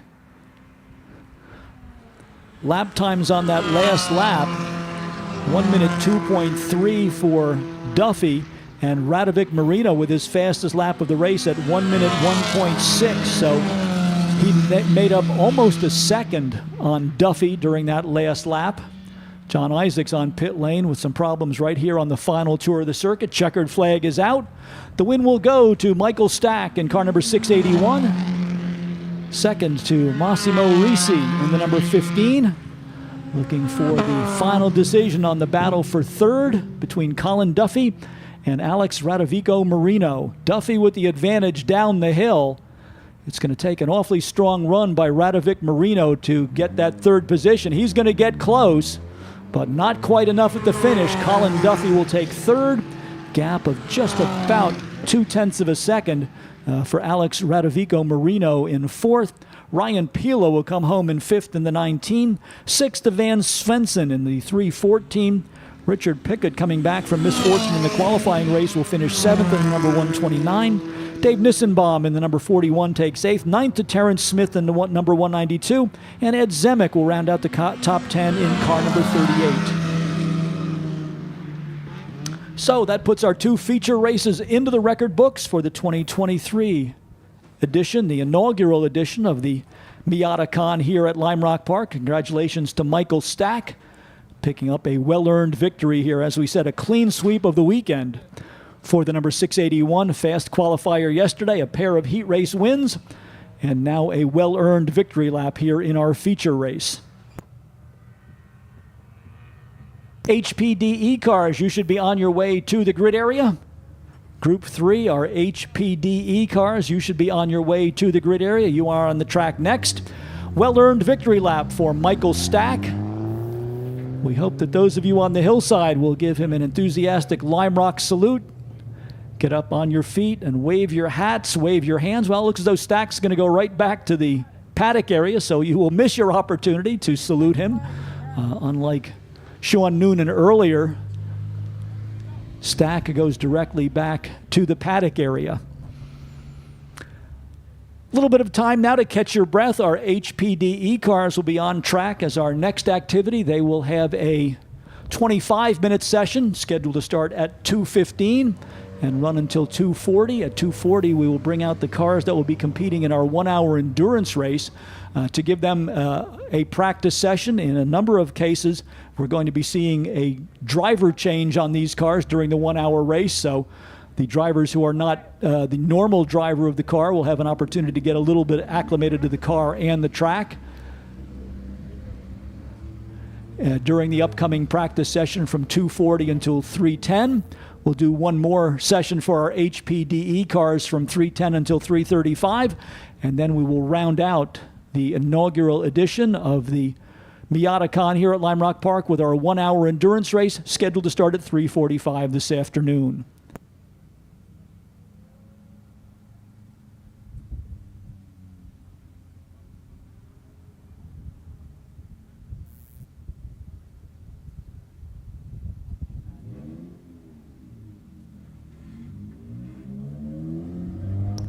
Those of you on the hillside can certainly see how the weather has changed in a very short time in typical New England fashion.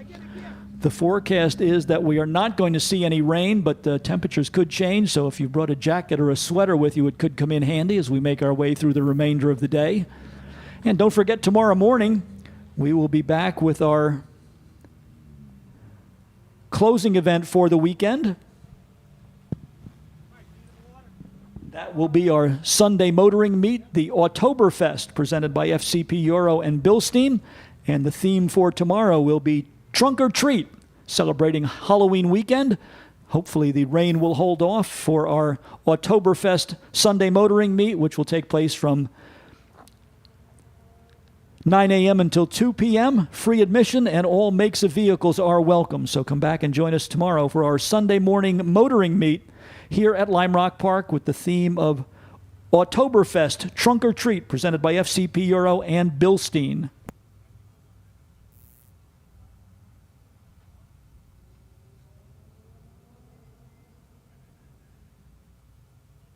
We also hope you'll stick around at the end of the day for our Miata Mixer, our social event, which will take place up adjacent to our infield hospitality chalets. There will be free food and drink, music, perhaps even some karaoke, and a great time to socialize with your fellow Miata enthusiasts.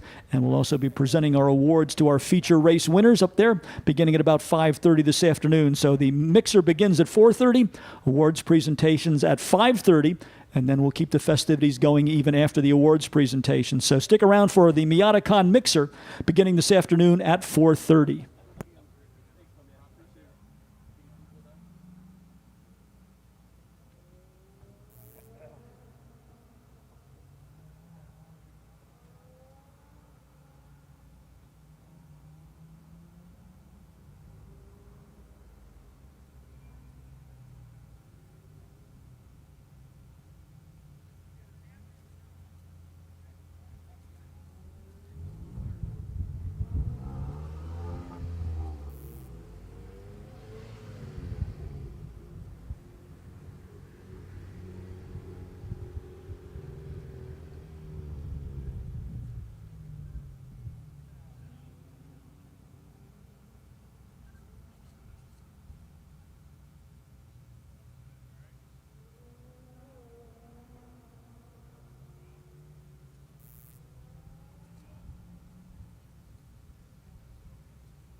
Joining us now is part-time race driver and full-time CEO at Lime Rock Park, Dickie Regal.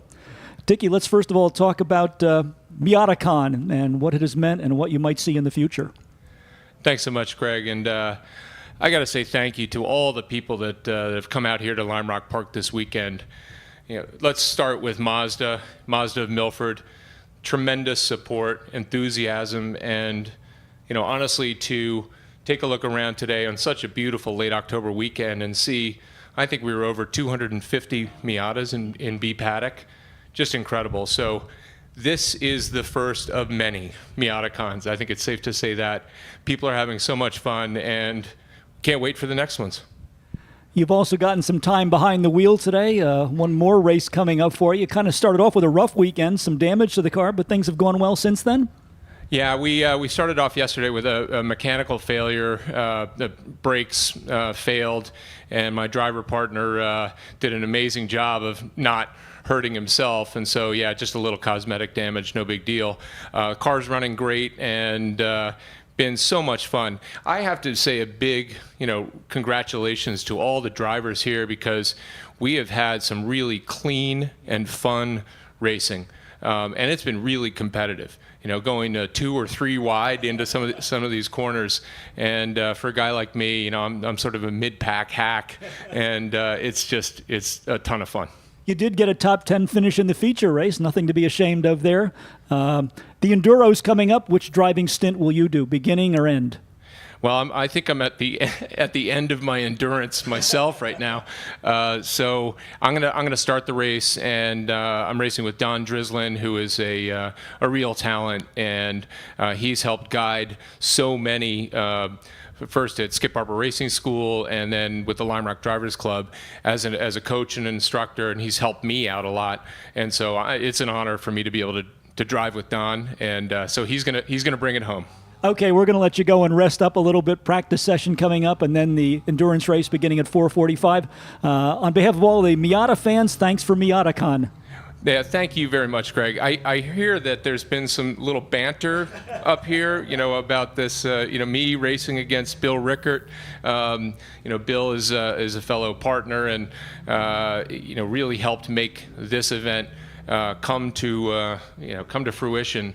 I also want to thank Walter Irvin and Stephen Sewell, who really had the brainchild for Miatacon. And we then all got together as a team. We've got an amazing group of people here at Lime Rock Park who all got behind it. And as you know, it takes a village, and we've got a ton of people that helped pull this whole weekend together. So really delighted, and I hope everybody here will come back again and again and again. We'll look forward to seeing the 2024 schedule for all of the events here at Lime Rock Park. We don't want to let the cat out of the bag, but I know there are some new things coming next year. Yeah, we're really excited for 2024. I think we're going to announce shortly a speed tour event in July, which it will be all new. Working with Cavallino for a Ferrari event in the fall, and we had new things happen this year.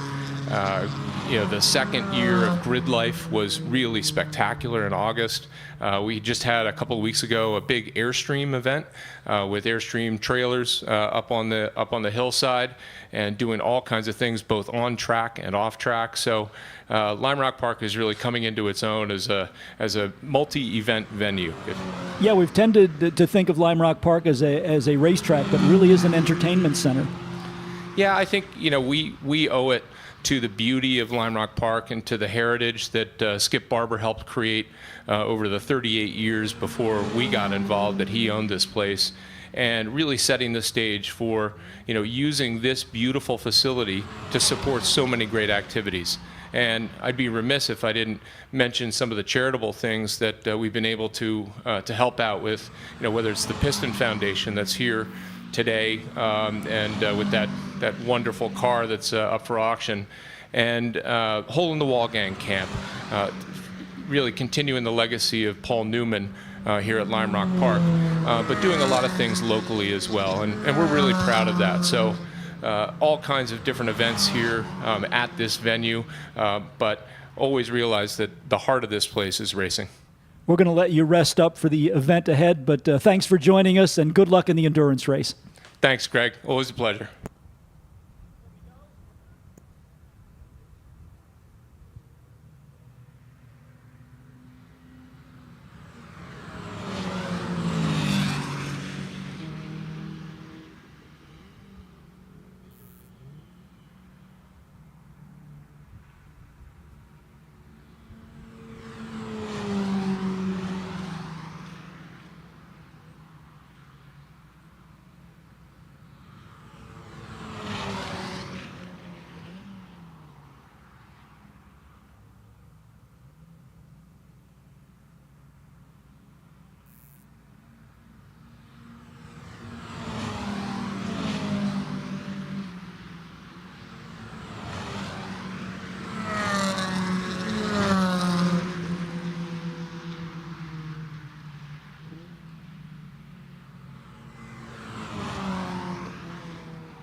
Special guest joining us here at the top of the tower as we work our way through our HPDE session. This is Sean Noonan, the winner of the Spec Miata feature event. Sean, kind of an up and down day, but it certainly ended on a high note. Yeah, definitely got lucky there at the end with a little bit of help from a mechanical failure on car, but he drove a great race. He certainly would have beat me otherwise. Tinnis drove well. Cunningham, everybody, had a shot at a podium here, so that was pretty awesome. What were you thinking as you went down in turn number one and you got a little bit off course? I thought I ran out of talent, and then I ran out of road, and then I went in the grass and came back. So I don't think I could have got him before the end of the race. But I would like to thank Lime Rock for putting this on with SCDA. It's super special to me because I learned to drive here with SCDA, so I'm really thrilled to be here and get a good result at this event.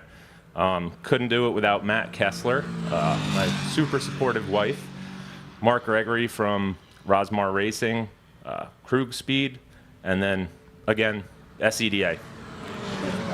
And Hoosier Tires. And Hoosier Tires and Mazda Motorsports. Thank you, guys. We may get to see you up at the awards presentations. I understand there may be some stuff from Hoosier up there for you. We'll see how that works out. But getting back to where you went off course, you said you ran out of talent, but you were charging hard there. I mean, it was one of those high-risk, high-reward moves. Yeah, I should have learned this lesson already. It's not that easy to make an outside pass going into one. But in the moment, I'll do it every time.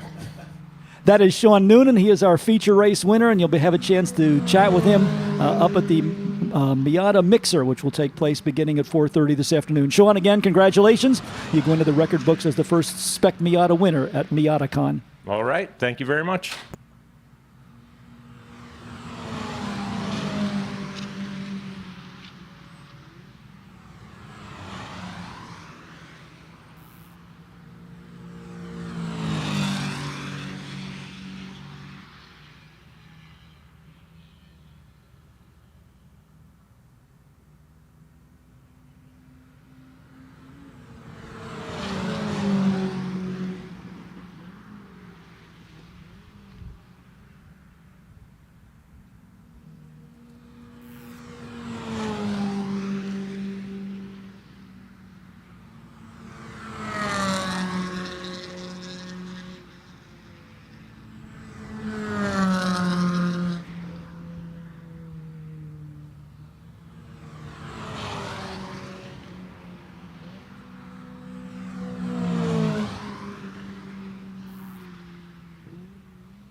Attention in paddock.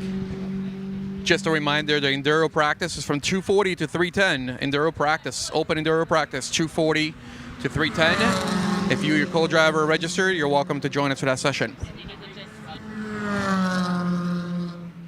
Let's repeat that announcement. We are just about ready to assemble the cars for the practice session for the endurance race.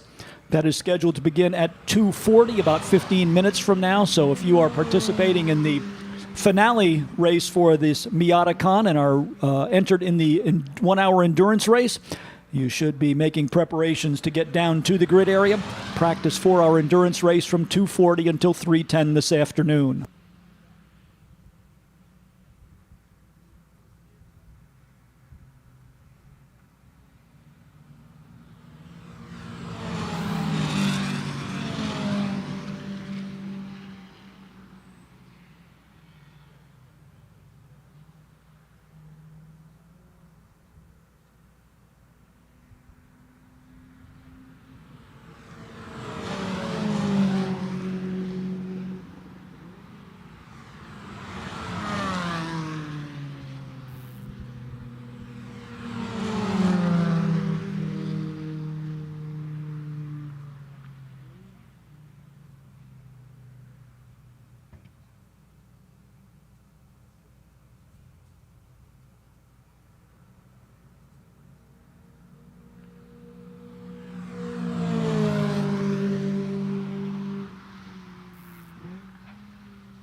Now 10 minutes before the Enduro practice, cars for the Enduro should be going to the grid right now. You've got 10 minutes.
Track session just concluded for our HPDE group.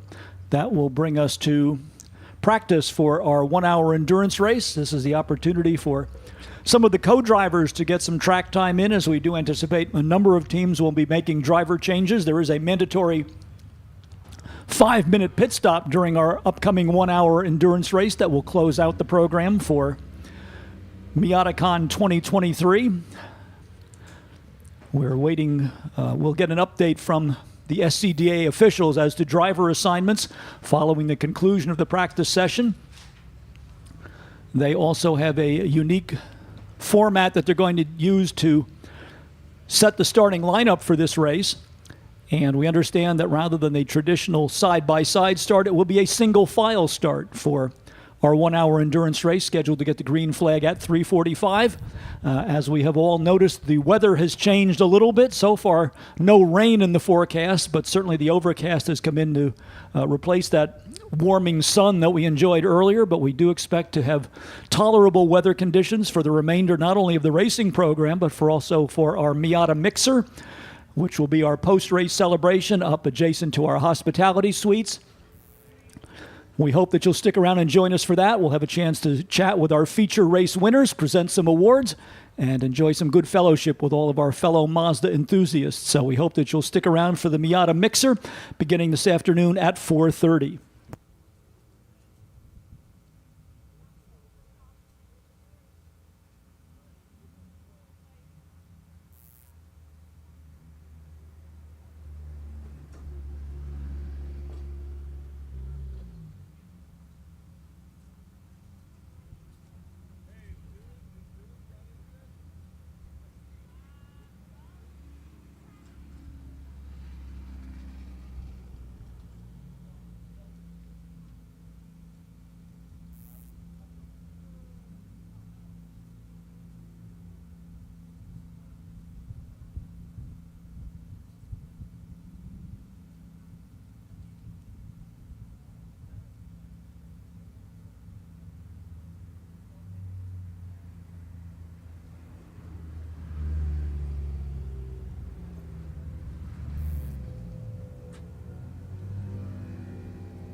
30 minutes allotted for this practice session for our endurance racing competitors. As we said, a number of the co-drivers getting their first opportunity to get behind the wheel, and also it will be interesting to see if any of the teams elect to practice their pit stops. It is a mandatory 5-minute pit stop, but for those teams changing drivers, there are some challenges, and 5 minutes can go by pretty quickly if things go badly. So we'll see if any of the teams elect to make that, at least practice that driver change along pit lane, or whether they may practice back in the paddock area. But a driver change could be a crucial factor here in our upcoming endurance race, and we're going to mix together our cars from both groups 1 and 2 for this event. So we'll have spec Miatas, we will have 4th generation MX-5s, and we will have the open class Mazda Miata NA and NB models all out on the track for our finale to Miatacon 2023. Green flag for that 1 hour race scheduled to come up at 3:45 this afternoon.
as we're getting practice times now, let's run through some of the teams that are out there. Car number 34, Dickie Regal and Don Drislane.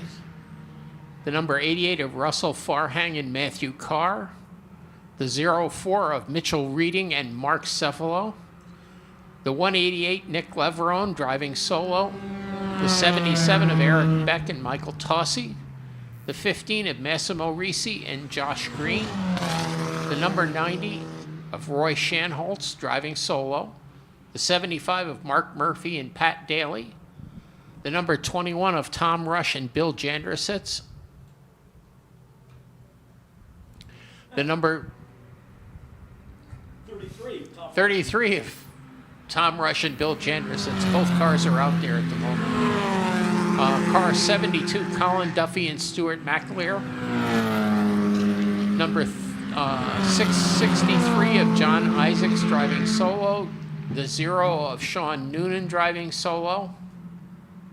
The 31 of Van Svensson and Michael Stack.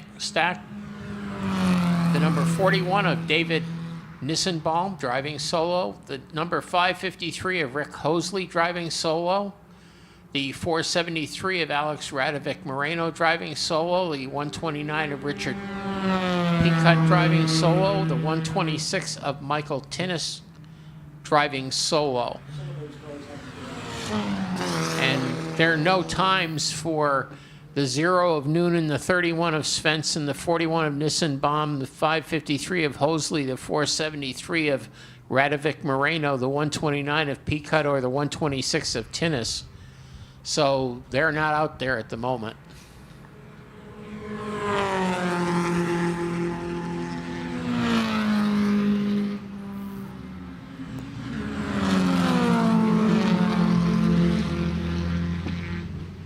So far, we haven't seen any of those remaining cars come through the paddock area. So we'll wait and see if any of them do elect to come out during this practice session. But for the moment, we are showing 12 teams lining up for our endurance race, our 1-hour endurance finale to the debut of Miatacon here at Lime Rock Park. Looks as though we got one more car coming through the grid area, so that would bring our entry up to 13. We'll get a look at who that is as they roll through the staging area and onto pit lane. Again, a 30-minute window assigned for enduro practice.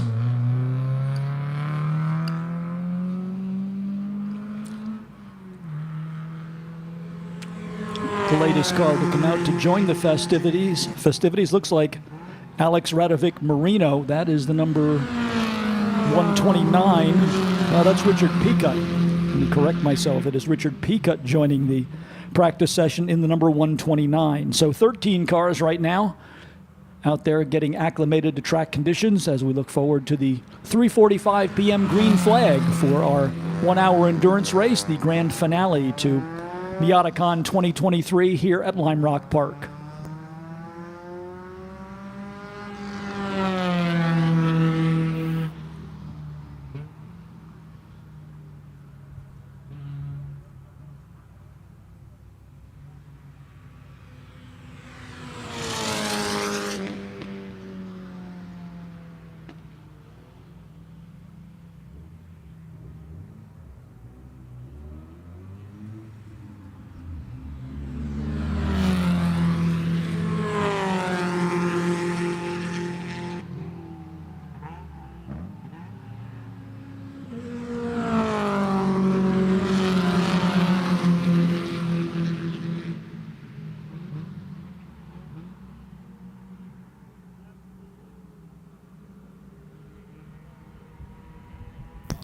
Looking at the cars, we have a lot of our spec Miatas, but we also have others. We have the Risi Green MX-5 Cup car, the Colin Duffy Stuart McAleer MX-5 Cup car,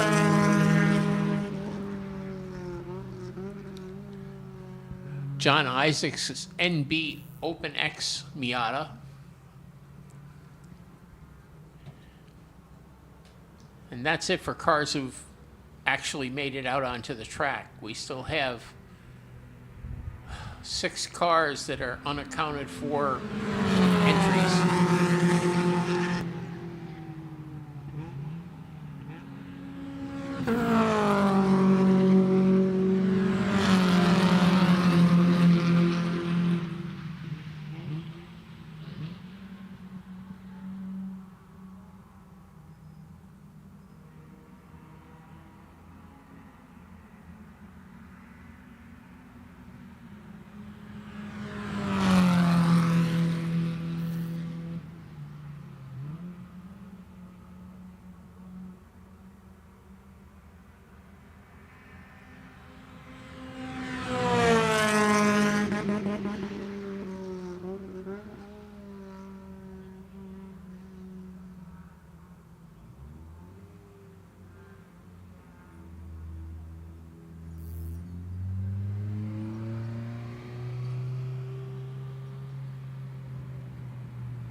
Well, it looks as though the clouds are clearing away, so optimism remains for a pleasant way to end the debut of Miatacon here at Lime Rock Park.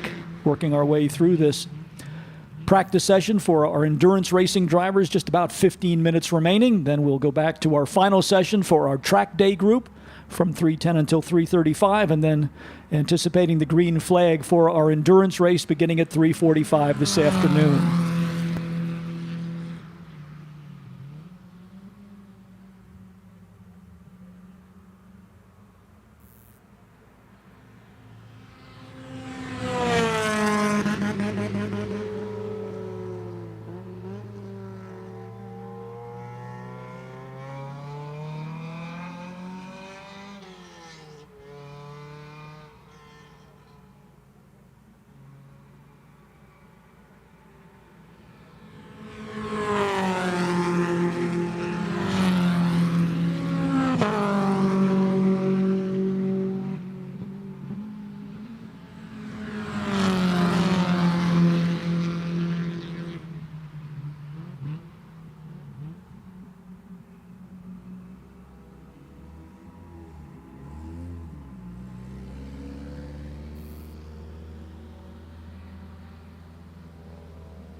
Unofficially from our endurance practice session, the number 15 car with the fast lap of the session, 1 minute .921. That is one of the MX5 Cup cars. Colin Duffy with another of the MX5 Cup cars, the number 72, currently second quickest. 1 minute 1.966 to 77, the first of the Spec Miata automobiles. Third quickest at 1 minute 2.426. Fourth, the number 188. The car that will be driven solo by Nick Leverone, the Flat Out Motorsports entry, currently fourth quickest, 1 minute 2.434. The 04 is fifth quickest at 1 minute 2.455, followed by the number 88 with the best lap of 1 minute 2.518. Rick Hosley's number 663, currently seventh quickest at 1 minute 2.862. Then it's the Regal and Drislane number 34 car, eighth quickest in the rundown, 1 minute 3.4995. Richard Peacutt in the number 129 is ninth quickest, 1 minute 3.841. And Roy Shanholtz rounds out the top 10 in this practice session for our endurance racing drivers in the number 90, taking over from Matt Carr. And 1 minute 3.997 for Shanholtz.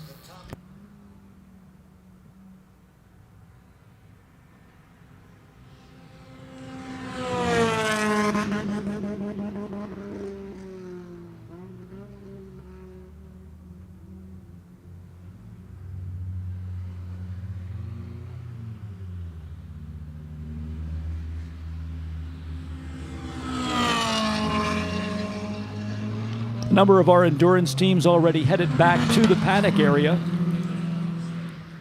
Again, a unique format for the starting lineup for the 1 hour endurance race, and we'll tell you a little bit more about that as it gets closer to the green flag at 3:45, and they will give us the lineup for that event. We do know that it's going to be a single file start rather than a side-by-side start, but exactly how the starting order will be determined is being worked out by the SCDA officials.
Moving into the closing minutes of this practice session for our endurance racing teams. Still showing the 15 car with the fastest lap in this practice session at 1 minute .921. 72-second quickest, 1 minute 1.966. The 663 now in the number 3 position at 1 minute 2.383. Then the first of the Spec Miatas, which is the number 77 at 1 minute 2.426. Fifth quickest, another of the Spec Miatas, the number 188. Nick Leverone going solo for 1 hour in that car, 1 minute 2.434. We should point out that it is a mandatory 5-minute pit stop for all cars in the race, so even if they are not planning a driver change, the cars where the driver is going solo will be required to come in for a 5-minute pit stop, so that will equalize the competition. The pit stop will take place somewhere after the 20-minute mark. Pits will be open for 15 minutes into the race, and the pits will close for pit stops after 20 minutes into the race. So basically a 5-minute window, so we should see everybody coming down pit lane at about the same time. And if the pits are closed before 20 minutes, a 20-minute stop will be 2 green flag laps after the restart. So that is a little bit of extra twist into the race.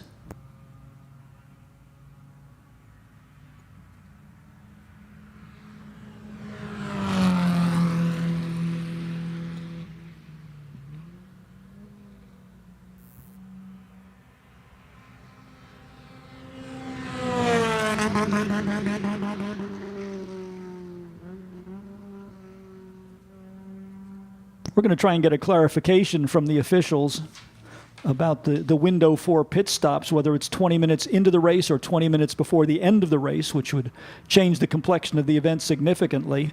And we also hopefully will have a starting lineup that will indicate who the starting driver is for those cars that are going to be going for a driver change.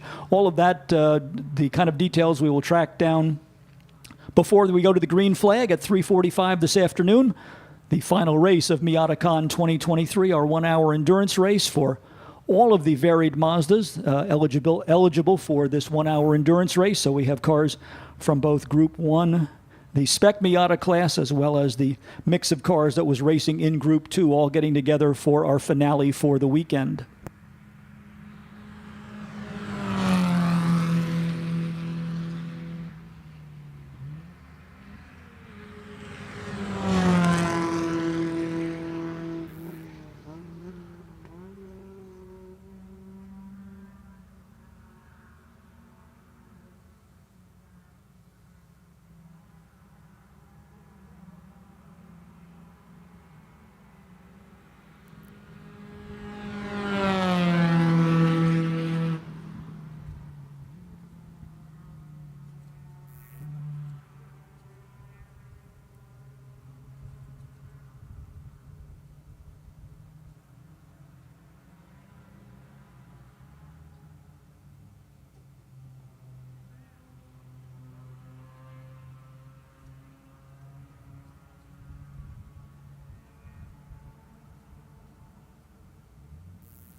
Checkered flag coming out to mark the end of the practice session for the cars that will compete in our 1-hour finale.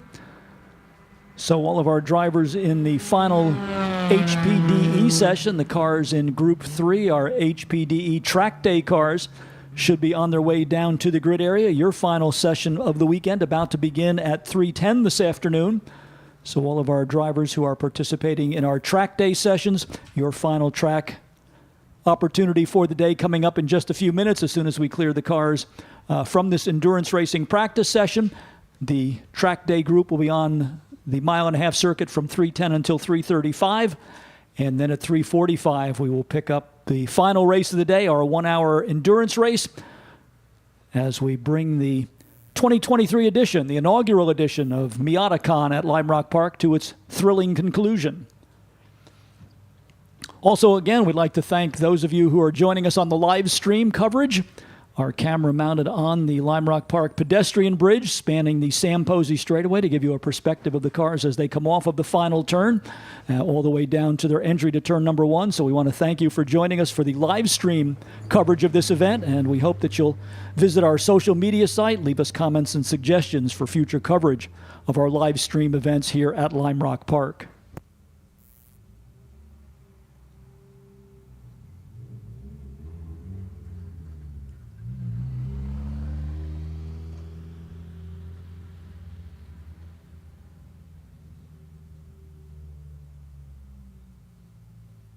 Attention to paddock, attention to paddock. Just a reminder, HPD Group, you're up next. HPD Group, you're up next.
Final call for our track day cars in Group 3. Track is now open for your final session. So all of our track day participants, your last opportunity to get some laps in here on the historic Lime Rock mile and a half before we complete your portion of the program and set the stage for our finale, which will be our 1-hour endurance race. Track day group scheduled to be on track until 3:35, and then we'll bring out our cars that will be racing in our 1-hour endurance race, anticipating the green flag for that event at 3:45 this afternoon.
Well, we did get a clarification from our race officials that the pit window is 15 minutes after the start of the race until 20 minutes before the end of the race. So it is an extended pit window.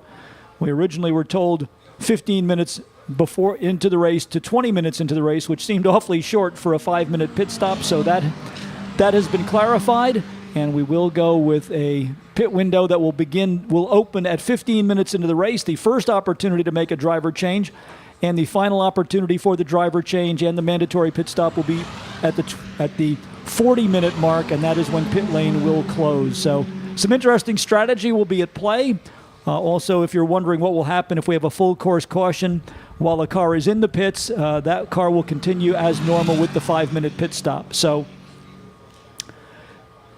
waiting to see exactly how they will line up. We were told that it would be a single file start formation rather than side by side, and they were looking at an alternative to lining the cars up strictly based on their lap time. So we'll wait for additional information about that, but we do show 17 cars practicing for the endurance race, so that is what we expect to see in the starting lineup, and that race just about 20 minutes away now. So all of our endurance competitors should be making their final preparations as our track day participants enjoy their final 10 minutes or so on the track here before we move into the final segment of track activity for the day and for Miatacon 2023, which will be our 1-hour endurance race.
Attention to paddock, attention to paddock. Just a call for all Enduro drivers. Miatacon Enduro drivers, please make your way to the grid.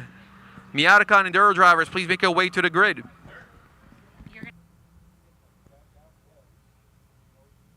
We'll echo the call from race control. All of our endurance competitors should be on their way to the grid area. So all of our cars for the final race of the Miatacon 2023 should be on their way to the grid area. Just a little bit more than 15 minutes away from the start for our 1-hour championship event. For all of the eligible Mazdas to compete for the final race of Miatacon 2023. So all of our endurance racing competitors, all 17 cars, should be on their way to the grid area.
Let's repeat the call from race control. All of our competitors for our 1 hour endurance race should be on their way to the grid area. Looks kind of a sparse population in that section of the facility right now. So all of our endurance racing competitors, you should be on your way to the grid area.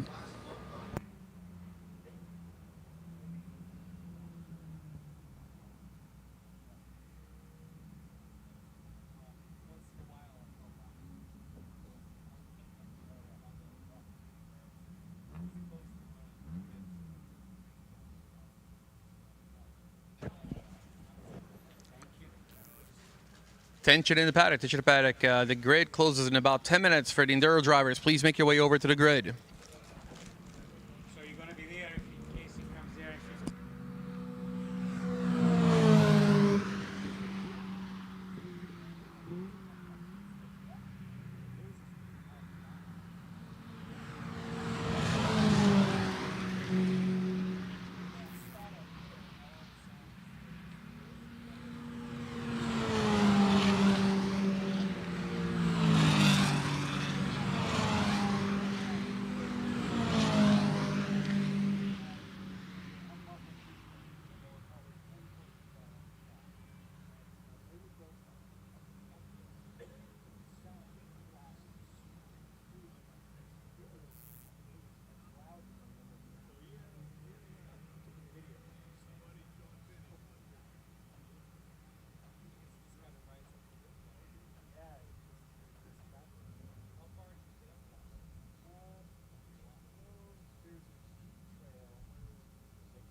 Still looking for cars in the grid area for our 1 hour endurance race.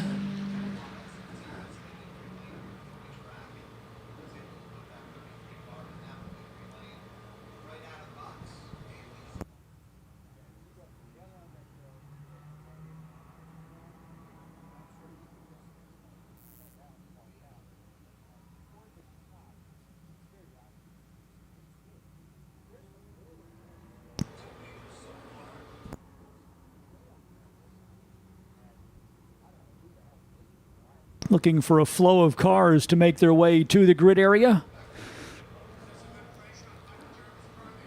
Scheduled start time for our 1 hour endurance race is 3:45. That is about 13 minutes from now. We will close the gate in the grid area with 3 minutes before rollout, so any cars that did not make the call within that time period will go to the tail end of the starting field. So all of our endurance racing competitors should be finishing their paddock preparations and making their way to their assigned starting positions in the grid area.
Mike Petrucci waving the checkered flags to indicate to our track day drivers that their final session of the weekend has been completed. So just one to go on the schedule now, and that will be our 1 hour endurance race. Cars slowly making their way down to the staging area where they will move into their assigned starting positions.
Let's give you the information on driver status and driver pairings for the 1 hour endurance race. This isn't necessarily the starting order that we will see, but car number 473 is Alex Radovic Moreno, and he will be going solo. Michael Tinnis in the 126, also scheduled to drive solo, as is David Nissenbaum in the number 41 and Sean Noonan in the 0. Those cars are listed for the Enduro but did not come out for the practice session. Car number 21 will be shared by Tom Rush and Bill Jandrasitz. The number 75 will feature Mark Murphy and Pat Daly. The number 314 will be Van Svensson's ride, which he will share with Michael Spack.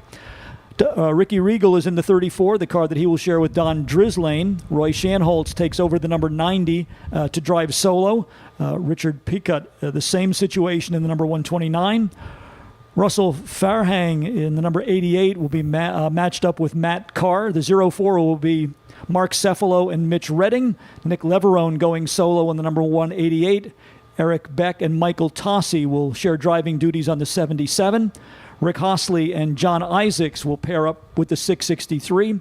Colin Duffy will be supported by Stuart McAleer in the 72. And Massimo Risi teams up with Josh Green in the number 15. So there are the driver assignments for our endurance race, waiting to see what the starting order will be. We understand that the SCDA officials were looking at a number of options on how they would line the cars up. They did say in the drivers' meeting that they anticipated a single file start for this race, so we'll also see if they have stuck with that position or whether that will be revised for the more traditional side-by-side start. But just a few minutes away now from the start of the final race for Miatacon 2023, our 1 hour endurance race for spec Miatas, as well as all of the cars in our Group 2, which included the 4th generation MX-5 Global Racers, as well as the open category Mazda Miatas. So that is the lineup for race group, for our 1 hour race group. Finale to today's program. And don't forget, at the end of the endurance race, we will be having our Miata mixer up on the upper level of the facility adjacent to our hospitality suites. Free food and drinks, music, as well as an opportunity to socialize with your fellow Mazda owners. And then we will have our awards presentations for all of our feature race winners at about 5:30.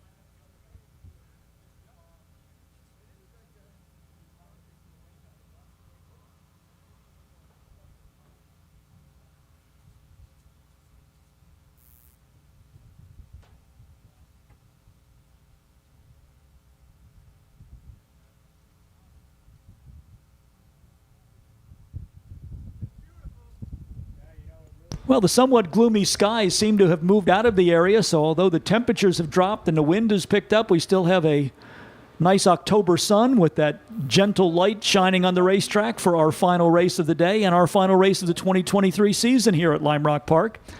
We would like to thank you, whether this is your first visit with us or whether you are a Lime Rock member of the Lime Rock faithful and are here whenever we wave the green flag. We certainly appreciate your support for our racing events here at Lime Rock Park. As you heard from our CEO, Dickie Regal, earlier, stay tuned for more information about the developing 2024 schedule.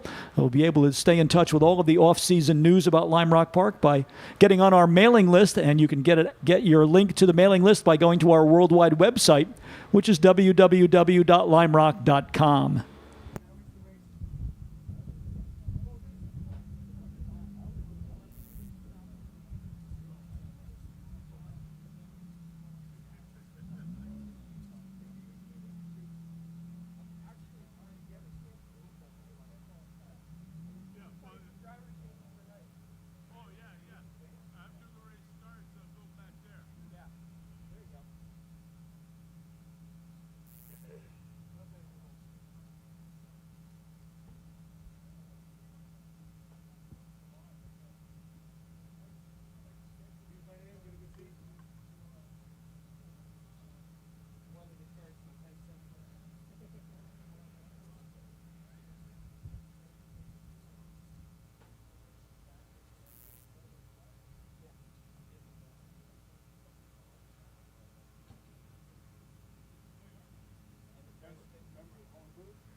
Our parade car and our pace car are in position.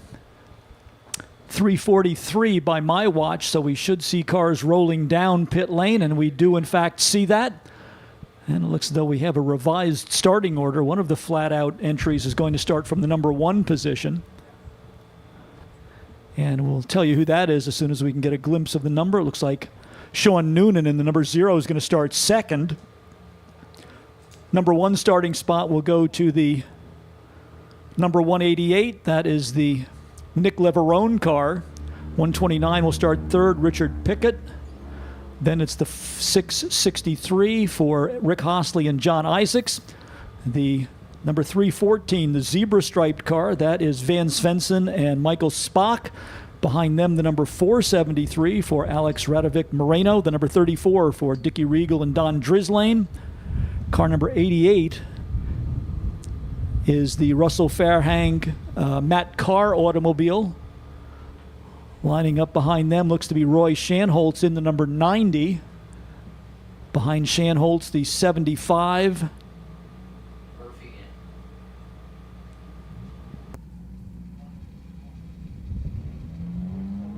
Mark Murphy and Pat Daly.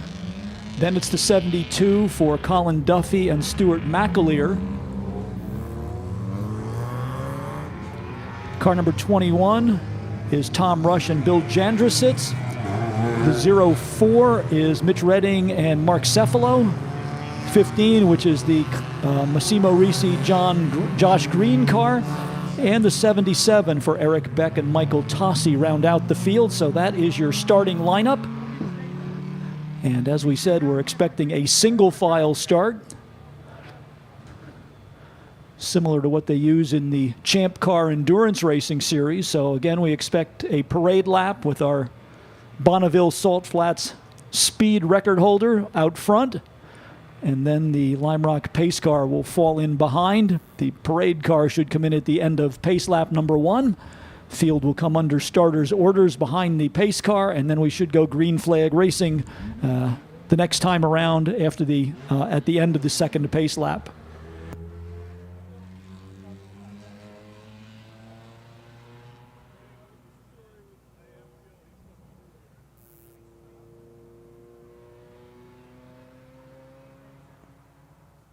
Well, it looks like we've got one late entry. Somebody just now arriving in the grid area. That looks like it's the 126 of Michael Tinnis. Not sure what happened that he missed the call to the start. I believe they're going to, we'll see if they allow him to fall in at the end of the field or whether they will hold him on pit lane.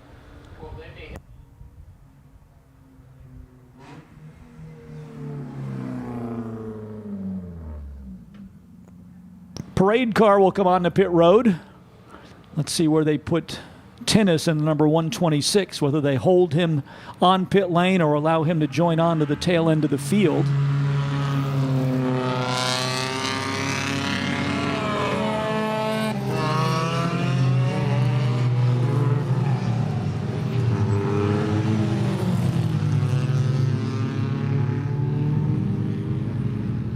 And they're going to allow Tinnis to join onto the tail end of the field, so he will be the 17th car in the lineup.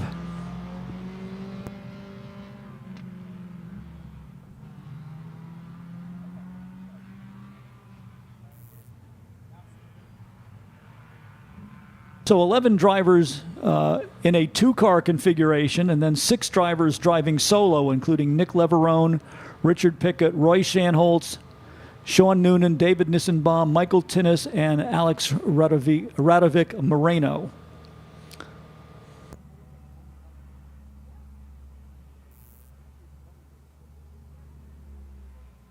Looks like the 41 is missing.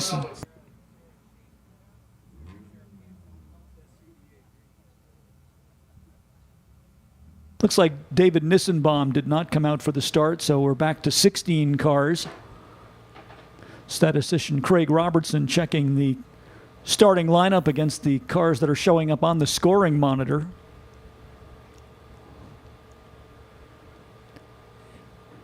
And this is literally anybody's race. I mean, we have seen great speed out of Massimo Risi.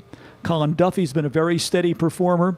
Rick Hossley and John Isaac, both vastly experienced in the Champ Car configuration cars. Nick Leverone, the builder of the cars out of the Flat Out Motorsports stable.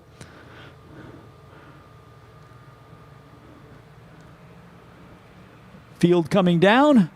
Green flag is out. Our 1 hour finale to Miatacon 2023 on its way towards turn number 1. 15 car off to a quick start. Picks up a handful of positions on the way down to turn number 1.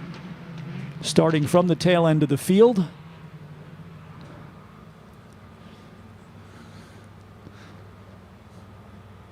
The 188 of Nick Leverone will be the leader as they go through the S's for the first time.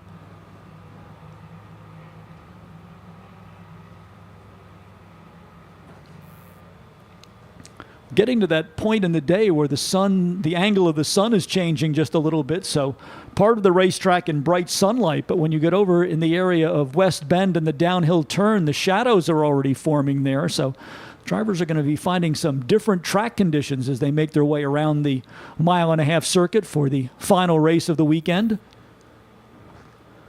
Leverone in the 188 looks like he'll lead lap number 1, but pressure from behind with Sean Noonan in the number 0. And officially by the scoring monitor, it's going to be Sean Noonan who takes the lead.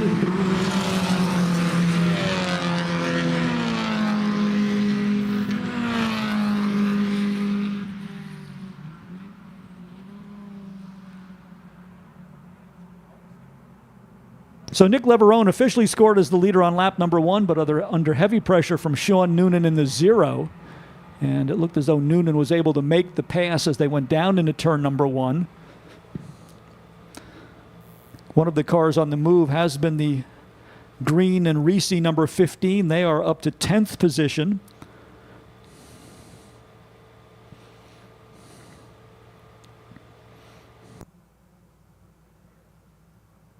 See if this race in the somewhat longer format plays into the hands of the drivers who are accustomed to competing in long distance events like the Champ Car Series. The car in 3rd position, one of those cars built to Champ Car specifications. Similar story for the car in 4th position.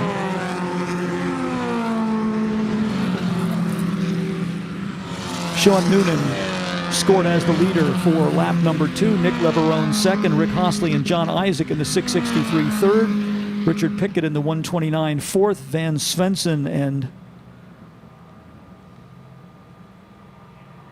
Michael Spack currently shown in 5th position in the 314. 6th to Alex Radovic Moreno. 7th to Colin Duffy and Stuart McAleer. Massimo Risi and Josh Green pick up another position. They're now 8th. Dickie Regal and Don Drislane currently shown in 9th. And the Farhang and Matt Carr, number 88, rounding out the top 10.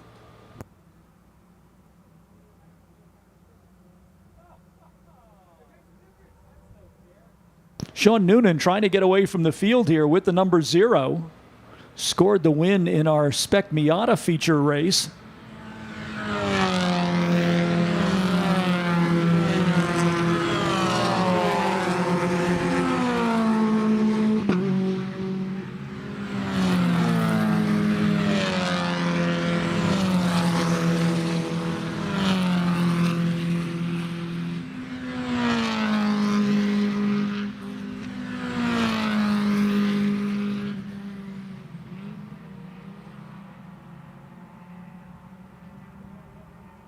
The window for pit stops will open at 15 minutes into the race and close at 40 minutes of race distance. Drivers are able to make a pit stop, the mandatory pit stop, any time within that window, and it is a mandatory 5-minute pit stop. So whether you change drivers or not, the car will be stationary for a notable amount of time. Sean Noonan continuing to show the way. The battle for 2nd right now between the number 663 and the number 188.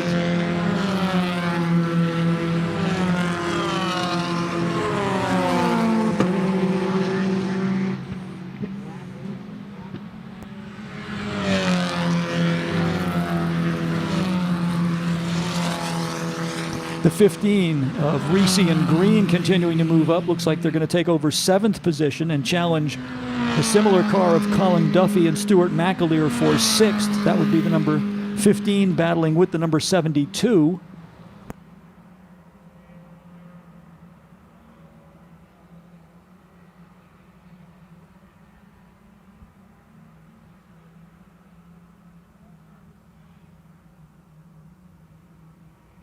Sean Noonan, the race leader, doing laps in the 1-minute range, 1 minute 1.808 for his best lap. Best lap so far for the 663, 1 minute 1.7. And for Massimo Risi and Josh Green, 1 minute 1.8 in the number 15.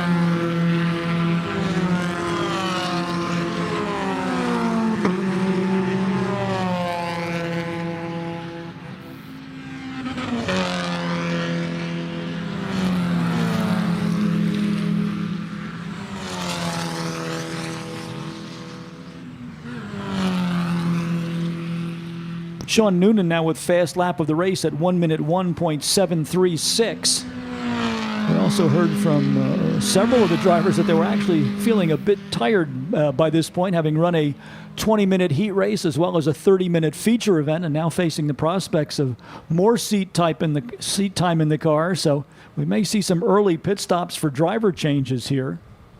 Dickie Regal, one of those drivers who said he was looking to go right up to the opening of the pit window and then come down and hand the 34 over to Don Drislane.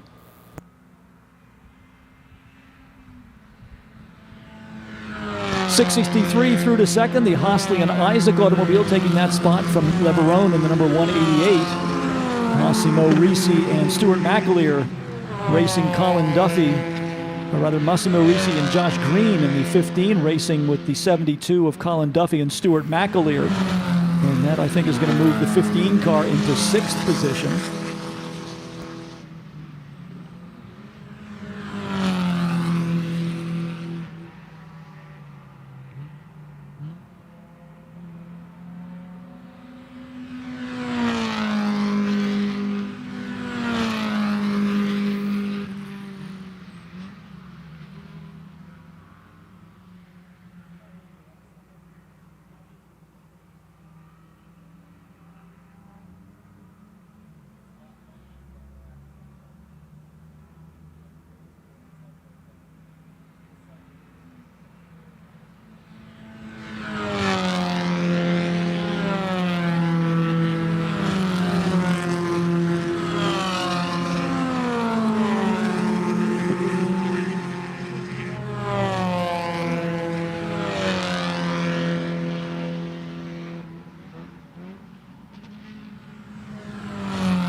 Fast lap of the race right now to the number 663, 1 minute 1.687. But another car that is right on the pace, currently shown in 9th position, is Michael Tinnis in the number 126 at 1 minute 1.730.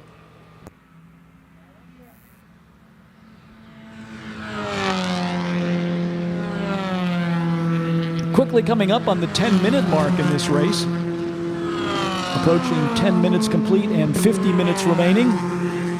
The leader is Sean Noonan in the number 0. The Hosley and Isaacs number 663 is second. Nick Leverone in the number 188 third. The number 129 for Richard Pickett is in 4th position. 5th to Van Svensson and Michael Strack, and 6th to Massimo Risi and Josh Green.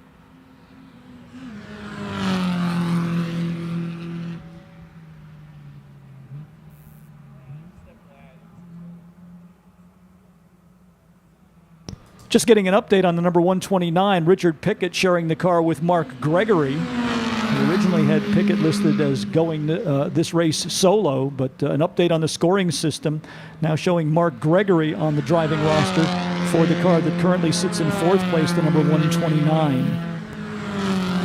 129, in fact, closing in on Nick Leverone, and that will be the race for 3rd position.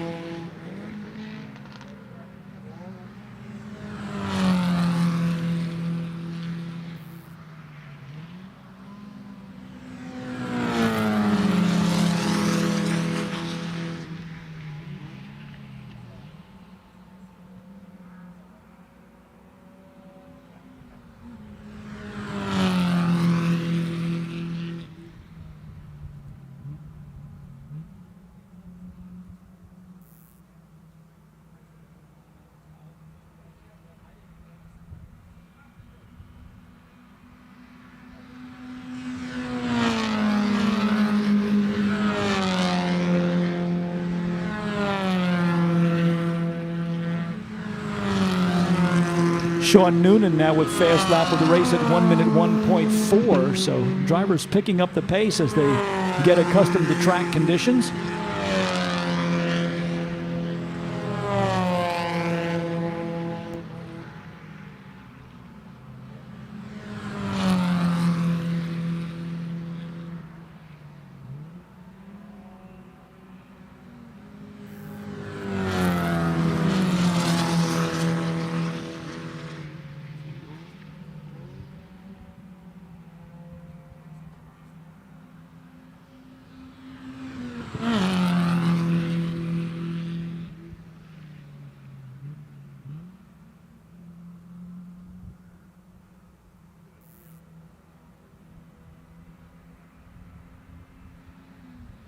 Well, it'll be interesting to see if Sean Noonan changed something on his car. He won the Spec Miata race, but on the scoring monitor, he's now listed as an open NB car.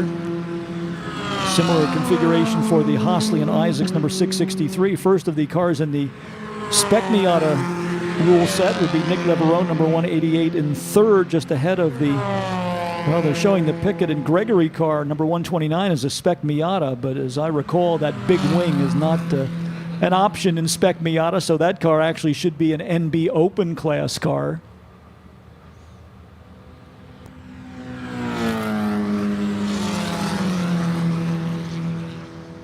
Then in fifth position, it's the NA Open class car for Svensson and Strack, followed by the first of the MX-5s. That would be Massimo Risi and Josh Green in the number 15.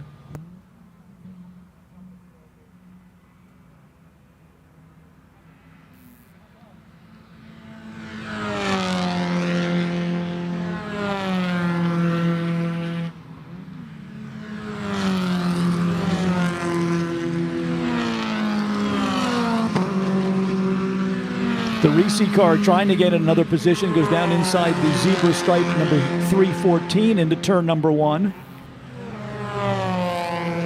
Some door handle to door handle racing there. In fact, they're going to try and go 3 across on the short chute. And that will eventually be decided in favor of the 15 car.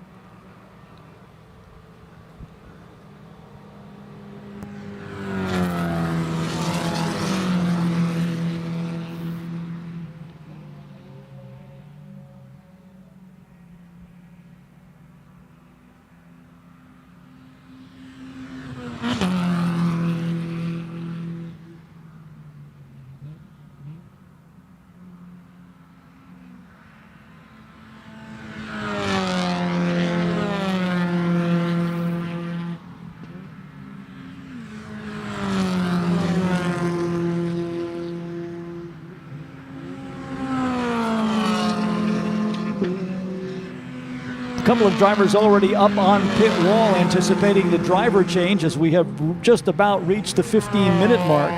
Fast lap of the race now to the Hosley and Isaacs car, the number 663, getting down to a 1 minute 1.288. Pit window should now be open. We haven't been able to determine if they have a NASCAR-style signal to give to the drivers to indicate that the pits are open, but the clock now showing 15 minutes complete, so that would open the pit window if the drivers have a little egg timer or something similar, or are in radio communication with their crew. They would know that the pits are now open.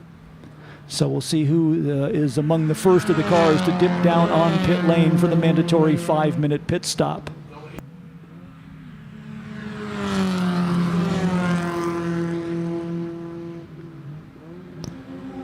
We don't even see any of the old-fashioned pit boards where the crew members would go out with a board with some chalk to give drivers signals. First couple of cars coming on the pit lane. 77 is one of those cars. 77 and 72, so the Colin Duffy Stuart McAleer car is on pit road. And it looks as though the 72 may be done for the day. 72 going back to the paddock area, so I'm not sure what happened with that, but it looks as though there are problems with the 72 car, and they will come up short of race distance. 04 is in as well. That is the Mitch Redding Mark Cephalo car, but a surprise exit for the 72. The Colin Duffy Stewart McAleer car came down pit lane. Looked like had the configuration for a regular pit stop. And then, regrettably, the car went directly to the paddock area. So, looks as though we have our first retirement from the race, and that would be the number 15, or the number 72, rather.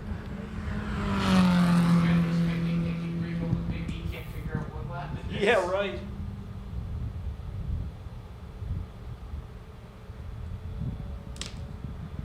Sean Noonan continuing to pick up the pace, leading the way with a best lap now of 1 minute 1.206.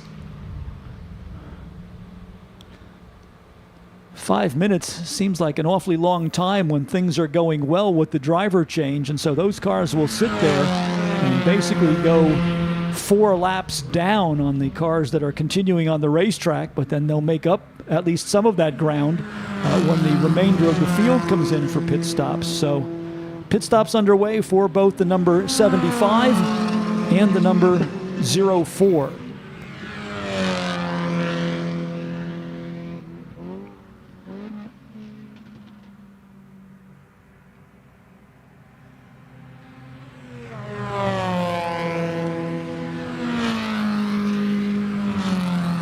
Typically, the cars would be able to go a full hour without refueling, but since the drivers have a mandatory 5-minute stop, perhaps some of them are going out with a light fuel load as well, figuring that the weight savings will work to their advantage over the 1-hour race distance.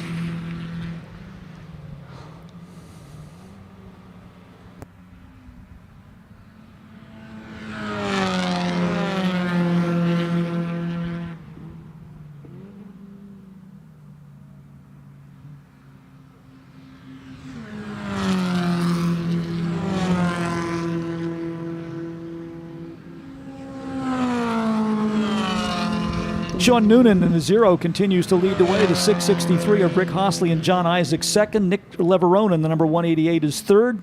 Richard Pickett and Mark Gregory in the 129 fourth. Massimo Risi and Josh Green's number 15 car currently sits fifth. Sixth, Van Swenson and Michael Strack in the 314. Seventh now to the 126 of Michael Tinnis. Alex Radovic Marino, number 473, is eighth. Roy Shanholtz driving solo in the number 90 is ninth. And the pairing of Russell Farhang in the number 88 car with Matt Carr rounds out the top 10.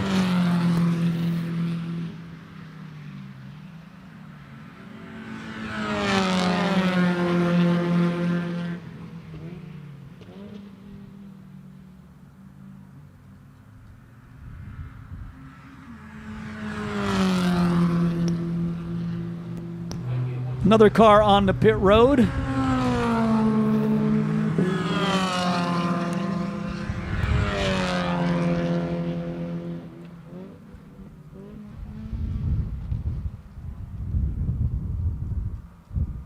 That is the number 129, the Richard Pickett Mark Gregory automobile. That was the car that had been sitting in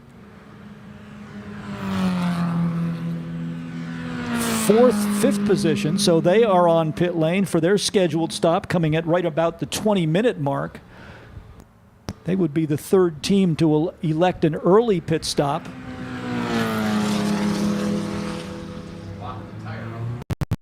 .04 has completed its pit servicing. Dickie Regal coming in with the number 34. He will hand over to Don Drislane.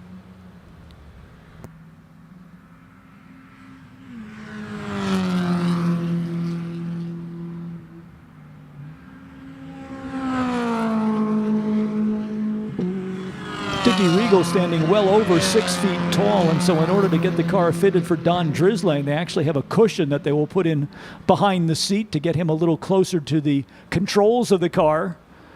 The lanky Regal stepping out of the automobile. Don Drislane ready to take over.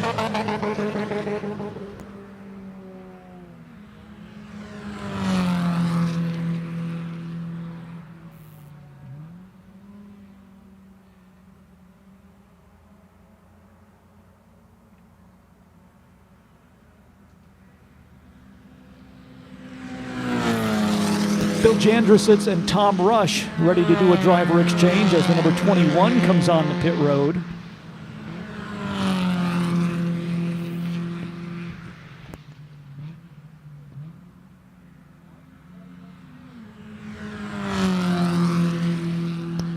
So out of our 16 cars that started the race, 5 of them have or are on pit road right now. And 1 retirement from the race. That would be the number 72 car for McAleer and Duffy. They were actually the first car out of the race, so they will be scored in 16th position, going out of the race on lap number 15. Right now, the race leadership turned over to Rick Hossley and John Isaacs. As we were watching the pit exchange, they got around the 0 car of Sean Noonan. So a new race leader, the 663 for Rick Hossley and John Isaacs, and they are currently working lap number 21.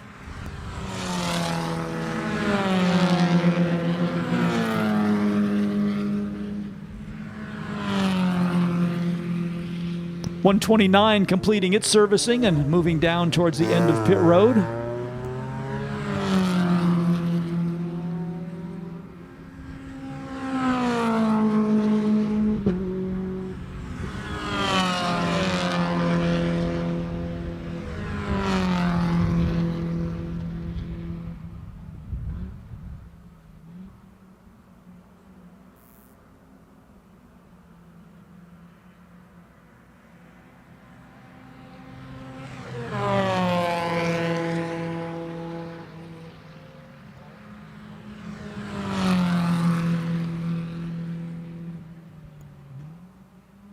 Rick Hossley and John Isaacs now leading in the 663. Sean Noonan second. Nick Leverone in the 188 third.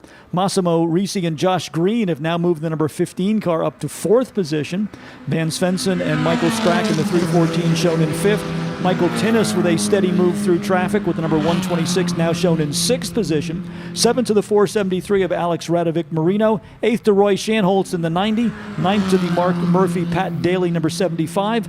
And Russell Farhang and Matt Carr round out the top 10 in car number 88.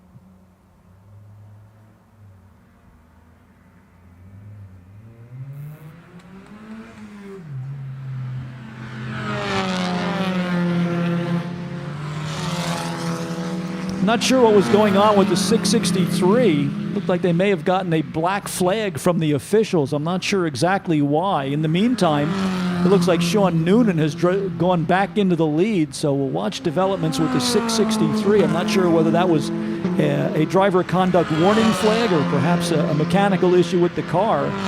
But in any case, the 663 of Rick Hossley and John Isaacs getting a black flag signal from the starters stand. And Sean Noonan, meanwhile, moving back into the lead with the number 0.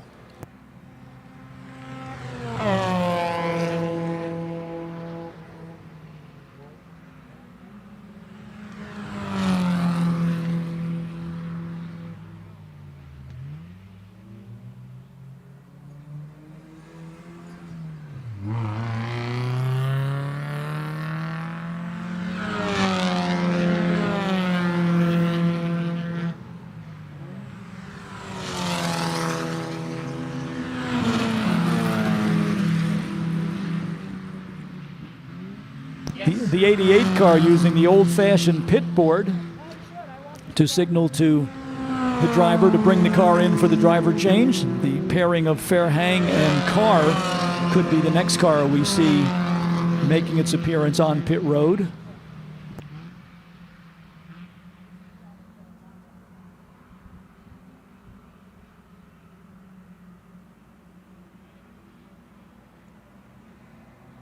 Working our way towards the halfway point, just crossing the 26-minute threshold. 30 minutes will be halfway through the race. And keep in mind that the window for pit stops closes at the 40-minute mark with 20 minutes remaining. So expect to see all of the lead cars beginning to consider when they're going to make their required pit stop.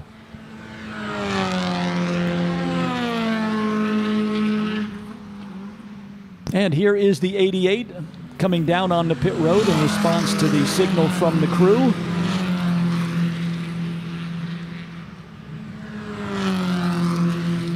And it looks like the 15's coming in as well. That was the fourth place car, the Massimo Risi Josh Green automobile.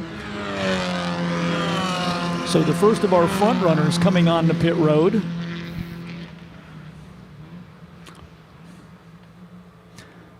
Noonan, Hosley, Isaacs in the 663, Leverone all staying out. Michael Tinnis now elevated to fourth position in the number 126. 314 still out there, yet to make its pit stop, now shown in fifth. That is the Svensson and Strock car. Then it's Alex Radovic Moreno in sixth. Seventh, the Roy Shanholtz in the 90. The Risi car will fall down to at least eighth position. Then it's Mark Murphy and Pat Daly in the 75 and ninth. And the Russell Farhang Matt Carr, number 88 automobile, rounding out the top 10. 88 car still on pit road, so he will fall out of the top 10 in the ensuing laps. And the hood also up, at least temporarily, on the 88. And another car on pit road as well. That is Nick Leverone, who was in third position. So the third place car and the car that was in fourth place, both on pit road at this time. Now Leverone does not need to get out of the car. He simply needs to sit there for the 5-minute required pit stop. It looks as though they're completing the driver change on the 15 and still working on the driver change on the 88.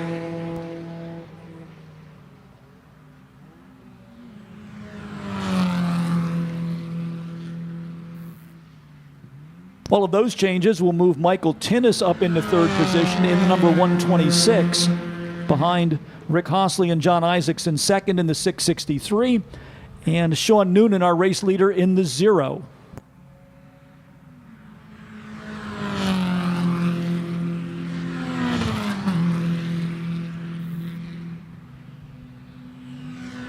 '75, the latest car to come on the pit road. That is the Murphy Daly automobile.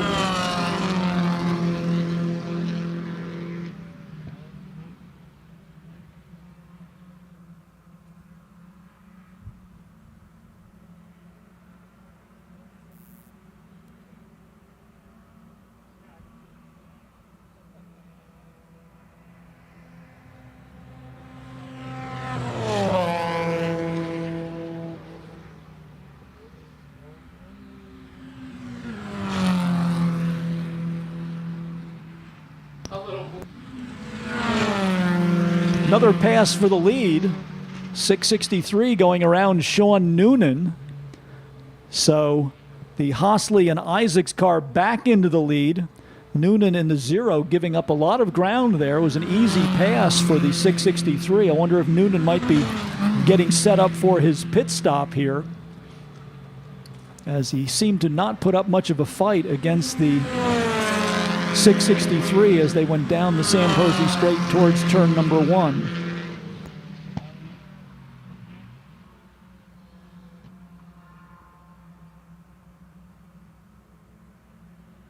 Cars yet to make their pit stops include the 0 of Noonan, the 663, the 77, the 90, and the 0, 126, and 473 all seem to be cars yet to come on to pit road.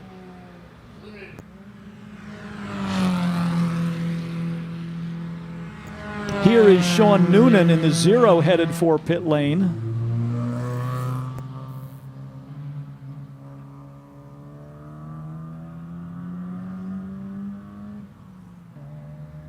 The Risi and Green 15 completes its servicing and heads back out.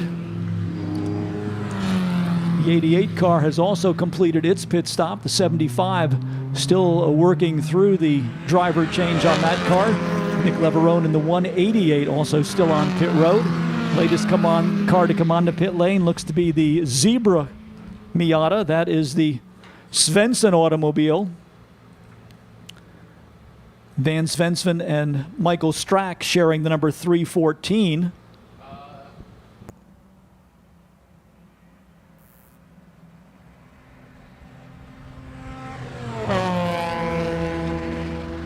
Statistician Craig Robertson keeping an eye on the Sean Noonan number 0.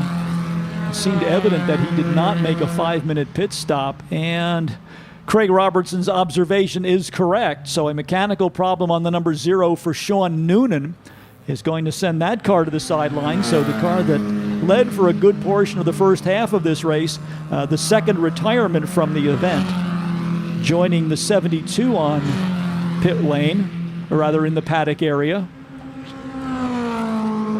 Cars yet to stop include the 663, the 77, the 90, the 126, and the 473.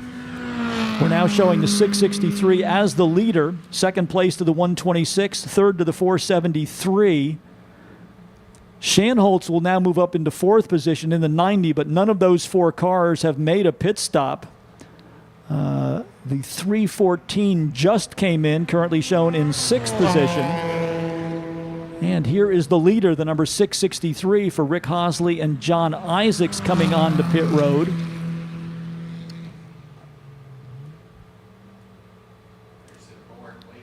So as the remaining cars complete their pit stop, we should realign the running order here.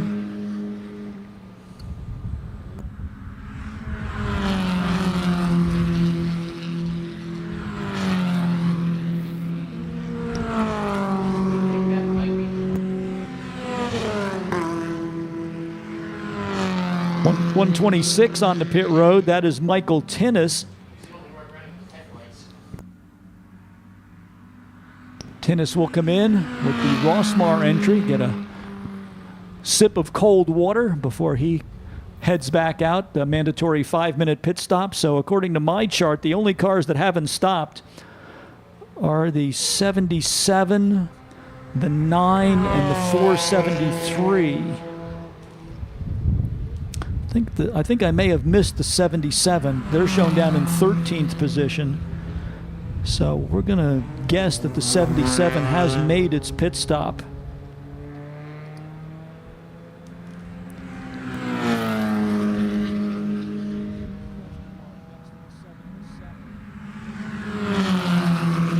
The 77 is the Beck and Tossi automobile. And so the 90 of Shanholtz has not stopped. The Alex Radovic Marino car now into the lead. That car has not yet stopped.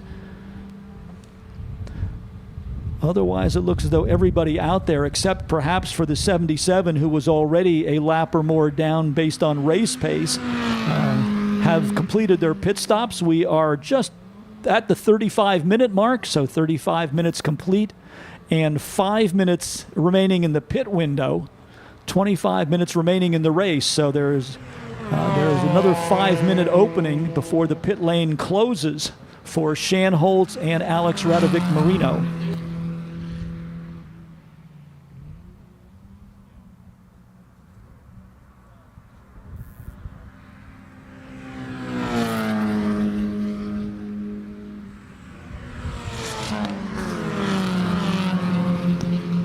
.314, the Svensson and Strack car completing its pit servicing. But among the front runners, certainly the only 2 cars that have not yet stopped are the 473 for Alex Radovic Marino and the 90 of Roy Shanholtz. They are shown in 1st and 2nd, but both of those cars yet to come on to pit lane. Once they do come on to pit road, it looks like it's going to be the Rick Hosley number 663 with the lead, Michael Tinnis the number 126 in 2nd, and the Richard Pickett Mark Gregory number 129 car in 5th position. Sean Noonan still shown in 6th, although he retired to pit lane. So that car will, in the second half of the race, will begin to tumble down the order. Here is Roy Shanholtz headed for pit lane with the number 90. So among the front runners, the only car that appears not to have made a pit stop yet would be the Alex Radovic Marino car, the race leader number 473. Now, depending on what kind of pit communications is available, we're not sure that Radovic Marino knows exactly what the pit window spectrum is, but now less than 4 minutes remaining. So Radovic Marino does need to make a visit pit side here before too much more time elapses, or he will be stuck out there with pit lane closed, at which point he would incur a significant penalty for missing his required pit stop. Problems for the 663, the car slow getting rolling here. So we'll see what effect that has on the Hosley and Isaacs automobile, but a slow exit from the pit lane for the number 663.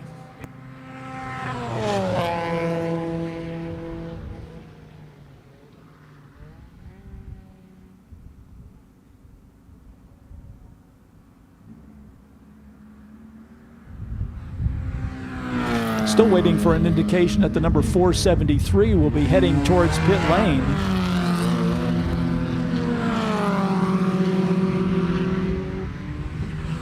Looking for the Alex Radovic Marino car, number 473.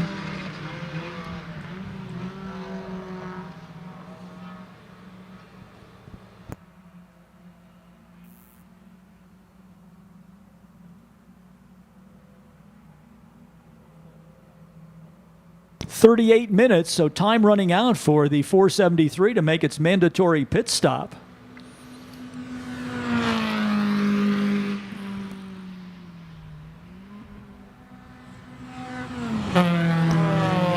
Somebody over the pit wall out to give a signal to the 473, so hopefully the driver picked it up and will come in on the next lap, because if he stays out more than one more lap, he will be outside of that 40-minute pit window.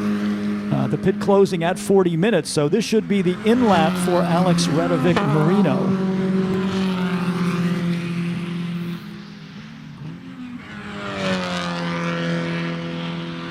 We'll see what the strategy is here as the last car to make a pit stop. Not really much of a crowd of traffic on pit lane, so that would not necessarily be a factor. I do see the crew member for the number 473 out looking to see if that car will be headed down pit road. 39 minutes now on the clock, so it's now or never for the 473.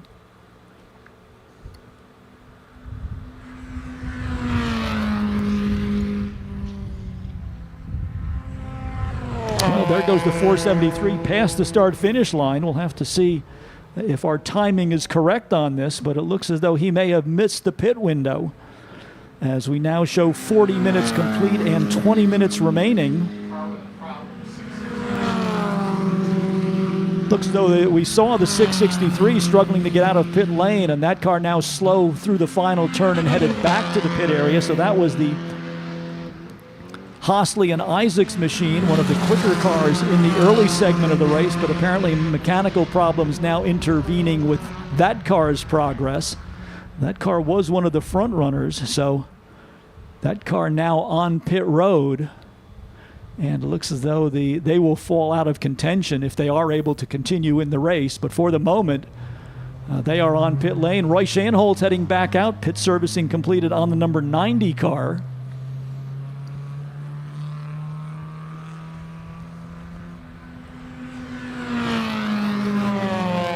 .473 going by again. So we will have to wait for a decision from the officials, but according to the information we were given pre-race, the pit window opened at the 15-minute mark and closed at the 40-minute mark, and if that's the case, then the 473 has missed the time frame for making the mandatory 5-minute pit stop.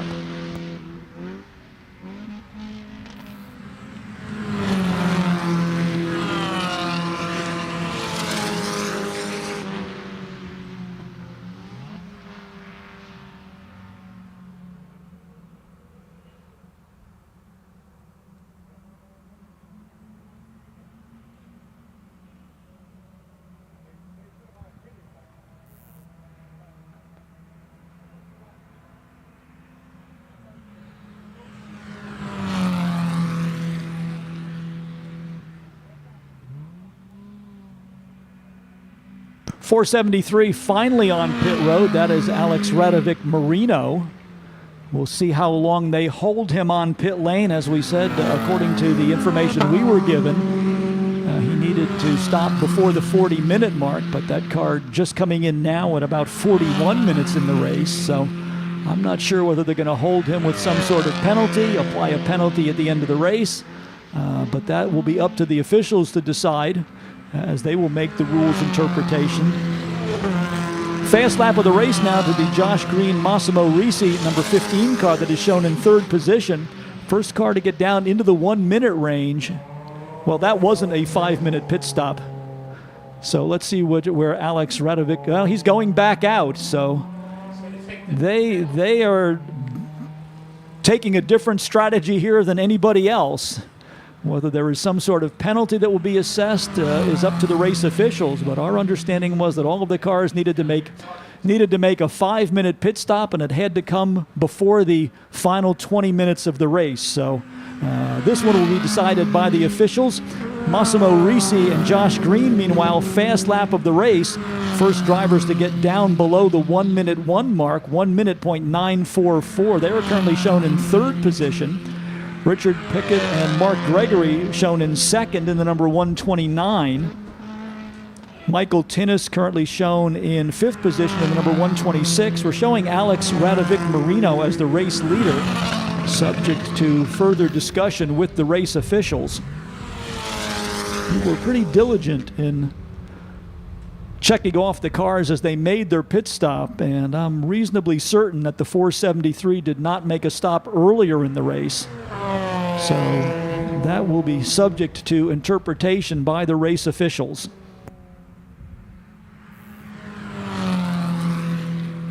Shootout now seems to be for second on the racetrack, but it could theoretically turn into the battle for the win between Richard Pickett and Mark Gregory in the 129 and Massimo Risi and Josh Green in the number 15.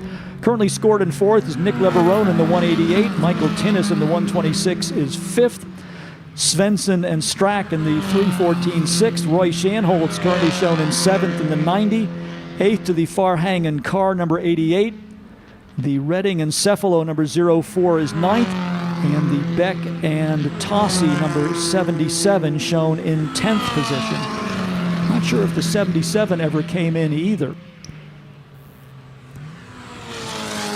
So a couple of question marks here. We may have missed the 77 coming in,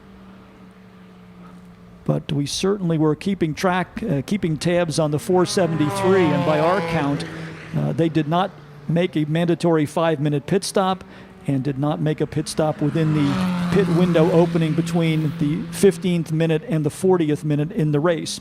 Meanwhile, we're coming up to 3/4 distance, 45 minutes about to go on the clock. Just 15 minutes remaining here before we wrap it up for Miatacon 2023.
Looks as though the clouds have rolled in again for the final 15 minutes of this race. Taking a look at comparative lap times, the Risi and Green car lapping right in the 1 minute 1 second bracket. They're currently shown third on the scoring charts. The Pickett and Gregory car currently shown in second place, Last lap was 1 minute 2.5, so the Racing and Green car almost a second and a half faster on the previous lap than the car that is just ahead of them. Nick Leverone shown in fourth in the 188, Michael Tinnis in the 126, rounding out the unofficial top 5. But again, the exact position or penalty for the number 473 car still up for decision by the race officials. By our unofficial observation, he did not make a pit stop in the required pit window and did not stay stationary in the pits for 5 minutes.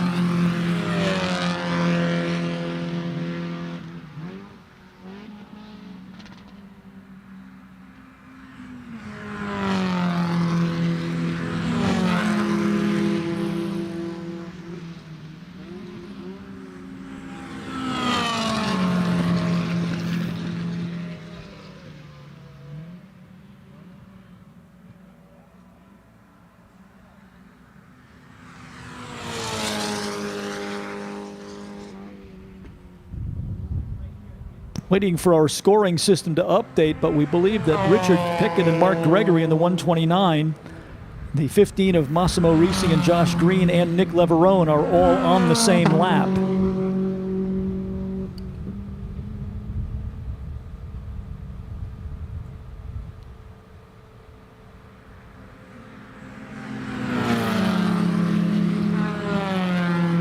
There's Leverone. There's Tinnis. Michael Tinnis also on the same lap. So cars in positions 2 through 5, all having completed their required pit stops, are on the same lap.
Just coming up to the 50-minute mark now, just 10 minutes remaining now before we put the inaugural Miatacon into the record books. Again, we hope that you'll come up and join us for the Miata Mixer. Not quite the same weather conditions we had earlier, so bring along your jacket.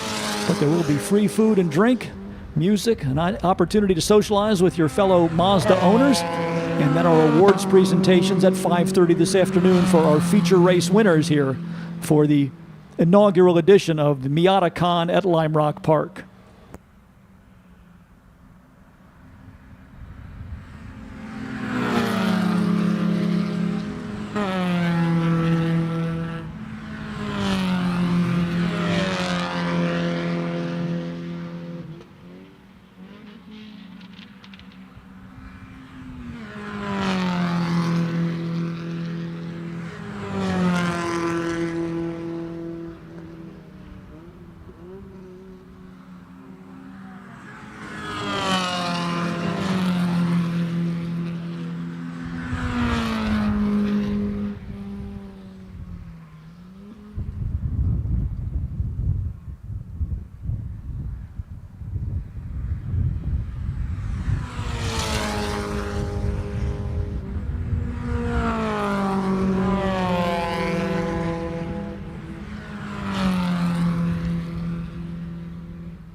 Let's give you an unofficial top 10.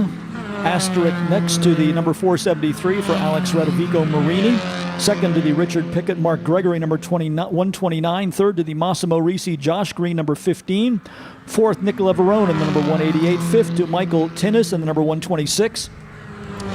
Van Svensson and Michael Strack in the number 314 are 6th. 7th is the 90 of 4 Roy Shanholtz. Russell Farhang and Matt Carr in the 88 are 8th. 9th to Mitchell Redding and Mark Cefalo in the 04. And Eric Beck and Mark Tossi round out the top 10 in car number 77.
Clock continuing to tick down, just a little bit more than 6 minutes remaining now in this finale to Miatacon 2023.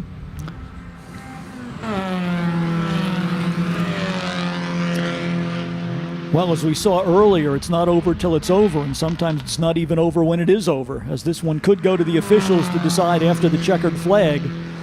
Question mark around Alex Radovic Marino and whether he made the required pit stop. By our unofficial observation, he did not make the stop within the pit window. And when he did stop, he didn't stay stationary for 5 minutes. So we'll wait and see how the officials sort that out. Right now it is Richard Pickett and Mark Gregory in second. In the number 129, Masamiso Risi and Josh Green third in the 15. Nick Leverone in the 188 is fourth. Fifth to Michael Tinnis in the number 126.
Inside the 5-minute window now, 55 minutes and 15 seconds on the clock.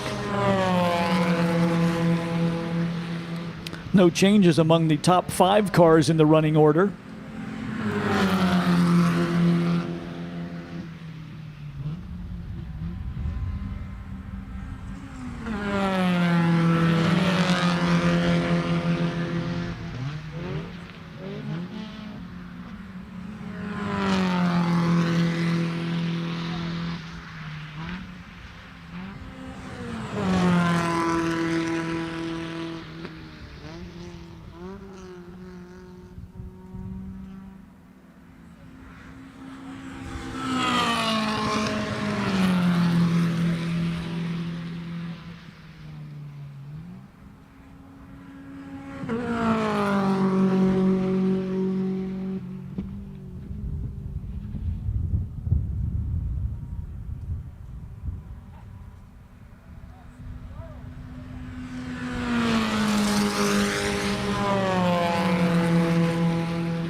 Waiting for the 1 lap to go signal, just coming up at 57 minutes and 15 seconds, so a little bit more than 2 minutes remaining in this race as our 1 hour enduro races to its conclusion.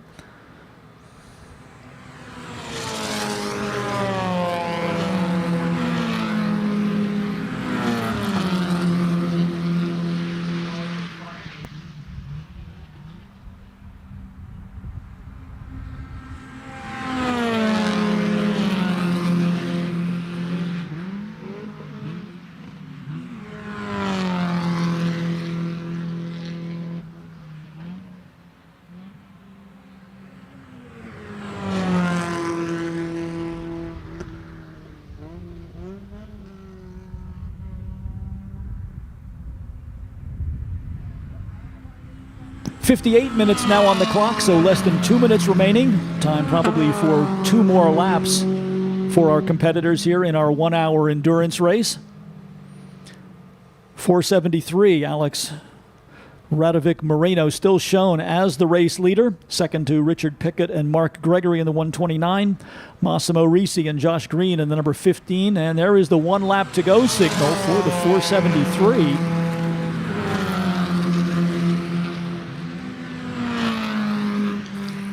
Risi and Green shown in third position. Fourth to Nick Leverone in the 188. Fifth to Michael Tinnis in the 126. Sixth to Van Svensson and Michael Strack. Seventh to Roy Shanholtz in the 90. Eighth, Russell Farhang and Matt Carr. Mitch Redding and Mark Cefalo in the 04 are ninth. And Eric Beck and Michael Tossi shown in 10th position in number 77.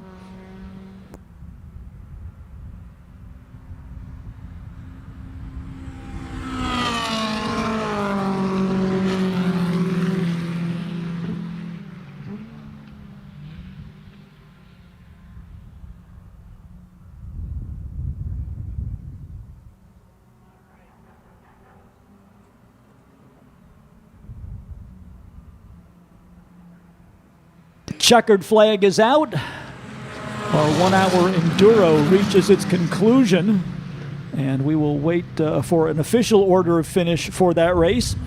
Meanwhile, joining us is Ethan Goulart. Ethan, we understand you have some news to share with us, a second-generation racer looking to move his career on. Yeah, well, just want to thank SCDA and Lime Rock Park, Piston Foundation, Miatacon, and everybody that's put on this event. It's been a great 2 days, and we'll love to make this an annual event, and we can't wait to have you guys back. Tons of car corrals, autocross up top, and then we're about to finish our endurance race right now. Congrats to the White MX-5 Cup, Flat Out Motorsports. Great job to you guys. But just a fantastic weekend, and yeah. We got picked as the finalists for the Mazda Motorsports Shootouts. I can't thank Mazda Motorsports enough for that. But, yeah. So what does that mean? If you go to the shootout, then where do you go from there? Yeah, so we're going to go down to Carolina Motorsports Park, November 15th and 16th. And there's 12 finalists selected, and they'll pick 3 winners to get a fully funded ride to go race in Spec MX-5 Challenge, which is pretty cool. So our local driver, Ethan Goulart, with a bright future ahead of him. Ethan, we're all going to be rooting for you and looking forward to seeing you in the Mazda MX-5 Series next year. Thank you, Greg. And again, thank you, Lime Rock Park, Sports Car Driving Association, SCDA1.com, Miatacon, Piston Foundation, Mazda Motorsports, and everybody that put on this great event. And can't wait to have you guys back. Mazda of Milford also playing a key role, and we want to have all of you join us up at the Miatacon Mixer, which is already underway. So if you haven't been up there yet, be sure to visit the hospitality area up by the hospitality chalets, and we'll have our awards presentations in just a few minutes up there for all of our feature race winners.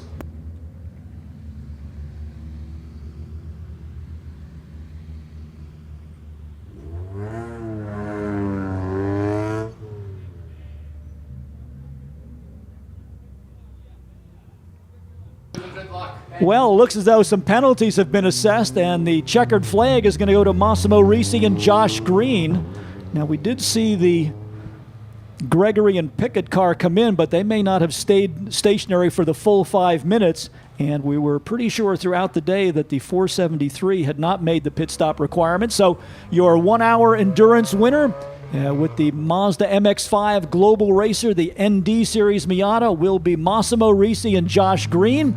As you make your way away from the hillside, we hope you'll give a salute to our 1 hour endurance winner as they take their lap of honor here, and then they will join us up in the winner's circle here at Lime Rock Park, up in our hospitality area for the Miata Mixer. Awards presentations at about 5:30. So don't go home just yet. Stay and visit with us for a while longer. Enjoy the hospitality up at the Miata Mixer, and we will see you up there in just a few moments. On behalf of all of us here at Lime Rock Park, we would like to thank you, you folks on the hillside, as well as all of our racers, for supporting this inaugural Miatacon event. And as you have heard many people say, we hope it will become a new tradition here at Lime Rock Park. So stay tuned to the Lime Rock Park website, www.limerock.com, for more information about our 2024 schedule. Thank you for joining us, and have a safe drive home.